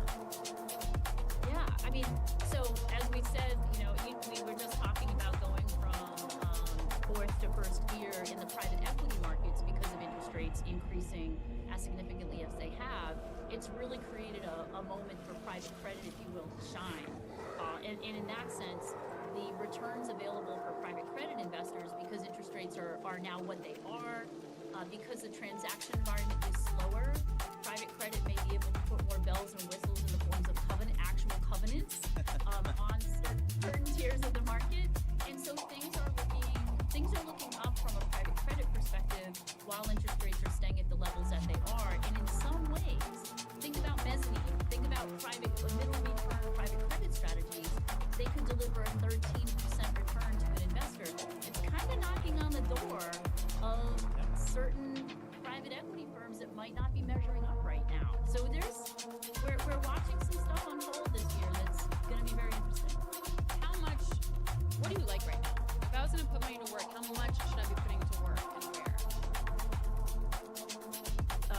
Wonderful question, and actually there's a lot of discussion around this, right? Because the public markets, as we know, have recovered quite strongly, and you've been talking about that and where those pockets of opportunity are. Private markets take anywhere from, let's argue, 5, 7, 10 years to really watch those absolute returns roll in. And so part of the debate right now, Alex, is should we keep it in publics or should we move to privates? Now, I live in private, and so within privates, depending on what you're looking for, that private credit that Paul's talking about, very interesting if you have a fixed income allocation you'd like to offset with a little bit more of a return in the private credit realm. I'll give you an interesting spec from private equity. Venture valuations have been coming down significantly. Yep. And we're watching the returns come down, and it's definitely a lot of capital is cleared out of that particular market. And as we talk about it here at Cambridge Associates, venture is looking very interesting right now, precisely because capital has been moving off to the sidelines. All right. Yeah. Andrea, always a fascinating discussion with you. Always appreciate getting some of your time. Andrea Auerbach, head of private investments at Cambridge Associates. Alex? All right, so it's in thick of earnings season, and there's a lot of interesting company stories coming out. What we want to highlight right now is Baker Hughes. It's an oilfield services company with really two main businesses. One is legitimately just oilfield services. You're helping oil producers make more oil out of the ground, offshore and onshore. The other one is called Industrial and Energy Technology. That's new energy, that's LNG, it's export facilities, two big businesses. Revenue came in for the fourth quarter at about $6.84 billion. Earnings came in at 51 cents a share. We're joined now by Lorenzo Simonelli. He's chairman, president, and CEO of Baker Hughes. Lorenzo, it's so good to see you. Thanks for joining us today. Alex, good to be with you as always. So listen, the stock is down 3%. The commentary from analysts is your outlook isn't as rosy as your peers like Halliburton and Schlumberger. What do you say to that? I would say, first of all, we're coming off some great results in 2023, and also we've laid out a clear strategy as Baker Hughes over the coming years. As you look at 2024, we've given a guidance that is a balanced approach with all of the geopolitical and also uncertainty that's happening around the globe. So we stick to our guidance, and we think that we're executing. And as you look at the guidance, we've got considerable growth in 2024 and great performance as well. So what's the biggest question mark, I guess? So if you're more conservative than your peers, where is the question mark? Is it going to be the new energy orders? Is it going to be onshore demand, or is it going to be offshore? Is it domestic or international that has you thinking, questioning the most? You know, you look at what's happening around the world and you see the geopolitics, you see what's happening from the OPEC cuts, you see what's happening from the consolidation in North America, and that leads some uncertainty relative to the activity levels within North America land. We still see that North America should be flattish, but U.S. land will likely be negative for the year, given some of the consolidation and also some of the activity. International, again, will be in the high single digits, so we still see that being robust. And I think, again, as we look at giving guidance, we're taking a balanced approach to what's taking place around the world at this moment, and also giving a predictability to our investors on what can be achieved and also confidence in what we can achieve. Lorenzo, I just looking at your business here, and I see that about 3/4 of your revenue comes from outside of the United States. So obviously, you are attuned as much as anyone to the geopolitical risks around the world. What are you telling your investors about, what's happening in Eastern Europe, what's happening in the Middle East, and how that may impact your business? We're telling them that we've taken every caution and also we're managing the situation. We haven't seen any impact and we don't anticipate a big impact, but we do think some of the development plans may be delayed slightly over the long term. No change in what the NOCs and also large customers are laying out from a capital spend, but there may be some, I would say, delays. Again, as we look at the outlook internationally, we're still anticipating high single-digit growth, and we think that international is a key place for us to be, and we look to perform there over the coming years. Lorenzo, what's your take on the demand side? I guess that would focus more on oil, and it does also hit on the Red Sea issue, but what's demand going to look like for 2024? I'm getting notes about 2025, but I have no idea what's going to happen this year.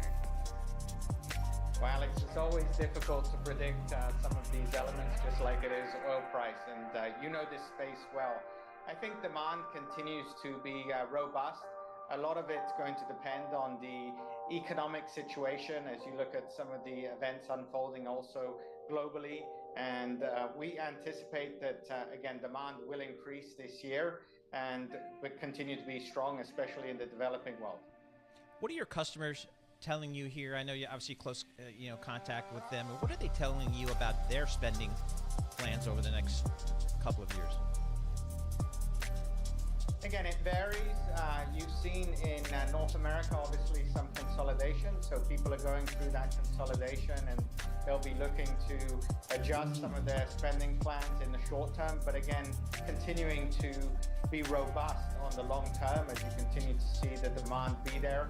On the international side, these NOCs have multi-year projects that they're executing. There'll be some variation in the timing of those. But again, the long term continues to be solid. And as you look at our guidance, again, we're anticipating that maybe there's some tempered view on some of the pace of the developments, but the developments are going to happen. NOC, Paul, just national oil company. Thank you. Just to call out with the oil jargon there. Lorenzo, you mentioned the M&A situation, and I find that so interesting because that was one of my questions to all these CEOs when they announce these big mergers is, are you actually going to be slowing your oil production growth over time? And they're all like, no. It's going to be really good. It's going to keep growing. What do you think that timeline actually looks like? In the beginning, there's synergies, they get more out of the ground, but then that tapers off. What do you notice? So as you look at the normal evolution of consolidation, we've seen this cycle before. You are going to continue to see production increases, but you're also going to see synergies between the consolidation, and as they go through their integration activities, I think you'll likely see some tempered measures relative to some of their procurement. But again, production, they're going to seize the opportunity to continue to increase production as the demand is there. Yeah, I mean, I'm not an expert in this, unlike Alex, but a term I used to hear a lot, and I don't hear it that much anymore, is peak oil. When are we going to be at peak oil? Are we at peak oil? I don't hear that discussion anymore. So when you're talking to investors, how do you talk to them about the long-term kind of demand for oil? You've got to look at it from a standpoint of the energy transition is going to be multi-decades, and it's going to require an energy mix that is abundant of providing as clean as possible fuel sources to the public. And that means oil is going to have a role to play, and we see oil and gas in particular having a strong, robust outlook as we go forward. And the question on peak oil has been asked many times. There will be a time when peak oil comes. I think it's not at this stage, and we continue to focus very much on gas and also LNG. Well, and speaking of, so LNG is huge for Baker Hughes, so they help to build the export terminals that you get. That has been a humongous driver here in the U.S. And just to focus on that for a second, they booked about $169 million worth of new energy orders in the quarter, and overall for the year, $750 million. Like, that's growing at a very rapid clip. Lorenzo, somehow restricting LNG exports in the U.S. is becoming something people are talking about. The permit process has gotten a lot slower. What is going on?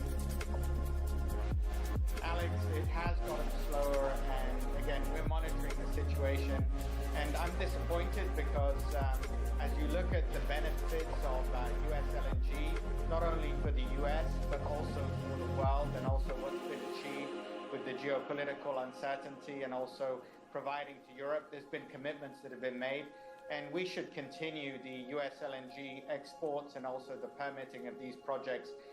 That being said, international projects are continuing to move forward, and we have an expectation that again in 2024 there'll be 65 MTPA FID'd, and we're again seeing about 30 to 60 MTPA FID'd in 25 and 26, and by 2030 there'll be a global capacity in place of 800 MTPA. So, you know, we'll monitor the US situation. It's disappointing. I think it will sort itself out. There's been a lot of commitments that have been made to international partners.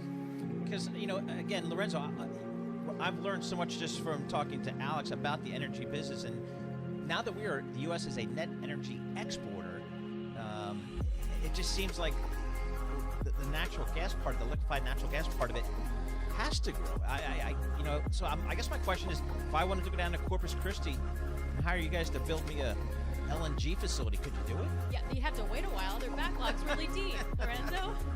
We have a very good backlog, and we continue to grow our backlog in LNG. And yes, we can build. We have the most versatile portfolio of solutions around LNG: small scale, large scale, stick, modular, onshore, offshore, floating. So you're coming to the right place, Baker Hughes, for LNG.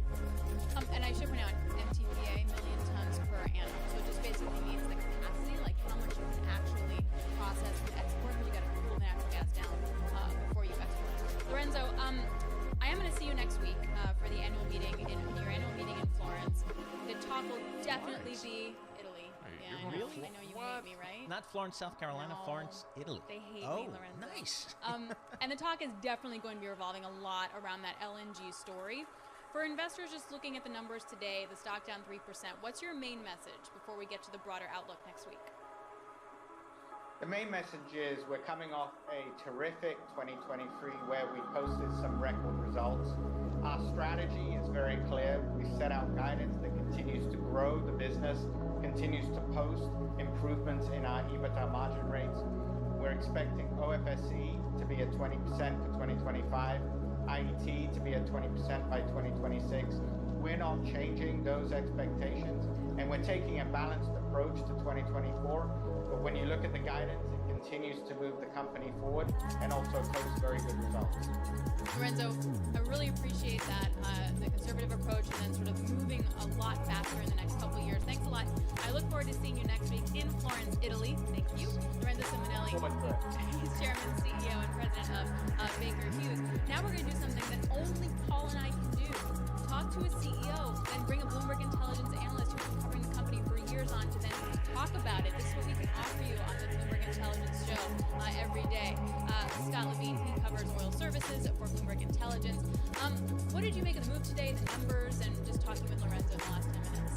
Yeah, no, I think so the stock is down a bit today, and we've seen Halliburton and SLB up on earnings over the past week. Frankly, the guidance that Baker gave today for mid-teens EBITDA growth is almost identical to what SLB gave. I think the difference here is probably conservatism around messaging, number one. Certainly the low to mid-single-digit decline that they're calling for spending growth in North America, high single-digit growth in international trails, where we saw both of those two companies. And secondarily, LNG, as you mentioned, is a really big driver for Baker. That's unique to them, certainly much more so for them as a producer of modules for LNG plants, which neither SLB and HAL do. And I would say that the commentary there was maybe a little bit more downbeat as well. They're looking for modest growth in FID capacity this year. They focus more on some of the businesses outside of that. So I think it's probably more so the tone out of Baker being a bit more sober than the guidance per se, which was in line with consensus, and the growth outlook similar to what we saw at the peers level. So I'm looking at the ANR function for Baker Hughes, Halliburton, all the comps. Street likes this stuff. They like these oil services companies. What's the bull call on this? Is this people going to need oil forever? Yeah, well, they are investing in the future with the energy transition and the new energy business as well. But I think, so look, 2 years ago, 2022, this group was outstanding, right? The group was up 60%, the market was down close to 20%. Last year, the group performed okay in a much stronger market, and growth expectations for the group have moderated and are moderating still in 2024. I think within that context, folks are so comfortable with large cap, globally diversified oilfield service companies like Baker Hughes, like SLB, to a lesser extent Halliburton, because they're more focused on North America. But they're still comfortable with these companies. They're large, they're global, the balance sheets are in good shape, they're returning more than 50% of their cash to investors, and so that appeals to investors that kind of are attuned to this new energy environment where it's disciplined growth and capital returns rather than the wildcatter mentality. So I think That's what I like. I like the wildcatter. He likes that. I called SLB Schlumberger. I'm definitely going to hear from them later. But SLB. So to that point, though, I feel like if you talk to SLB, they'll talk a lot about digitalization and all that kind of stuff. Whereas Baker Hughes talks really about LNG. And they build these big terminals. They help to do that, like with the likes of Bechtel, for example. Do you feel like at some point these guys are going to be, you can really bet on them in different ways? Like, I'm going to bet on Baker Hughes for LNG. I'm going to bet on SLB for an AI component and digitalization. Like, can I do that yet? You can, and I think those are accurate depictions of the business, but I wouldn't overstate their significance. Like, I feel like Halliburton gets maligned a lot for the North American exposure. They do some solid international. It's over half their business. I totally didn't know that until you know the other day. But SLB is 80% international. These guys are closer to SLB than they are to Hal in terms of that geographic split. So, while the statement is true, I think it's equal parts branding as it is the business mix. And investors are naturally going to look for ways to differentiate between the companies, and so they'll gravitate towards the differences more than they will the similarities. But I think there are a lot of similarities in the balance sheet. All the companies are focused on global markets to more or lesser extent, and so with Baker, the LNG emphasis is a differentiator for sure. They have a much bigger equipment business than for Halliburton goes, and so it's natural for folks to focus on that specifically, and some of the weakness and demand out of Europe maybe is weighing on that story a little bit, but it's still a very strong business for them. And if I were an investor, I would prefer my oil field services and equipment companies to be more international rather than less, given how tough it is to get stuff done here in the U.S. Is that right?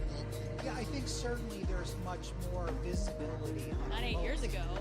That would be a different statement. Yeah, I guess it depends what time we're talking about. And look, shale had the year that the energy lights out 2022. Shale came back much stronger than COVID in international markets. They're tough now. Faster, but they got crushed more significantly, and so that was a little bit of a 1 year snapback on shale. And so we're now past that. International really re-accelerated and overtook shale toward the middle of last year, and the expectation is that they'll do so again this year. So I still think there's much more of a multi-year growth visibility on international, including offshore. Energy is definitely going to be a talking point in the presidential election. The reality is a little different. When we say baby drill, we're going to unleash American energy independence. My question is that not happening? And then my other question is, are we going to see restrictions or any sort of slowing down of LNG exports? Regarding the latter, I don't think so, no. And I don't, yes, we've already heard some of the drill baby drill mantra, and I think, 13 million barrels a day ain't good enough?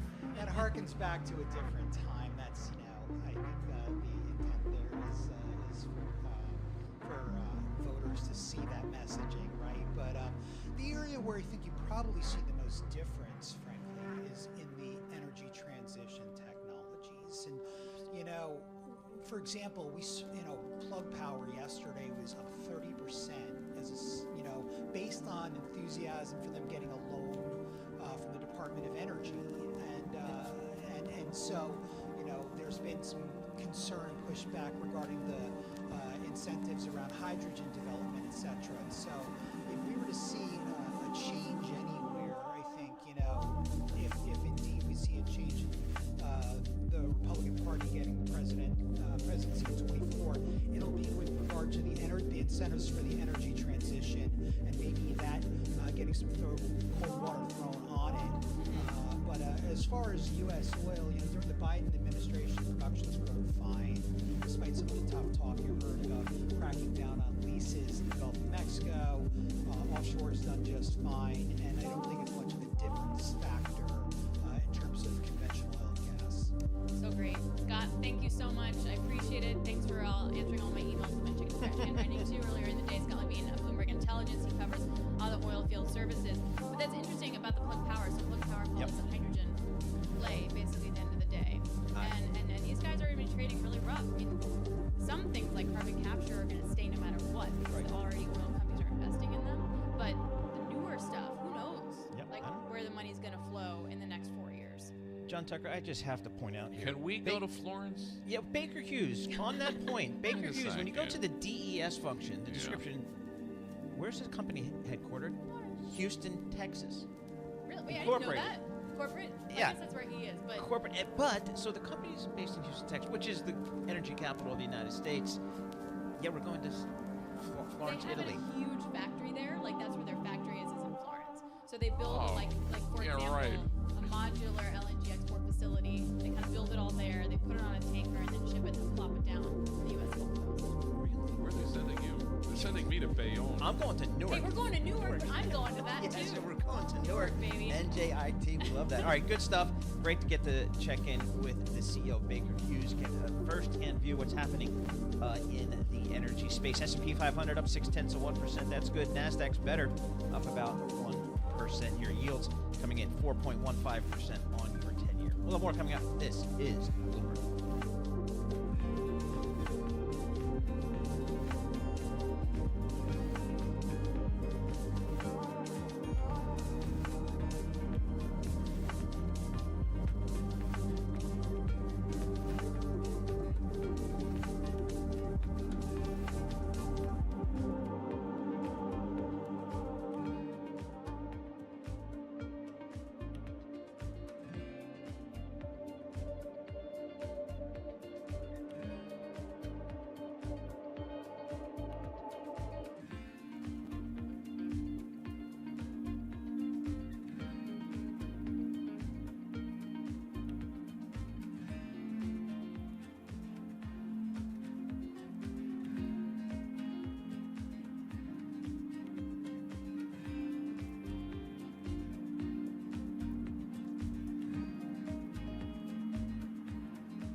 Now, your company news headlines on Bloomberg Radio. And I'm John Tucker in the Bloomberg Newsroom. Look at some of the company news. Let's start off with this is kind of an interesting one. Amazon.com's Ring Home Doorbell unit says it's going to stop letting police departments request footage from users' video doorbells and surveillance cameras. They're retreating from a practice that was kind of criticized by civil liberties groups and some elected officials. So next week, the company's going to disable its request for assistance tool. That's the program that allowed law enforcement to seek footage from users on a voluntary basis. Well, cracking down on the password sharing, that's made a difference at Netflix. They signed up more than 13 million new subscribers in the final 3 months of last year. 4 million more than forecast, the most since the pandemic lockdowns. And that is one of the stocks that is helping powering tech today. Netflix shares 12% higher right now. Then there's Microsoft. Those shares, they are up 1.2%, achieving an historic $3 trillion market valuation today. So this is the latest example of how optimism over Microsoft's foray into artificial intelligence has fueled a seemingly unstoppable advance for the software giant. Later today, we're going to get earnings from Tesla. There is word this morning that Tesla plans a new mass-market EV with production that will start in mid-2025. And want a big job in banking? Well, it apparently helps to have on your resume former spy. The number of finance jobs that require a background in intelligence has jumped 30% in the past year. That's according to the jobs recruiter SSR Personnel. And that is just some of the company news that we're following at this hour. I'm John Tucker.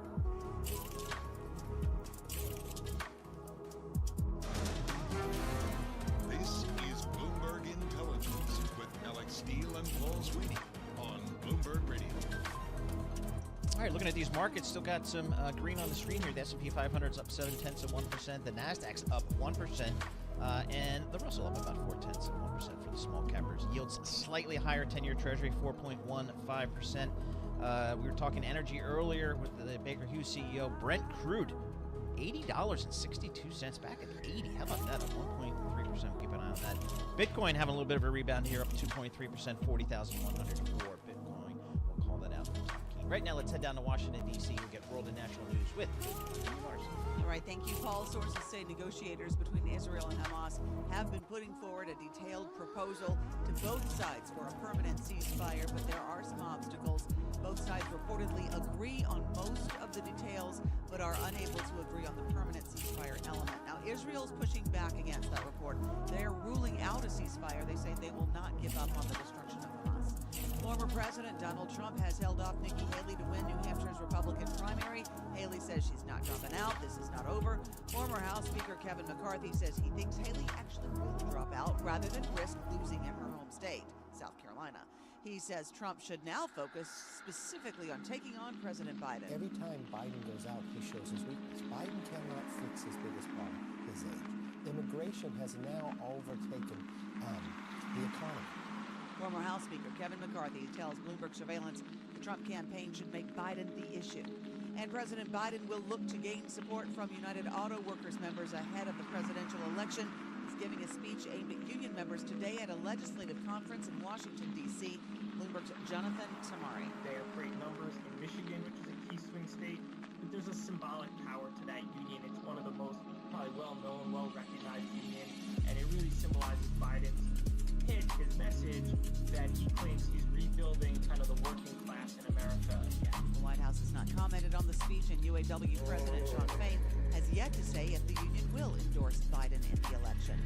And Jon Stewart is returning to The Daily Show after a 9-year absence to lead the satirical news program through the 2024 presidential election cycle. Starting February 12th, Stewart will host the Comedy Central program every Monday night.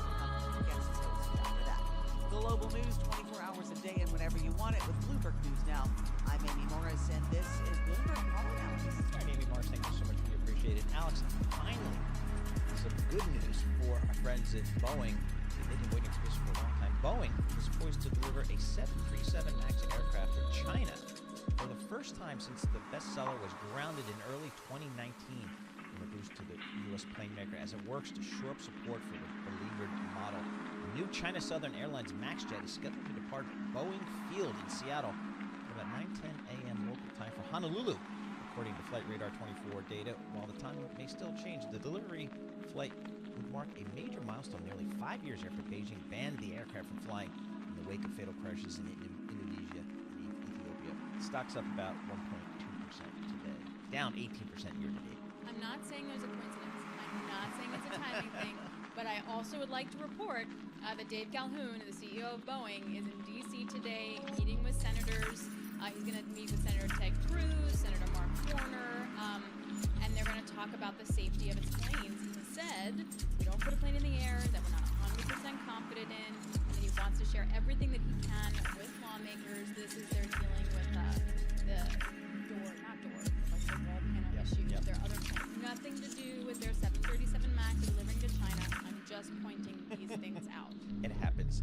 The flight would mark an important breakthrough for Boeing as it works to clear hundreds of MAX aircraft out of company storage lots. The plane maker holds about 75 of the workforce jets earmarked for China. Executives have seen delivery from them.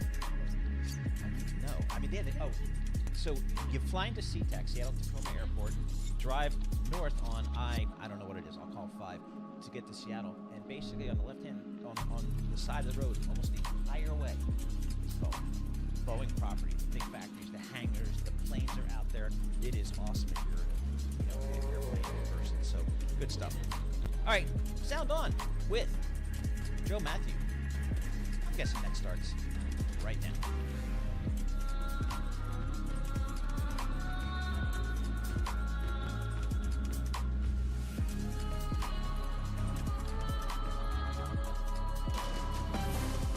From the world of politics to the world of business, this is Balance of Power. Live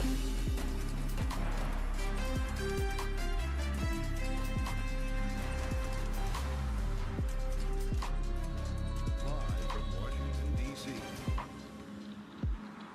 So is this the general election? Welcome to the fastest show in politics as reality begins to set in here on this day after the New Hampshire primary that brought another big win to Donald Trump. Is there a path for Nikki Haley, or are we done here? We'll start out with a live report from New Hampshire. Bloomberg's Kaylee Lyons is still in Manchester, and we'll talk it out with David Paleologos, who runs the Political Research Center at Suffolk University, with numbers on South Carolina. We're going to figure out the trajectory here in analysis today from our political panel. Republican strategist Lisa Camuso-Miller will be with us. Democratic analyst Alvin Jordan, Republican strategist J.P. Fay, all ahead here. And Lester Munson, the voices of Bloomberg, straight ahead. Let's start, as always, on Wall Street, though. We'll get a check on the markets with Charlie Pellet. Hi, thank you very much, Joe Matthew. Stocks higher. We're looking at records again today ahead of earnings after the bell coming up from both Tesla and IBM. Do want to begin, though, with the developing story headline right now off the Bloomberg Professional Service. New Jersey transit riders are facing a 15% fare increase as the agency struggles to rebound from the pandemic. That word from state budget officials. Those fare hikes needed to close a $107 million budget deficit for the fiscal year beginning July 1st. So if you ride New Jersey Transit, you are looking at a 15% fare increase. Stocks higher across the board. Another day of records. The S&P up an additional 35 points. Was trading above 4,900 for the first time ever today. 48.99 right now on the S&P. That represents an advance of 0.7%.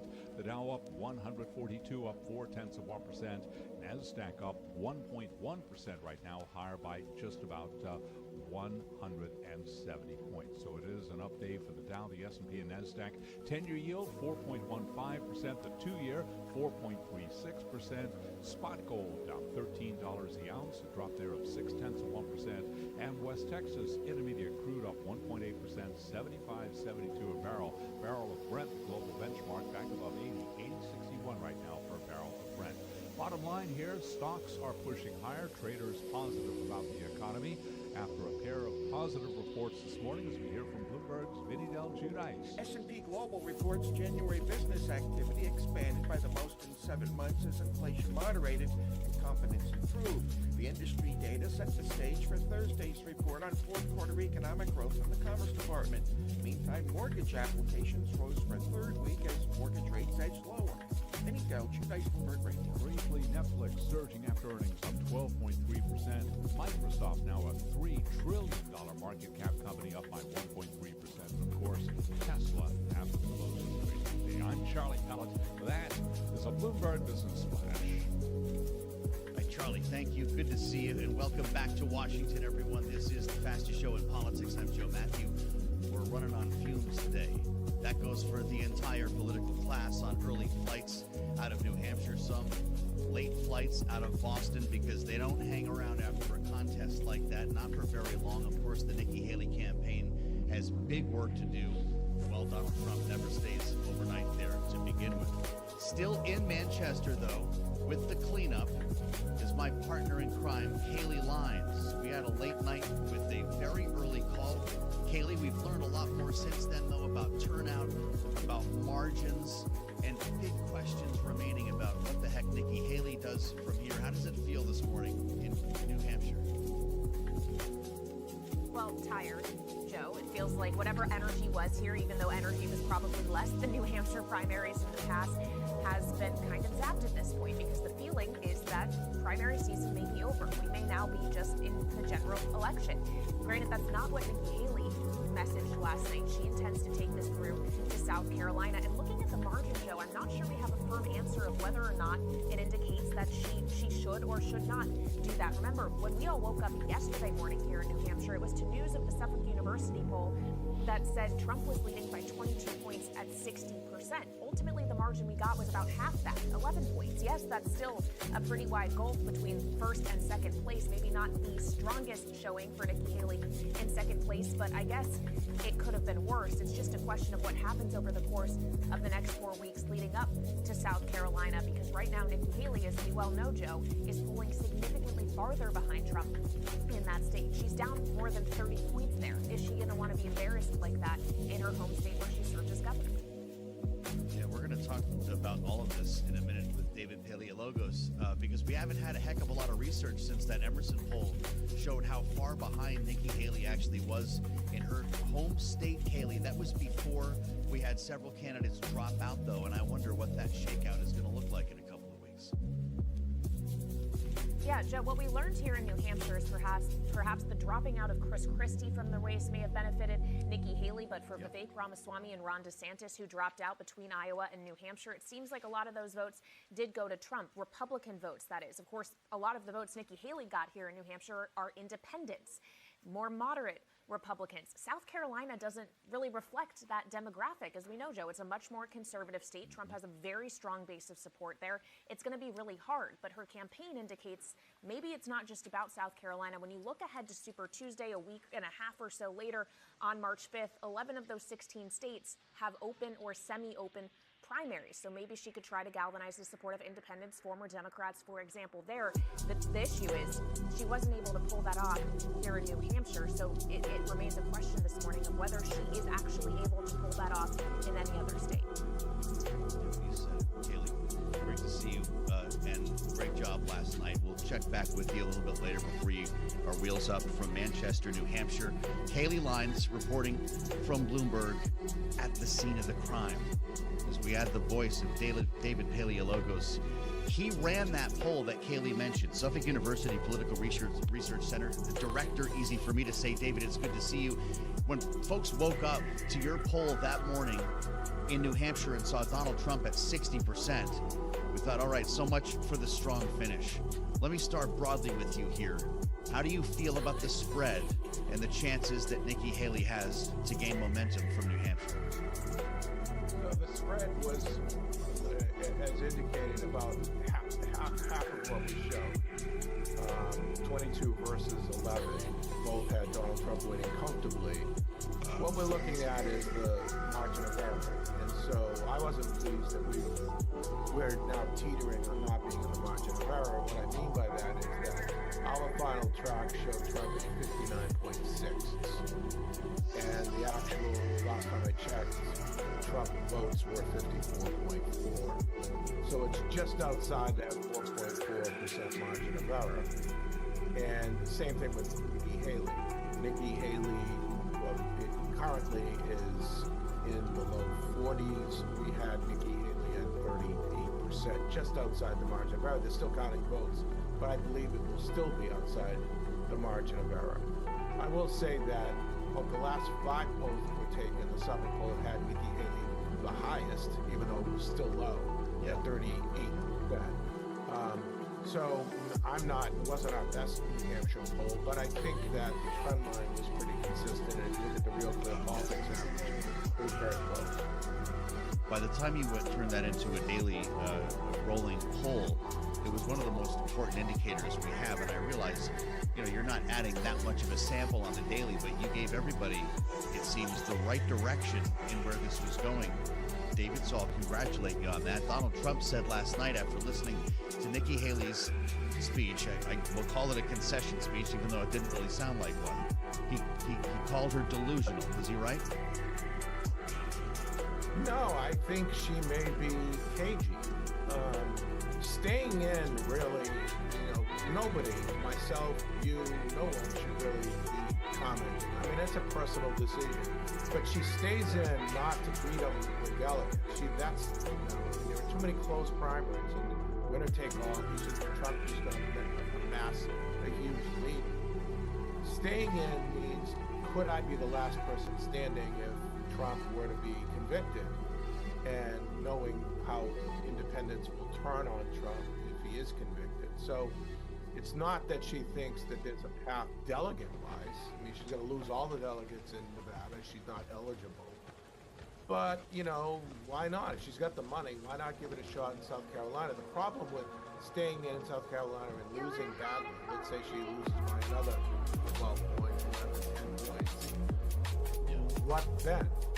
What then? And especially what then for 2028?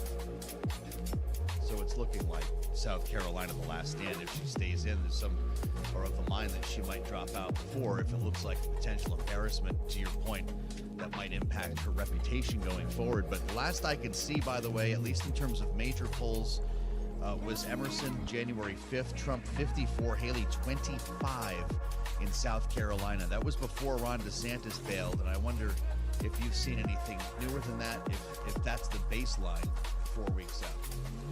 Yeah, I haven't seen anything newer. I think that pre-polling is going to be the same. It's going to be, even if she jumps up 5-10 points, Trump will be ahead by maybe not 30 points, but maybe by 20 points. And then it'll be whether or not, she gets close and loses by 10 or 12. I think there are too many traditional voters, Republican voters in South Carolina, as they were in Iowa, for her to totally turn the tables. But it's definitely worth a shot. And I think for Super Tuesday, Joe, she came somewhat close. I mean, it wasn't really that close in New Hampshire. And the spread was 30% registered Republicans in New Hampshire and 40% independents. If she stayed through Super Tuesday, she could win Massachusetts. Massachusetts is only 10% registered Republicans and 60% independent. So, and I don't have polling to support that, but my guess is if the ratio was 30-40 and she was within 11, the ratio is 10 Republicans, 60 independent. She probably, but then what? Right? She wins. Right. Massachusetts, that doesn't really get her anything further in terms of the total delegate. It says a lot about the Republican contest if it's coming down to battleground Massachusetts. David, this jumped off the page this morning. Wall Street Journal crunching numbers from AP Votecast last night. Warning signs for Trump. 19% of Republicans who cast ballots in New Hampshire said they would be so dissatisfied with Trump as the nominee they would not vote for him in November. We saw a similar number who participated in the Iowa caucuses say the very same thing. We know there was a lot of noise with independents in New Hampshire. How much of a concern is this for the Trump campaign, or is this just fringe conversation at this point? No, but I think in that analysis they should have included that they weren't automatically voting for Biden. They weren't comfortable voting for Trump, but they may vote third party. So it's not a +2 difference, -1 from Trump and +1 for Biden. It might have been -1 for Trump, but +1 for Kennedy.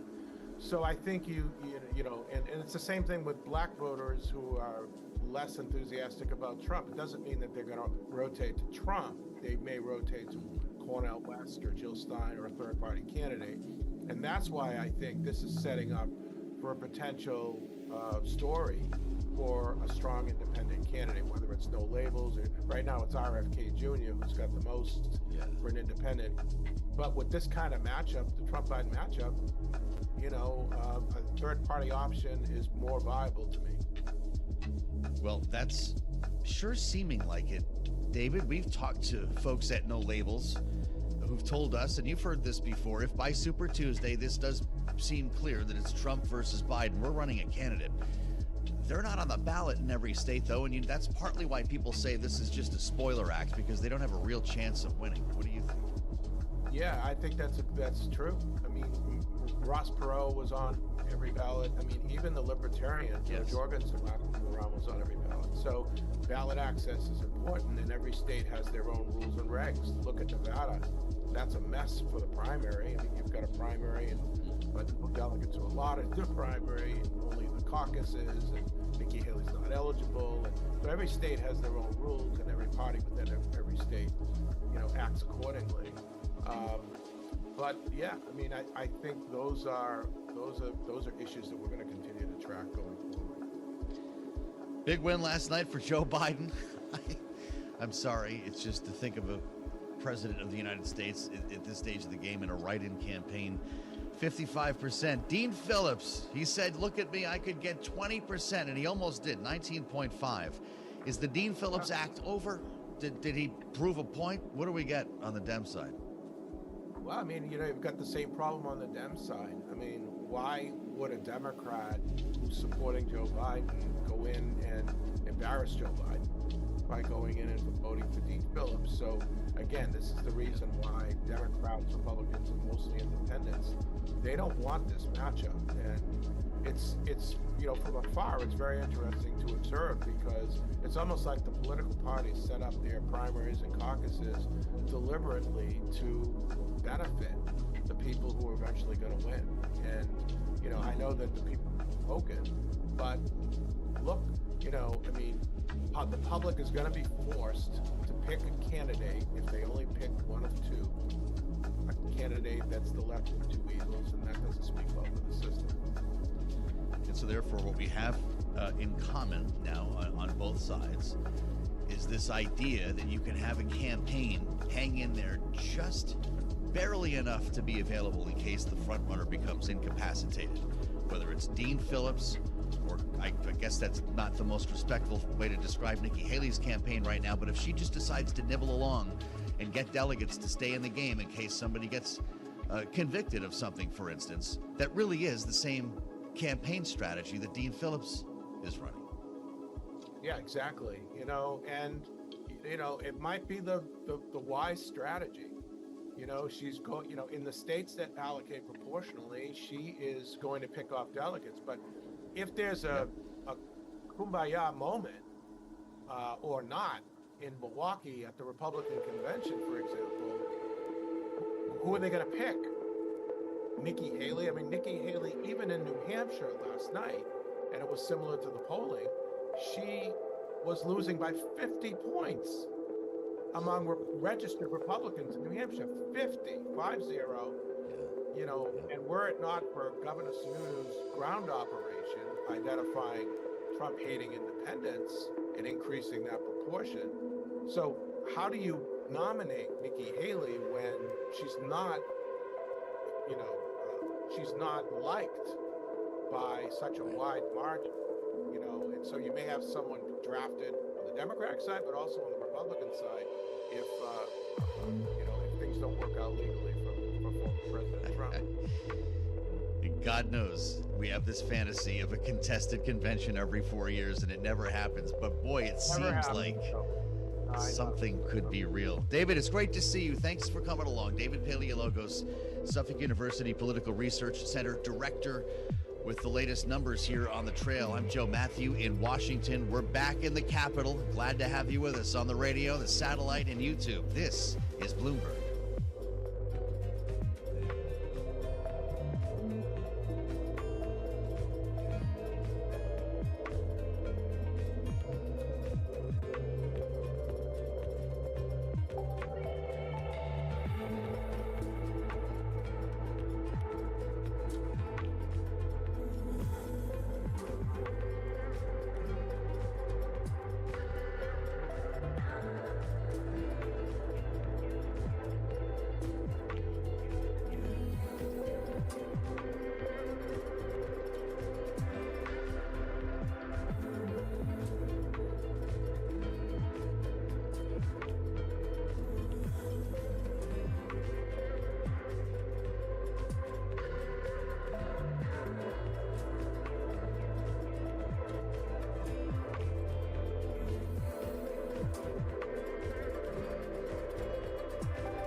Headlines and breaking news 24 hours a day at Bloomberg.com, on Bloomberg Television, and the Bloomberg Business app. This is a Bloomberg Business Flash.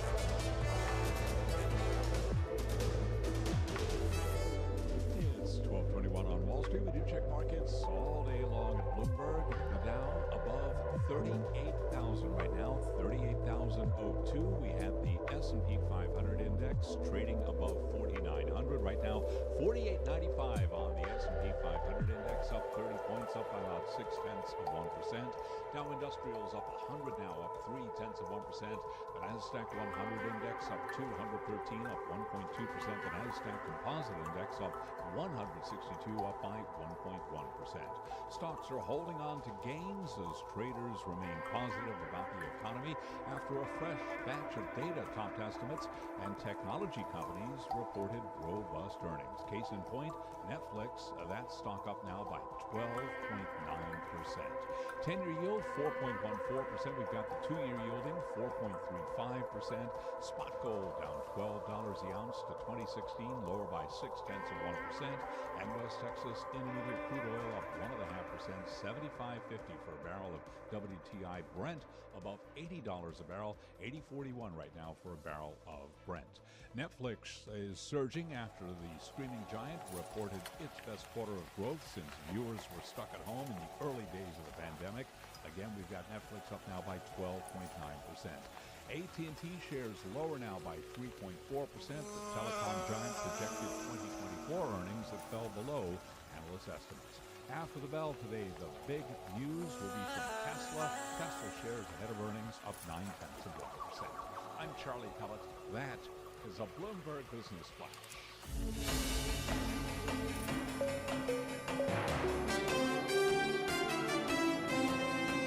You're listening to Balance of Power with Joe Matthew on Bloomberg Radio. So let's dig deeper inside this idea of Donald Trump somehow not being able to run for president. Is that the premise here for Nikki Haley to continue without a knockout punch but stay in the race, almost like Ted Cruz did back in 2016? We're going to talk about legal challenges facing the former president because there are many. And as soon as you start talking about one case, you forget about the other three. It's very complicated. The number of issues that we have in the air with 91 counts, 4 indictments, the civil trial in New York. I could go on. This is why we love spending time with Eric Larson. He does this for a living as Bloomberg's legal reporter, and it's good to see you, Eric. I've got to start just broadly here in your view. I don't need you to be a political analyst, and I won't do that to you. But if you're Nikki Haley or anyone looking across the street saying, boy, is this guy really going to be able to finish the campaign? She's motivated to keep running. Which one of the cases would be most likely to interrupt his run for president? That's a really good question. I honestly feel like it could be any of them. I mean, the next one that we would see popping up here that we as planned would be just in March 4th, the federal election fraud conspiracy trial. That obviously cuts right to the heart of Trump's presidency, his bid for re-election, conduct as president, his whole alleged effort to overturn the result of the last election. So you can see how that would not provide great headlines for some of his campaign. Pretty remarkable just to hear you say that date. I think I need to get that week off. That's the beginning of the trial. That's the day before Super Tuesday, and I think 3 days before, maybe 4 days before the State of the Union address. It's going to be wild if all of this coincides. How likely is that trial to start on time? Well, it all depends on what the federal appeals court rules. We're expecting a ruling at any time on Trump's argument that he has immunity from those claims because he claims that his conduct after the election and leading up to January 6th, he was president at the time and he has presidential immunity from anything he does in the White House. So the trial judge rejected the argument. He appealed. We've had arguments on that, and we're just expecting a ruling. And if the federal appeals court there in D.C. upholds the lower court, then Trump could be expected to take that to the Supreme Court. And if he loses, and in the case would be expected, I would think to proceed as planned on March 4th. Remarkable. It's important what you just said because this was before a 3-judge appellate panel, right? It would go to the wider panel before potentially reaching the Supreme Court. We have no reason to believe that it won't, right? Does this go well, actually, to the very top? I was just going to point out that yesterday, Trump's request for the en banc review, the wider review by the judges of the federal court was denied. So his next step now really is to go to the Supreme Court. And that's expected that the court will take it up? Right. Honestly, no one really knows. Obviously, he has 3 of his own justices that he appointed to the Supreme Court, and some folks believe that means that they're more likely to help him out. But that really hasn't been the case. The court, it really hasn't shown that it's is doing whatever Trump wants. If they don't always rule in his favor, so there's no reason to believe that he'll automatically get the Supreme Court on that. Spending time with Eric Larson, Bloomberg's legal reporter. We've also got the defamation trial that I guess has been delayed when a juror got COVID. I don't know how long that's going to be the case, but he's been using these trials in New York as an opportunity to campaign, showing up when he doesn't need to, Eric. And I wonder, as more of these begin, start a federal trial here, realizing cameras are not in the courtroom, how he'll have additional venue to get in the news and effectively campaign from a courtroom. Right, so it's pretty unclear how much campaigning he would be able to do from the courtroom if he testifies as expected tomorrow in the E.G. Carroll defamation case, because the judge has not shown a lot of interest in allowing him to sort of go off the rails like he did in the New York Attorney General's case when he testified there. I don't think that the judge will allow Trump to stray much from his testimony related specifically to the defamation damages. And Trump so far hasn't been giving any statements outside court in this E.G. Carroll trial like he did in the New York Attorney General trial. So the campaigning is more limited to his social media when he says at his rallies, he's not so much doing the campaigning right there in the courthouse like he has on previous occasions. Wow. So I guess it is 6 trials we're balancing here. You're spinning 6 plates in the air at all times, Eric Larson, and the headline really is remarkable from earlier in the month. Trump judge threatens to kick him out of defamation trial. He can't stop talking, muttering things, in some cases insults, under his breath in the courtroom, Eric. Could he in fact be thrown out? Could the former president be kicked out of this trial? I think that's definitely a risk tomorrow if he takes the stand. The judge, like I said, is not showing any patience. Hasn't shown a lot of.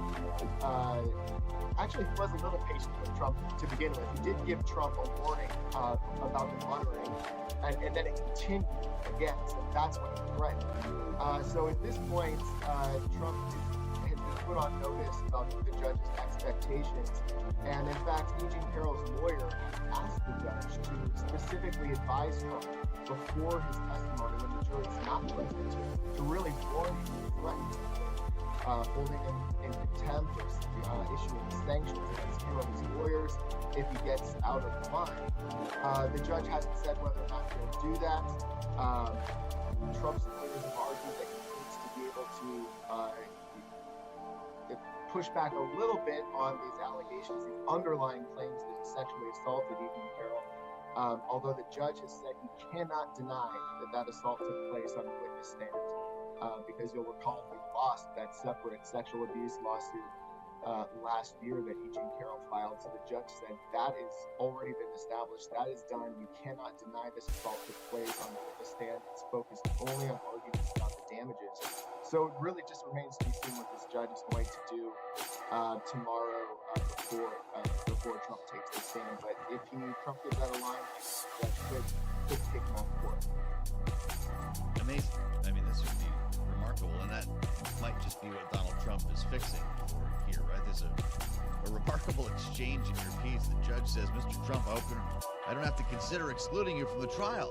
Trump shook his head, threw his hands up in the air, and retorted, I would love that. Can we just reaffirm, Eric, that he actually didn't need to be there? Acting like he wishes he would be thrown out? That's true. The judge pointed out that his constitutional right is that he has a right to be there in court himself or be represented by counsel. That's not necessarily both. He does not have to be there for the trial person. He's independent because he wants to. Yeah, right. You were in the courtroom for some of this, right? Could you hear him muttering under his breath? My colleague Patty Hurtado was in the courtroom. I was in the press room where they're broadcasting the proceedings there right into the press room where we can have our laptops. In the courtroom, you're not allowed to have your phone and laptops, so there's no way to do actual recording there. We heard some of the exchange, but the muttering, I didn't hear that. But my colleague Patty, she did hear it. And that was what the E.G. Carroll's lawyers were saying, is that if they can hear it, then the jury can hear it. And that's the problem. They don't want to really get tainted by what Trump is saying. That's exactly why I asked. I wonder how far his voice was traveling. Go ahead.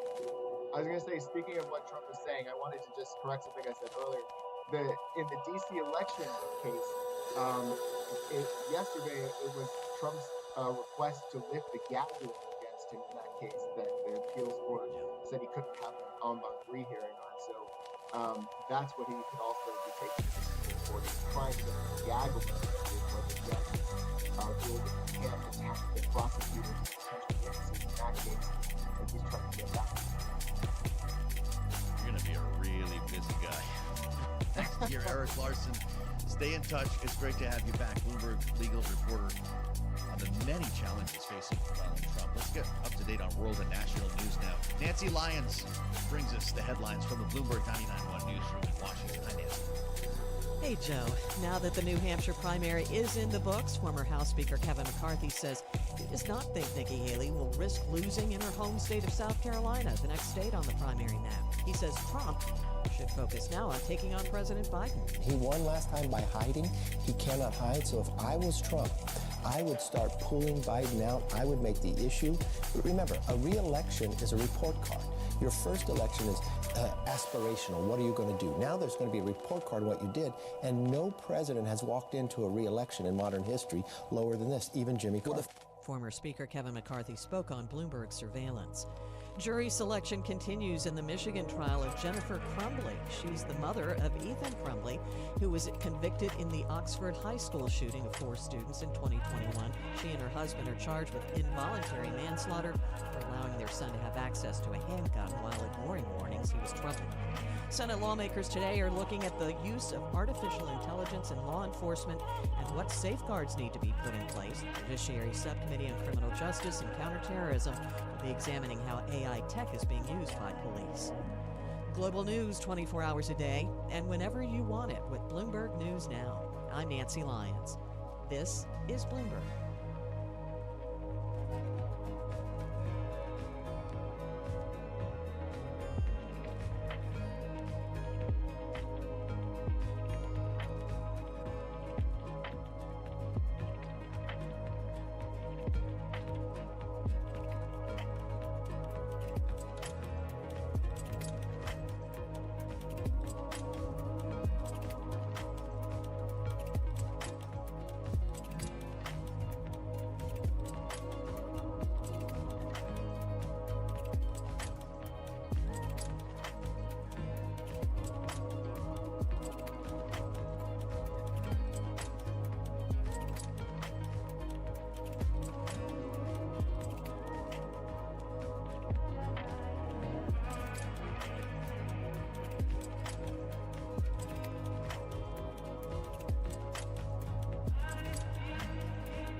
news, headlines, and breaking news 24 hours a day at Bloomberg.com, on Bloomberg Television, and the Bloomberg Business app. This is a Bloomberg Business Flash.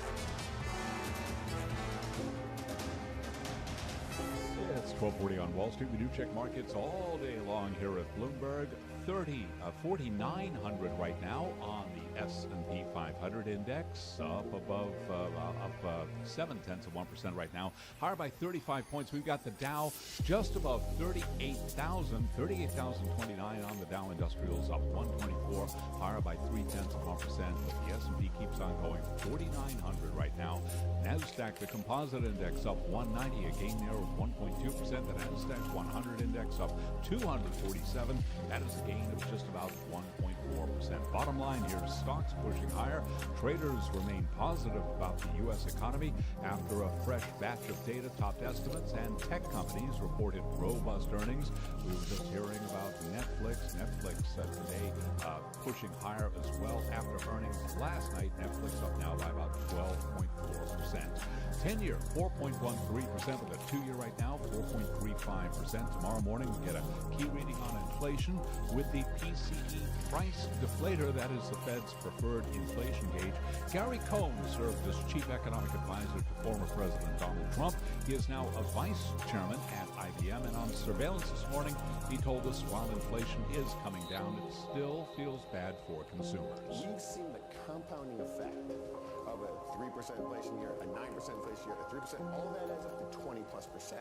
So when you're a consumer today, you're a hardworking consumer today, your basket of groceries is 20+% more than you think it should be worth and what it was worth 2 years ago. And you can hear more of that conversation on the Surveillance podcast. You can download it wherever you get your podcasts.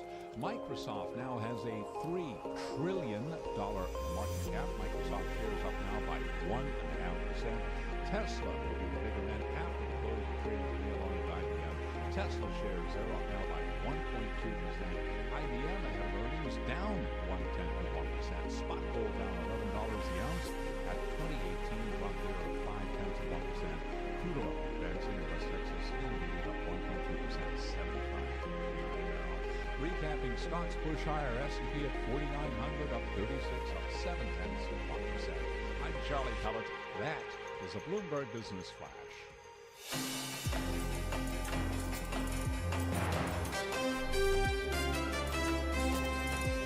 This is Balance of Power with Joe Matthew on Bloomberg Radio. Donald Trump and Joe Biden are both talking and acting like the general election campaign has already begun. Nikki Haley, though, says she's not leaving the race. And this is going to be an interesting couple of weeks here. 4 between now, this day after New Hampshire, and South Carolina, which could be Nikki Haley's last stand, depending on what happens with the polling and more specifically the money. Reporting now on Bloomberg that the big donor meeting set for later this month is still on. Important stuff here as we consider chances moving forward. This is Druckenmiller, Travis, Langone, planning to get together at a New York City fundraiser on January 30th. I'll remind you also, the Haley campaign dropping $4 million in an ad buy in South Carolina. So it sure seems like we're serious about this. Let's assemble our panel. Looking forward to what they both have to say following an important night here on the trail. Alvin Jordan is with us from Rock Solutions, Democratic analyst, along with Republican strategist Lester Munson from BGR Government Affairs. It's great to have you both here. Gentlemen, Lester, your thoughts on whether this is already over? Well, former President Trump is certainly in the catbird seat, in the pole position, whatever you want to call it. He won big in Iowa. He got a double-digit win in New Hampshire. But the race dynamic has changed. He's now one-on-one with Nikki Haley. She's got some experience persuading people to vote for her in South Carolina. Can she make a game of it here in the next 2 or 3 weeks and maybe surprise some people with a result there? I think this is going to be interesting to follow. It's certainly gotten personal and a little bit nasty. She's gotten some hits in on the former president on some of his performances on stage. So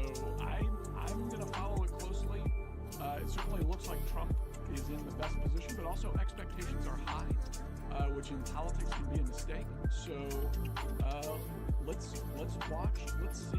This could be more competitive than people are assuming. The statement from President Biden last evening was really something, Alvin, because he's planning for a one-on-one race, just like Nikki Haley is. Are we going to hear Donald Trump fight Nikki Haley for the next 4 weeks, or does he just train his fire on Joe Biden and act like this is already? Well, the first thing that I think, in watching the speech last night after the caucus was over, I was reminded very quickly of the theater that we haven't necessarily been kind of subject to. And with that, I think everything is back on the table, if you want to look at it that way, in the sense that anyone can catch a stray from Trump at any given time, even the people that are on stage to support him and kiss the proverbial ring. I think the more important thing to focus on, and honestly, I feel like Lester alluded to it a second ago, which is Nikki Haley going to have kind of the resolve to actually take these, kind of hits both, on stage, on the record, and, kind of God knows what, off of the record or behind the scenes, if you will. And so I think just as much as the money is important, and kind of, if we want to be honest about it, South Carolina is a month away, and it's not something that is kind of slated to happen here in a week or so. So not only is that expensive, and trying to find ways and plans to stay kind of on air and kind of present and top of mind, but also I just don't think that she can look to President Biden potentially taking some of that kind of aimed ammunition away from her. I think she's going to be, until she decides to step away, kind of number one on the hit list, if you will. Well, that's for sure, Lester. This would be the ugliest 4 weeks of her political career, I suspect, with the whole MAGA apparatus aimed directly at her. Does she have what it takes to stick it out? This is the big question, right? Can she go into the wrestling ring and prevail against the overwhelming favorite? Or is it going to test all of her performative abilities, her mental toughness, her ability to flip the script on a guy who goes nasty at the drop of a hat?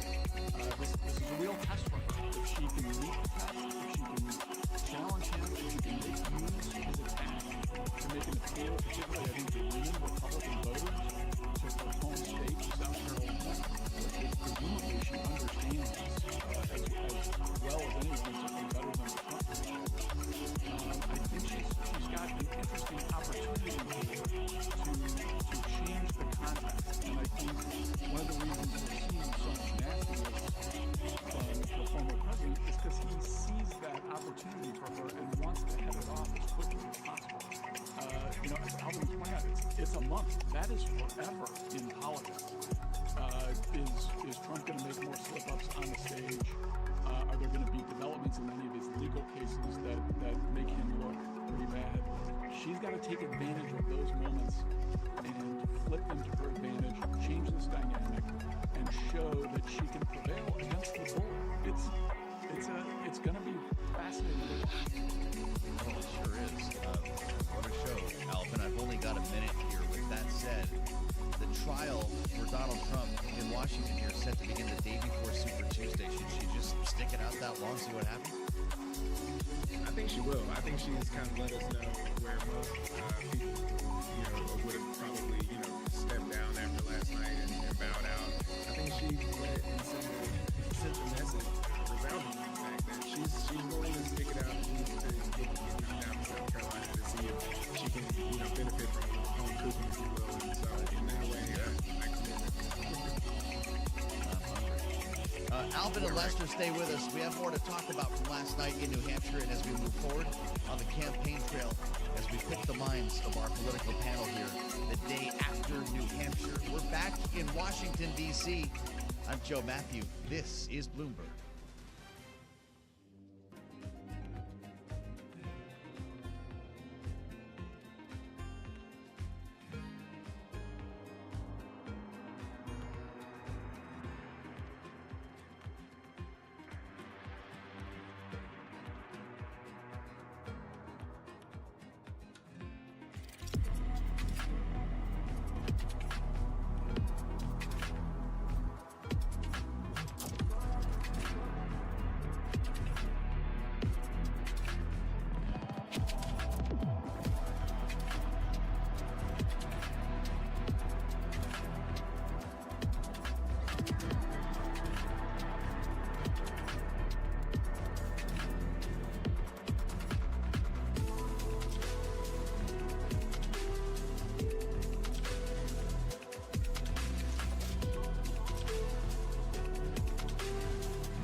company news headlines on Bloomberg Radio.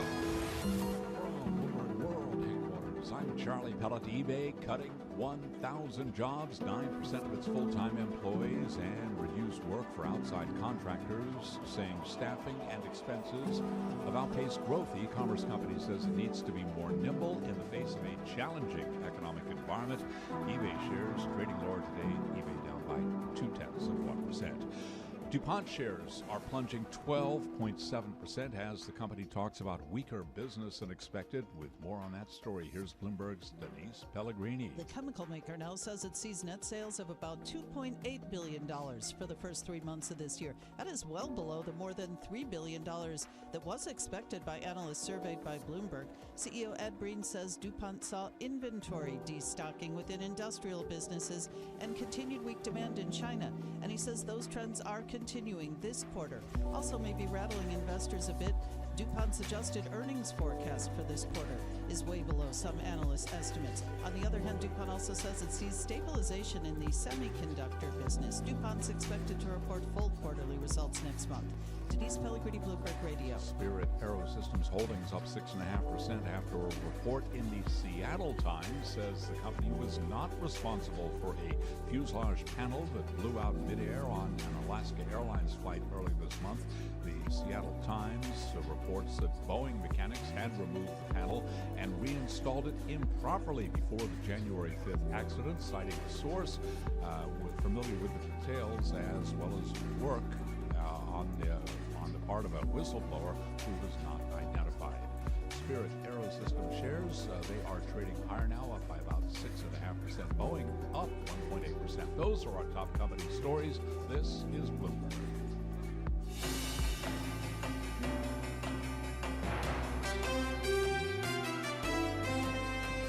You're listening to Balance of Power with Joe Matthew on Bloomberg Radio. We will reconnect with Bloomberg's Kaylee Lines in New Hampshire coming up just about 5 minutes, and some final thoughts from our panel this hour as well after we check world and national news with Nancy Lyons in the Bloomberg 99.1 newsroom in Washington. Hi, Nancy. Hey, Joe. Negotiations between Israel and Hamas have come up with a detailed proposal they've presented to both sides for a permanent ceasefire. This is according to two people with knowledge of the talks, but they say many obstacles remain. Israeli government official Ilana Stein does not sound supportive, though, of any ceasefire. Israel will not give up on the destruction of Hamas, the return of all the hostages, and there will be no security threat from Gaza towards Israel. Stein says Hamas cannot be trusted to stick with any ceasefire. The deal being negotiated calls for the release of all remaining hostages held by Hamas in Gaza and for Israel to release a number of Palestinian prisoners and to allow the flow of humanitarian aid into Gaza. Meanwhile, a top UN court is set to rule tomorrow on South Africa's request for interim orders for Israel to halt its Gaza offensive. Russia is accusing Ukraine of shooting down a military transport plane that it says was carrying 65 Ukrainian prisoners for an exchange. There were no survivors. Russian Defense Committee Chairman Andrei Kartapolov made the charge while addressing a session of the Russian State Duma. Kartapolov did not offer any evidence, but he says the plane was shot down by U.S. or German-made anti-aircraft missiles. Amazon's Ring home doorbell unit says it will stop letting police departments request footage from users' video doorbells and surveillance cameras beginning next week. It's retreating from a practice that was criticized by civil liberties groups and other elected officials. Officials will now need a warrant to see the footage. It was 40 years ago today the world of personal computing changed. The Apple Mac computer was introduced to viewers during Super Bowl 18 in this dystopian ad. On January 24th, Apple Computer will introduce Macintosh. The $2,500 that bought a Mac in 1984 will buy a MacBook Pro M3 with a whole lot more memory.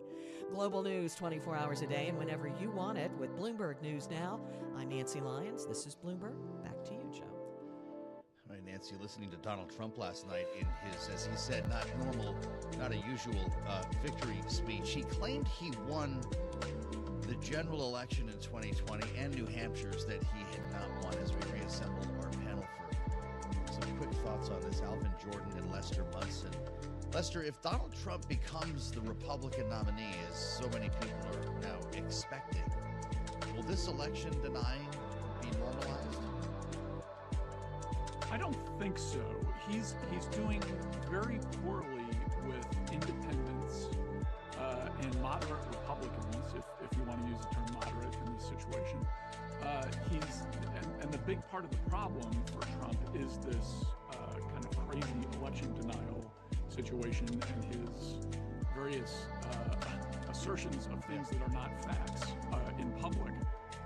So is he going to change his behavior once if he does in fact lock down the nomination? Does he change his behavior to be more magnanimous and reach out to the middle and indicate he's going to pick a vice president who's got some appeal to those voters? Sure. He's really Alvin, can you imagine a world like that in our last moments?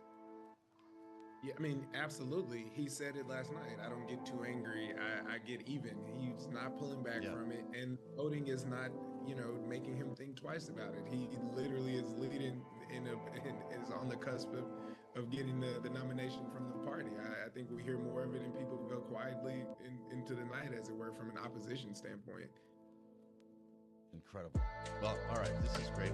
I'm going to meet both of you guys back here next hour because we're just getting started on this day after New Hampshire, back in the nation's capital with a lot to talk about as we dissect results from last night with Andrew Smith from the University of New Hampshire Survey Center, figure out what that means going forward. We're going to check in with Kaylee Lyons as well, still on the ground in the first in the nation primary state. I'm glad you're with us as we carry on here on Bloomberg. Hour 2 of Balance of Power starts right now.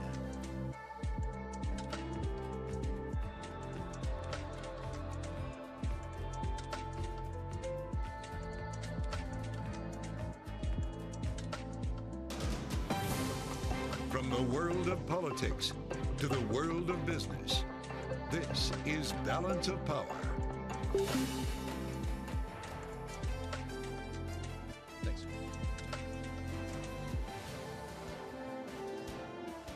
Live from Washington, D.C. Will the donors keep Nikki Haley in the game? Welcome to the fastest show in politics this day after the New Hampshire primary, with a lot of questions surrounding the results and whether Nikki Haley has a path and another big win for Donald Trump. We're going to get into this coming up with someone who knows. Andrew Smith from the University of New Hampshire Survey Center will join. Kaylee Lyons, my partner in crime, still on the ground in Manchester, New Hampshire, will have a live report for us as we try to figure out the path forward here on the road to the White House. We start, as always, with a look at Wall Street. Let's get to that in New York with Charlie Pellet. Thank you very much, Joe Matthew. Here's what's going on. 49.01 right now on the S&P 500 index. We are at the best level of the day. Dow Industrials pushing higher. Dow right now 38,024. The Dow up now by 118 points, up by 0.3%. We got ourselves a Wednesday rally with the Nasdaq Composite Index up 189, up 1.2%. Nasdaq 100 up 243, up by 1.4%. Stocks are pushing higher. Traders remain positive about the American economy after a fresh batch updated this morning. Top estimates. Tech companies reported robust earnings. Speaking of which, Netflix shares, so they are surging now. Netflix up by 12.2% after last night's report. We will be hearing from Tesla after the close of trading today, along with IBM. Right now, we've got Tesla shares gaining 0.9%. IBM today after the close of trading down by 0.1%. 10-year yield 4.14%. The 2-year yielding 4.36%. Spot gold down 0.6%. 2018 the ounce on gold. West Texas Intermediate crude up 1.1%. 75.2 a barrel. Microsoft shares powering higher, up another 1.4%. Microsoft now a $3 trillion market cap company. Again, recapping, stocks higher, S&P up 33, up by 0.7%. I'm Charlie Pellet. That is a Bloomberg Business Flash. All right, Charlie. We thank you, and welcome to the fastest show in politics, Bloomberg Balance of Power. The Wednesday edition, this day after a pivotal decision in New Hampshire. Greetings, welcome to everyone on Bloomberg Radio, TV, and YouTube. As we read the tea leaves and try to figure out exactly what we learned last night in New Hampshire, that is where we find my partner in crime, Bloomberg's Kaylee Lyons, still on the ground Kaylee, after any big party, there's usually a hangover. What did the hangover feel like this morning in New Hampshire? Well, on the one hand, it's kind of an idea of resignation, the idea that now the general election has begun. Former President Donald Trump is the presumptive Republican nominee at this point after only 2 contests, Joe. It frankly is remarkable. But on the other hand, there also is the question of what still could come next. Nikki Haley said she intends to stay in this race, take it to her home state of South Carolina on February 24th, potentially even to Super Tuesday, where 11 of those 16 states have open or semi-open primaries, as she is still trying to compete and potentially find a way, if any, to at least continue collecting delegates, if not outright get the nomination. Because, of course, Joe, we're still talking about a 6-month time period between now and the Republican convention, especially given the litany of legal issues the former president is facing. There is still some room for things to change here. You said it, Haley. I've been looking for data on South Carolina. The most recent credible poll brings us back to the 5th of January. An Emerson poll gave Donald Trump 54%, Nikki Haley 25%. And back then, Ron DeSantis was still swinging. He had 7% in this poll. Great questions about whether these numbers have changed at all in Nikki Haley's favor following Iowa and New Hampshire. But I wonder if it matters, with Bloomberg reporting now that this meeting of big donors later on this month in New York is still on.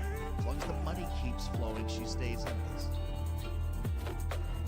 That's right. If the tap doesn't turn off, then it continues to give her resources to keep this candidacy moving forward. We already know they have made a monetary commitment in South Carolina. Already more than $1 billion in TV ads purchased. The campaign told us here at Bloomberg, here in New Hampshire, just a few days ago, that they intend to spend $4 million on advertisements in the state. So that really is an investment in Americans for Prosperity Action, that co-PAC PAC that we know is supporting her, who we actually spoke with this week, Joe, has said they're already on the ground in South Carolina. They will stay there so long as Nikki Haley is still in the race. But will the tap keep that flow running, Joe, is going to be the question. Obviously, that fundraiser you're referring to 6 days from now in New York has some billionaires, well-known names on Wall Street, Ken Langone, Henry Kravis, Stanley Druckenmiller. If those kind of big money individuals are still behind her, there isn't really a reason why she couldn't keep this up, even if she may get politically damaged in the process, if she's getting attacks from Trump's base of supporters and potentially has a bad showing in her home state where she served as governor. Up late covering the results from New Hampshire and up early reporting here on Bloomberg TV and radio. My partner, Kaylee Lyons. Get home safe, Kaylee. I'll meet you back here in the nation's capital.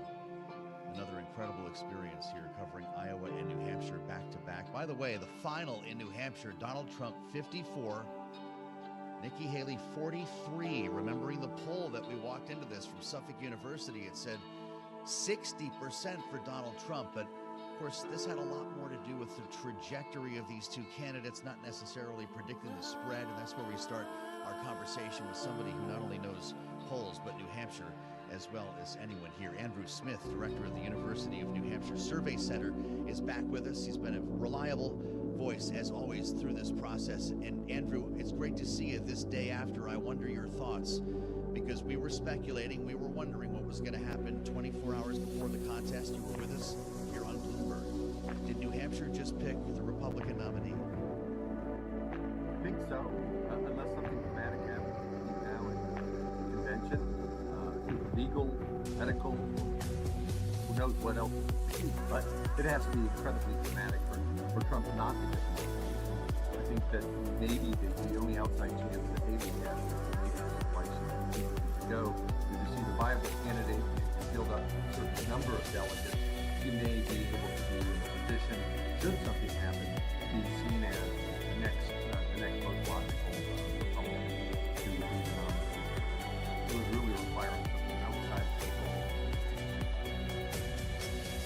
There's almost no point in advertising. Just wait around and see what happens, I guess. Some of the data that we pulled out of voting last night, Andrew, among independent voters, I'd like to hear from you on this, because they, of course, characterize New Hampshire in a very special way. Among independent voters, 66% said they would not vote for Donald Trump in November if he was the nominee. What does that mean to you as you look forward to the general that could already be underway? Well, I would say first off, we have to discount the maybe 10% or so of the independents who they're really Democrats. They vote actively Democratic typically. They're not going to vote for Trump regardless.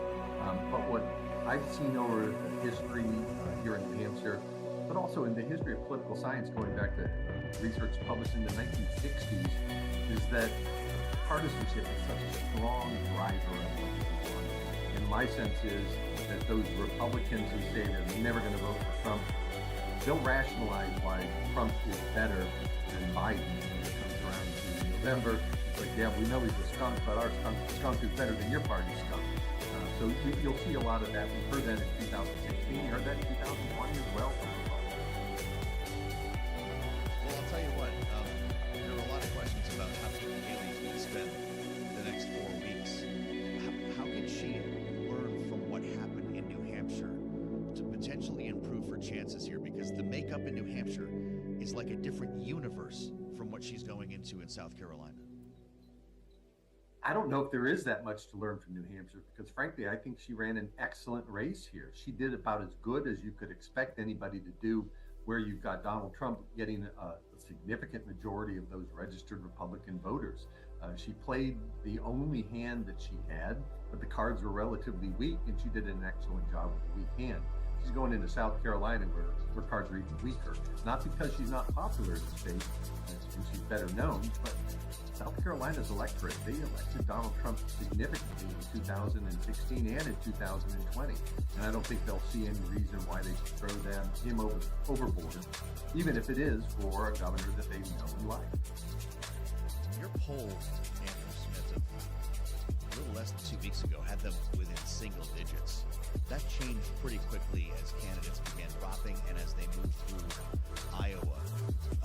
When are we going to start seeing indications of how the Ron DeSantis votes were distributed? And how did that change so quickly in a week's time to go from single digits to what we got last time? Well, I think it's important to remember that Donald Trump had about 42% of the electorate in New Hampshire locked up a year ago, if not 8 years ago. So his voters were there. And then you had a lot of people that were looking at other ones. You had the anti-Trumpers with Chris Christie. You had Nikki Haley trying to play a middle road. You had the Trump light candidates with Ramaswamy and DeSantis. But those, in our polling, when Christie, if you ask Christie voters who their second choice was, it was Haley. And when he dropped out, they moved over to her. That's why she got this bump. But when first Ramaswamy and then DeSantis dropped out, their second choice was always Trump. So they drifted over to Trump. It was not a question in this election of Trump versus everybody else, or the anti-Trump. It was Trump, the Trump light, and the anti-Trumps. And the anti-Trump went for, instead of Trump light, they went for full strength Trump. That sounds like that 30-point spread that I mentioned in the Emerson poll in South Carolina might still be the case. How about no labels? They've already come to New Hampshire a few times. I've seen Joe Manchin up there holding events on a potential third-party run. There's something New Hampshire-y about that, Andrew. If we get to Super Tuesday, do you take that group at its word that they will run a candidate? And how could it possibly work when they aren't going to be likely on the ballot everywhere? Well, I think any third party is going to be a spoiler. And basically, you're going to have to start to look at who they're drawing votes from. And this is really way too early to start to even think about those things. Voters aren't paying that much attention, frankly, to the general election in the fall yet. They are in the early states like New Hampshire, Iowa, and now coming up South Carolina. But the third party is going to have a very, very difficult challenge. As I mentioned, the voters in the United States can rationalize why their party is as bad as the candidate is, better than the other party's candidate. And if you think back to third-party candidates in recent memory, Ross Perot, he got 19% in 1992 with two kind of candidates, but he didn't get a single electoral vote. He was a spoiler at best, not a really credible candidate for winning the election. Not that we don't already have potential spoilers out there, right? RFK Jr., we've got third-party candidates that I could rattle off here that don't necessarily carry the no labels brand. What's the difference? Not much, actually. I think RFK Jr. is probably in a better position than the no labels brand. They're not a known commodity. They're not a party in the traditional sense of a party. They're a movement, so to speak, at best. But they're going to need somebody who is a very charismatic person, very popular, very well known, who's going to be able to lead the charge. Because I don't think people are going to go and vote for a relatively unknown candidate that they don't know how they're going to govern, who will have no governing party in Washington, than looking at who their own candidate is and saying, you know what, I'll just stick with the tried and true, even if I don't know. So add up RFK Jr., Cornel West, and the rest. Is there already enough potential interruption for Joe Biden to worry about? Sounds like yes. Yeah, I think there is. I think that both candidates have to worry about this. It's just really too early for us to say who it's going to bite the hardest. You can make an argument both ways, but I think it's too early because, frankly, again, voters aren't paying attention much to this. Voters will pay attention to the elections when they have to, and that's usually just before the election. The money issue is important for the candidates and campaigns. How do you keep this thing rolling if your candidates aren't that popular? How do you keep voters engaged when they're looking at their candidates and either party really is in love with their party's candidate? How do you keep them focused? And that's a hard thing. It strikes me, Andrew, that if Donald Trump wanted to give this the appearance of shutting down the Republican primary, you just go ahead and announce a vice presidential pick right now. Remember when Ted Cruz tried to pull that off? Just form your own ticket before you even get to a convention. I don't know if you see that happening. It feels like something very Trumpy thing to do. Who's on the top of that short list? Will geography matter this time? Or are the normal rules in place, or does Trump seem to be the exception to that as well? I think Trump's not likely to pay attention to traditional things like choosing somebody from the other wing of your party or choosing somebody for their ability to draw votes in a battleground state or a large battleground state. I frankly think he's going to get a loyalist, somebody who's going to parrot the message that he has, who's not going to stray or say something that he might disagree with. And he's going to want somebody who's going to back him up in those legal troubles that he's got. So I think he's going to want somebody who's got an oath of loyalty to him, and I don't think that that's going to turn off the Trump voters. In fact, I think his supporters, if anything, want to see somebody like that rather than someone from another party. You're talking Lee Stefanik, a couple of other names around there. Carrie Lake might ring through to you. What do you think? I think that both of those people could be on the short list. They'll probably have to swear on a stack of Bibles. They'll pardon him if need be. But I think it's going to be tough for them to find somebody who has some national credibility, who's with Trump, who's not going to stray away from Trump, but who's not going to look like somebody who's been effectively politically neutered if they join the campaign. So then if it's the Trump campaign and no rules apply, that choice that's so important for presidential candidates probably won't move the needle in the polls, right? This is the most stable looking race that we've ever seen when it comes to Trump's base. I think so. And actually, if you look at the political science on it, the vice presidential pick generally doesn't make much difference at all. John Nance Gardner famously said it's not worth not worth a warm bucket of, as he said, spit, but he meant something else. It's not something that really the voters are waiting for. It's kind of a news story a bit. It's something to talk about during the convention when it's traditionally announced, but it's just not that big of a thing. But in this case, we have two very old candidates for whom the choice of vice president looms a little bit larger than might be the case of the president who's 50 years old. And that's going to be, I think, the discussion is how young, how vigorous, and how this person would look as potentially a president before the end of the current president's term. I've got less than a minute, Andrew Smith. Some suggested while I was in Manchester that the primary was broken. Is it going to be like the good old days 4 years from now? There were many things that happened. You walked on the streets of Manchester this weekend and it looked like a ghost town compared to past primaries. Sure did.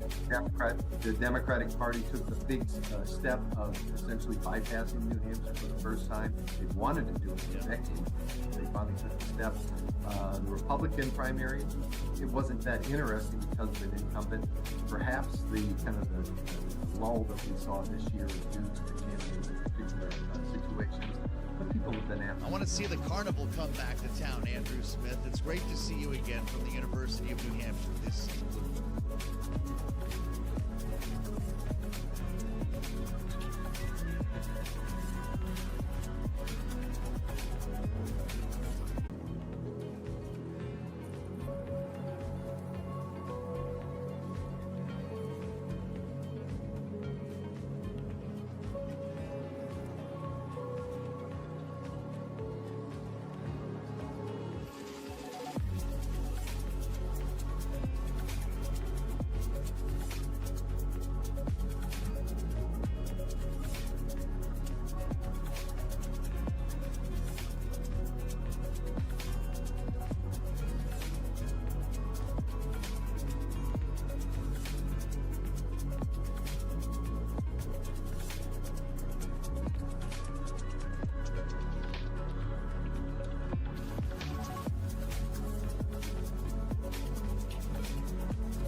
Headlines and breaking news 24 hours a day at Bloomberg.com, on Bloomberg Television, and the Bloomberg Business app. This is a Bloomberg Business Flash. It's 1:21 on Wall Street. I'm Charlie Pellet. We do check markets all day long here at Bloomberg. We have got the Dow, the S&P, NASDAQ holding on to gains. We are off session highs right now, looking at a 27-point gain in the S&P 500 index at 48.92, up now by 0.6%. Dow Industrials up 58, up by about 0.1%. The NASDAQ Composite Index up 156, higher now by 1%. The NASDAQ 100 up 207, a gain there of 1.2%. 10-year at 4.16% with a 2-year that's yielding 4.36%. Gold down 0.7%. 2014 the ounce for gold. West Texas Intermediate crude 75 even, up 0.8%. Bitcoin up a 1.2%, now at 39,665 on Bitcoin. AT&T shares down 3.5% after the telecom giant projected 2024 earnings that fell far below analyst estimates.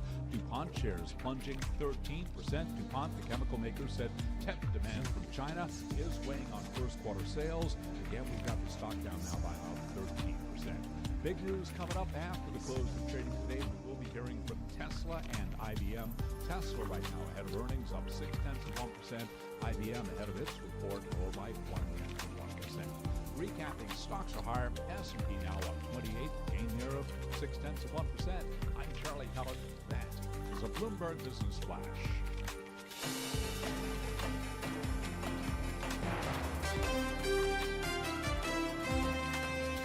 listening to Balance of Power with Joe Matthew on Bloomberg Radio.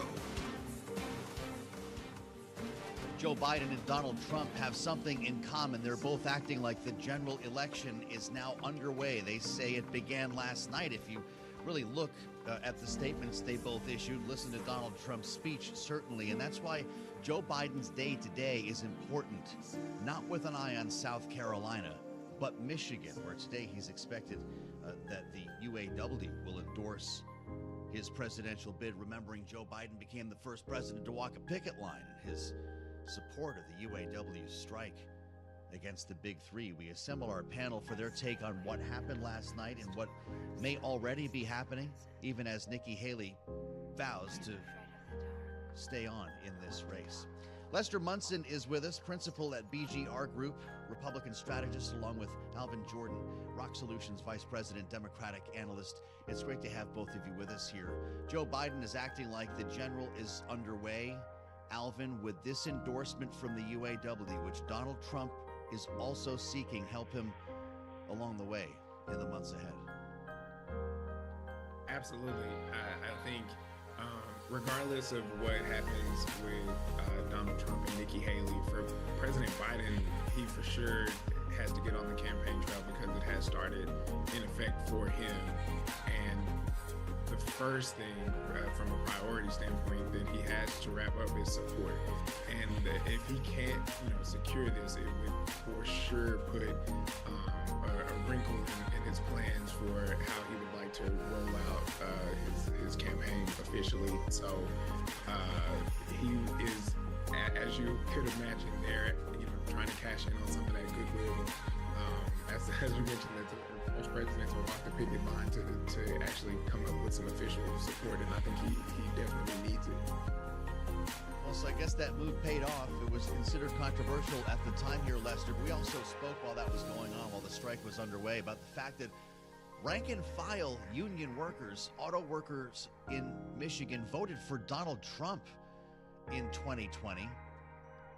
What will this do to change their vote? Do they follow Sean Fain and the leadership here? Well, that remains to be seen. I suspect the rank and file is not going to follow their leadership on this issue. This is part of the Trump populist appeal, right? He's reaching out to the kind of the regular Joe past the elites, in this case, the union leadership. Well, that's certainly what he's going to try to be doing. This is a weak spot in the Biden coalition. So the fact that the President Biden, is acting like this is a general, I think he has to be doing that. It is very likely he's going to be facing Donald Trump. And this is a demographic that Trump is going to pursue aggressively and relentlessly. And so this is, you're absolutely right, Joe. This is the first step for the president in the general election. How about that? I'm drawn to the headline on the front of the union leader, the New Hampshire union leader, which just days earlier endorsed Nikki Haley. Alvin, you saw the results last night. Another big win for Donald Trump. The headline, voters say they were motivated by Trump one way or another, suggesting that you had passion on behalf of his supporters and passionate protest votes by those, in many cases, independents who voted for Nikki Haley. Is that a strategy going forward? If you're the underdog and you're a protest vote as opposed to something people are voting for, can you sustain a campaign in that environment? No, is the short answer. And unfortunately, in one of the opinion pieces, I believe in the Times this morning, they used the phrasing of a lovely illusion. And I think that is so accurate in kind of where and how we've arrived today. I was in Iowa and actually got to hear some of what Nikki Haley was saying, and I looked around the room to take a quick inventory, and it very much seemed like she had the people on her side, as it were. And then, as we all know, it didn't go in her favor to the point of third place. And so I just think that we're seeing come to fruition a lot of what sounds great. I mean, even in the midst of allegations and actual court hearings where we see the former president out front and literally dealing with all of this, and people still show up by and large to support him. And so again, I think from a President Biden's point of view, you have to activate and believe that this is happening, and you can't really allow whether Nikki Haley will stick around or kind of where she's arrived personally to slow down the momentum that they'll need to garner support. Because if they do, I think what we'll look around and see similar to 2016 in a different way, but definitely where we are now, which is people show up, support, and vote for the former president pretty consistently. Well, I'll tell you, the conventional wisdom of this day after the primary is that this is over, that Nikki Haley will eventually have to drop out of the race here. But she's got a lot of money, Lester. She's sinking $4 million into ads in South Carolina. At what point will she need to win something to keep this rolling? Well, pretty soon. She's got a plausible case to make, right? South Carolina's her home state. She knows it. She's going to have to figure out a way to overcome this apparent 30-point gap with Trump. Can she appeal to Republican women voters? Can she appeal to those folks who are skeptical of Trump? Does he make some more mistakes on the stump? Does he have a health issue? Her being in the game might change it a little bit. This is a crazy year. I think it's a mistake to predict too much. Certainly Trump is in the best position here. But we've also got to look to see that, the longer this goes on, the less likely it is that Trump is going to be able to prevail in the general. He's going to have to make a pivot to appeal to a broader range of voters. He's got to try to appeal to independents. He's got to try to appeal to Republicans who are skeptical of him. If he doesn't do that soon, it's going to become harder and harder and harder to do as this campaign goes on. Talk to us about independents, Alvin. Among those who voted in New Hampshire, a state defined by its independent, or as they say, undeclared voters, 66% said they would not vote for Donald Trump in November if he was the nominee. That's advantage Biden. You would like to think, and I think for the for the president, like that is an area where you have to go and try to capture as much of that as soon as you possibly can. I think again to the points that we've made just previously, how much of that is actually real. I was taking a quick look at a couple of the town halls that were broadcast yesterday after the polls had closed. And even in the room, you could tell as people were kind of on the fence from an independent standpoint of not wanting to declare a vote for President Trump, that it still seemed that when it came down to it, they would essentially toe the party line, or even from an independent perspective kind of look that way. And I just don't think that you can necessarily trust that I will vote against President Trump will actually hold true. And if you're President Biden, I think you have to immediately start trying to appeal and pull in some of those voters who are seemingly on the fence. Otherwise, I think we end up, as we have in the past, and are looking at another Trump administration, if that's a segment of people that the current administration can't pull to their side. We're about to get crushed with a lot of ads, and having just survived Iowa and New Hampshire, they're still rattling around in my head. We've got less than a minute here for this part of our conversation. Lester, Nikki Haley's got 2028 to think about, a much longer road ahead than Donald Trump needs to worry about. A massive embarrassment in South Carolina, where she's polling now 30 points behind Donald Trump, could impact her chances down the road. Is that something she needs to avoid? Who knows? I think all the old rules are out the window. Is DeSantis a plausible candidate in 28? Is Tim Scott? They've taken some hits and gotten some extra baggage here as they got out of the race. I don't know that there's a real good formula here for Nikki Haley. I like the fact that I confess I'm a little partial to her. I like the fact that she's fighting. I think that's going to resonate well for her. She is going to have to figure out, if she does this again in 4 years, assuming she doesn't get it now, how to appeal to those Trump voters. And being a little pugilistic might help her do that. Great analysis from our panel. It's amazing what happens when you actually get some votes instead of just polling and forecast to talk about. Democratic analyst Alvin Jordan, Rock Solutions, Republican strategist Lester Munson, BGR, Government Affairs. Many thanks for the insights today on Balance of Power. Let's keep you up to date now with world and national news. For that, we turn to Nancy Lyons in the Bloomberg 99.1 newsroom in Washington. Hi, Nancy. Hey, Joe. With aid to Ukraine still under debate on Capitol Hill, the top Senate Republican is pressing for immediate action. Senate Minority Leader Mitch McConnell spoke on the Senate floor today. It's in our interest to help blunt aggressive behavior before it triggers wider conflict and directly threatens our closest allies and trading partners. McConnell's comments come as there's word that negotiators are very close to an agreement that would lead to more foreign aid, along with policy changes at the U.S. southern border. Boeing CEO Dave Calhoun is meeting with senators today and tomorrow as the company faces questions about its quality control and aircraft safety. This following a mid-air incident earlier this month. While speaking to reporters on Capitol Hill this morning, Calhoun was asked if he's confident in Boeing's planes. I'm here today in the spirit of transparency to, number one, recognize the seriousness of what you just asked. Number two, to share everything I can with our Capitol Hill interests and answer all the questions because they have a lot. Calhoun says Boeing does not put planes in the air that, quote, it's not 100% confident in. Hoping to close a funding gap, New Jersey budget officials say transit riders face a 15% fare increase that will help close a $107 million deficit for the fiscal year that begins in July. Global news 24 hours a day and whenever you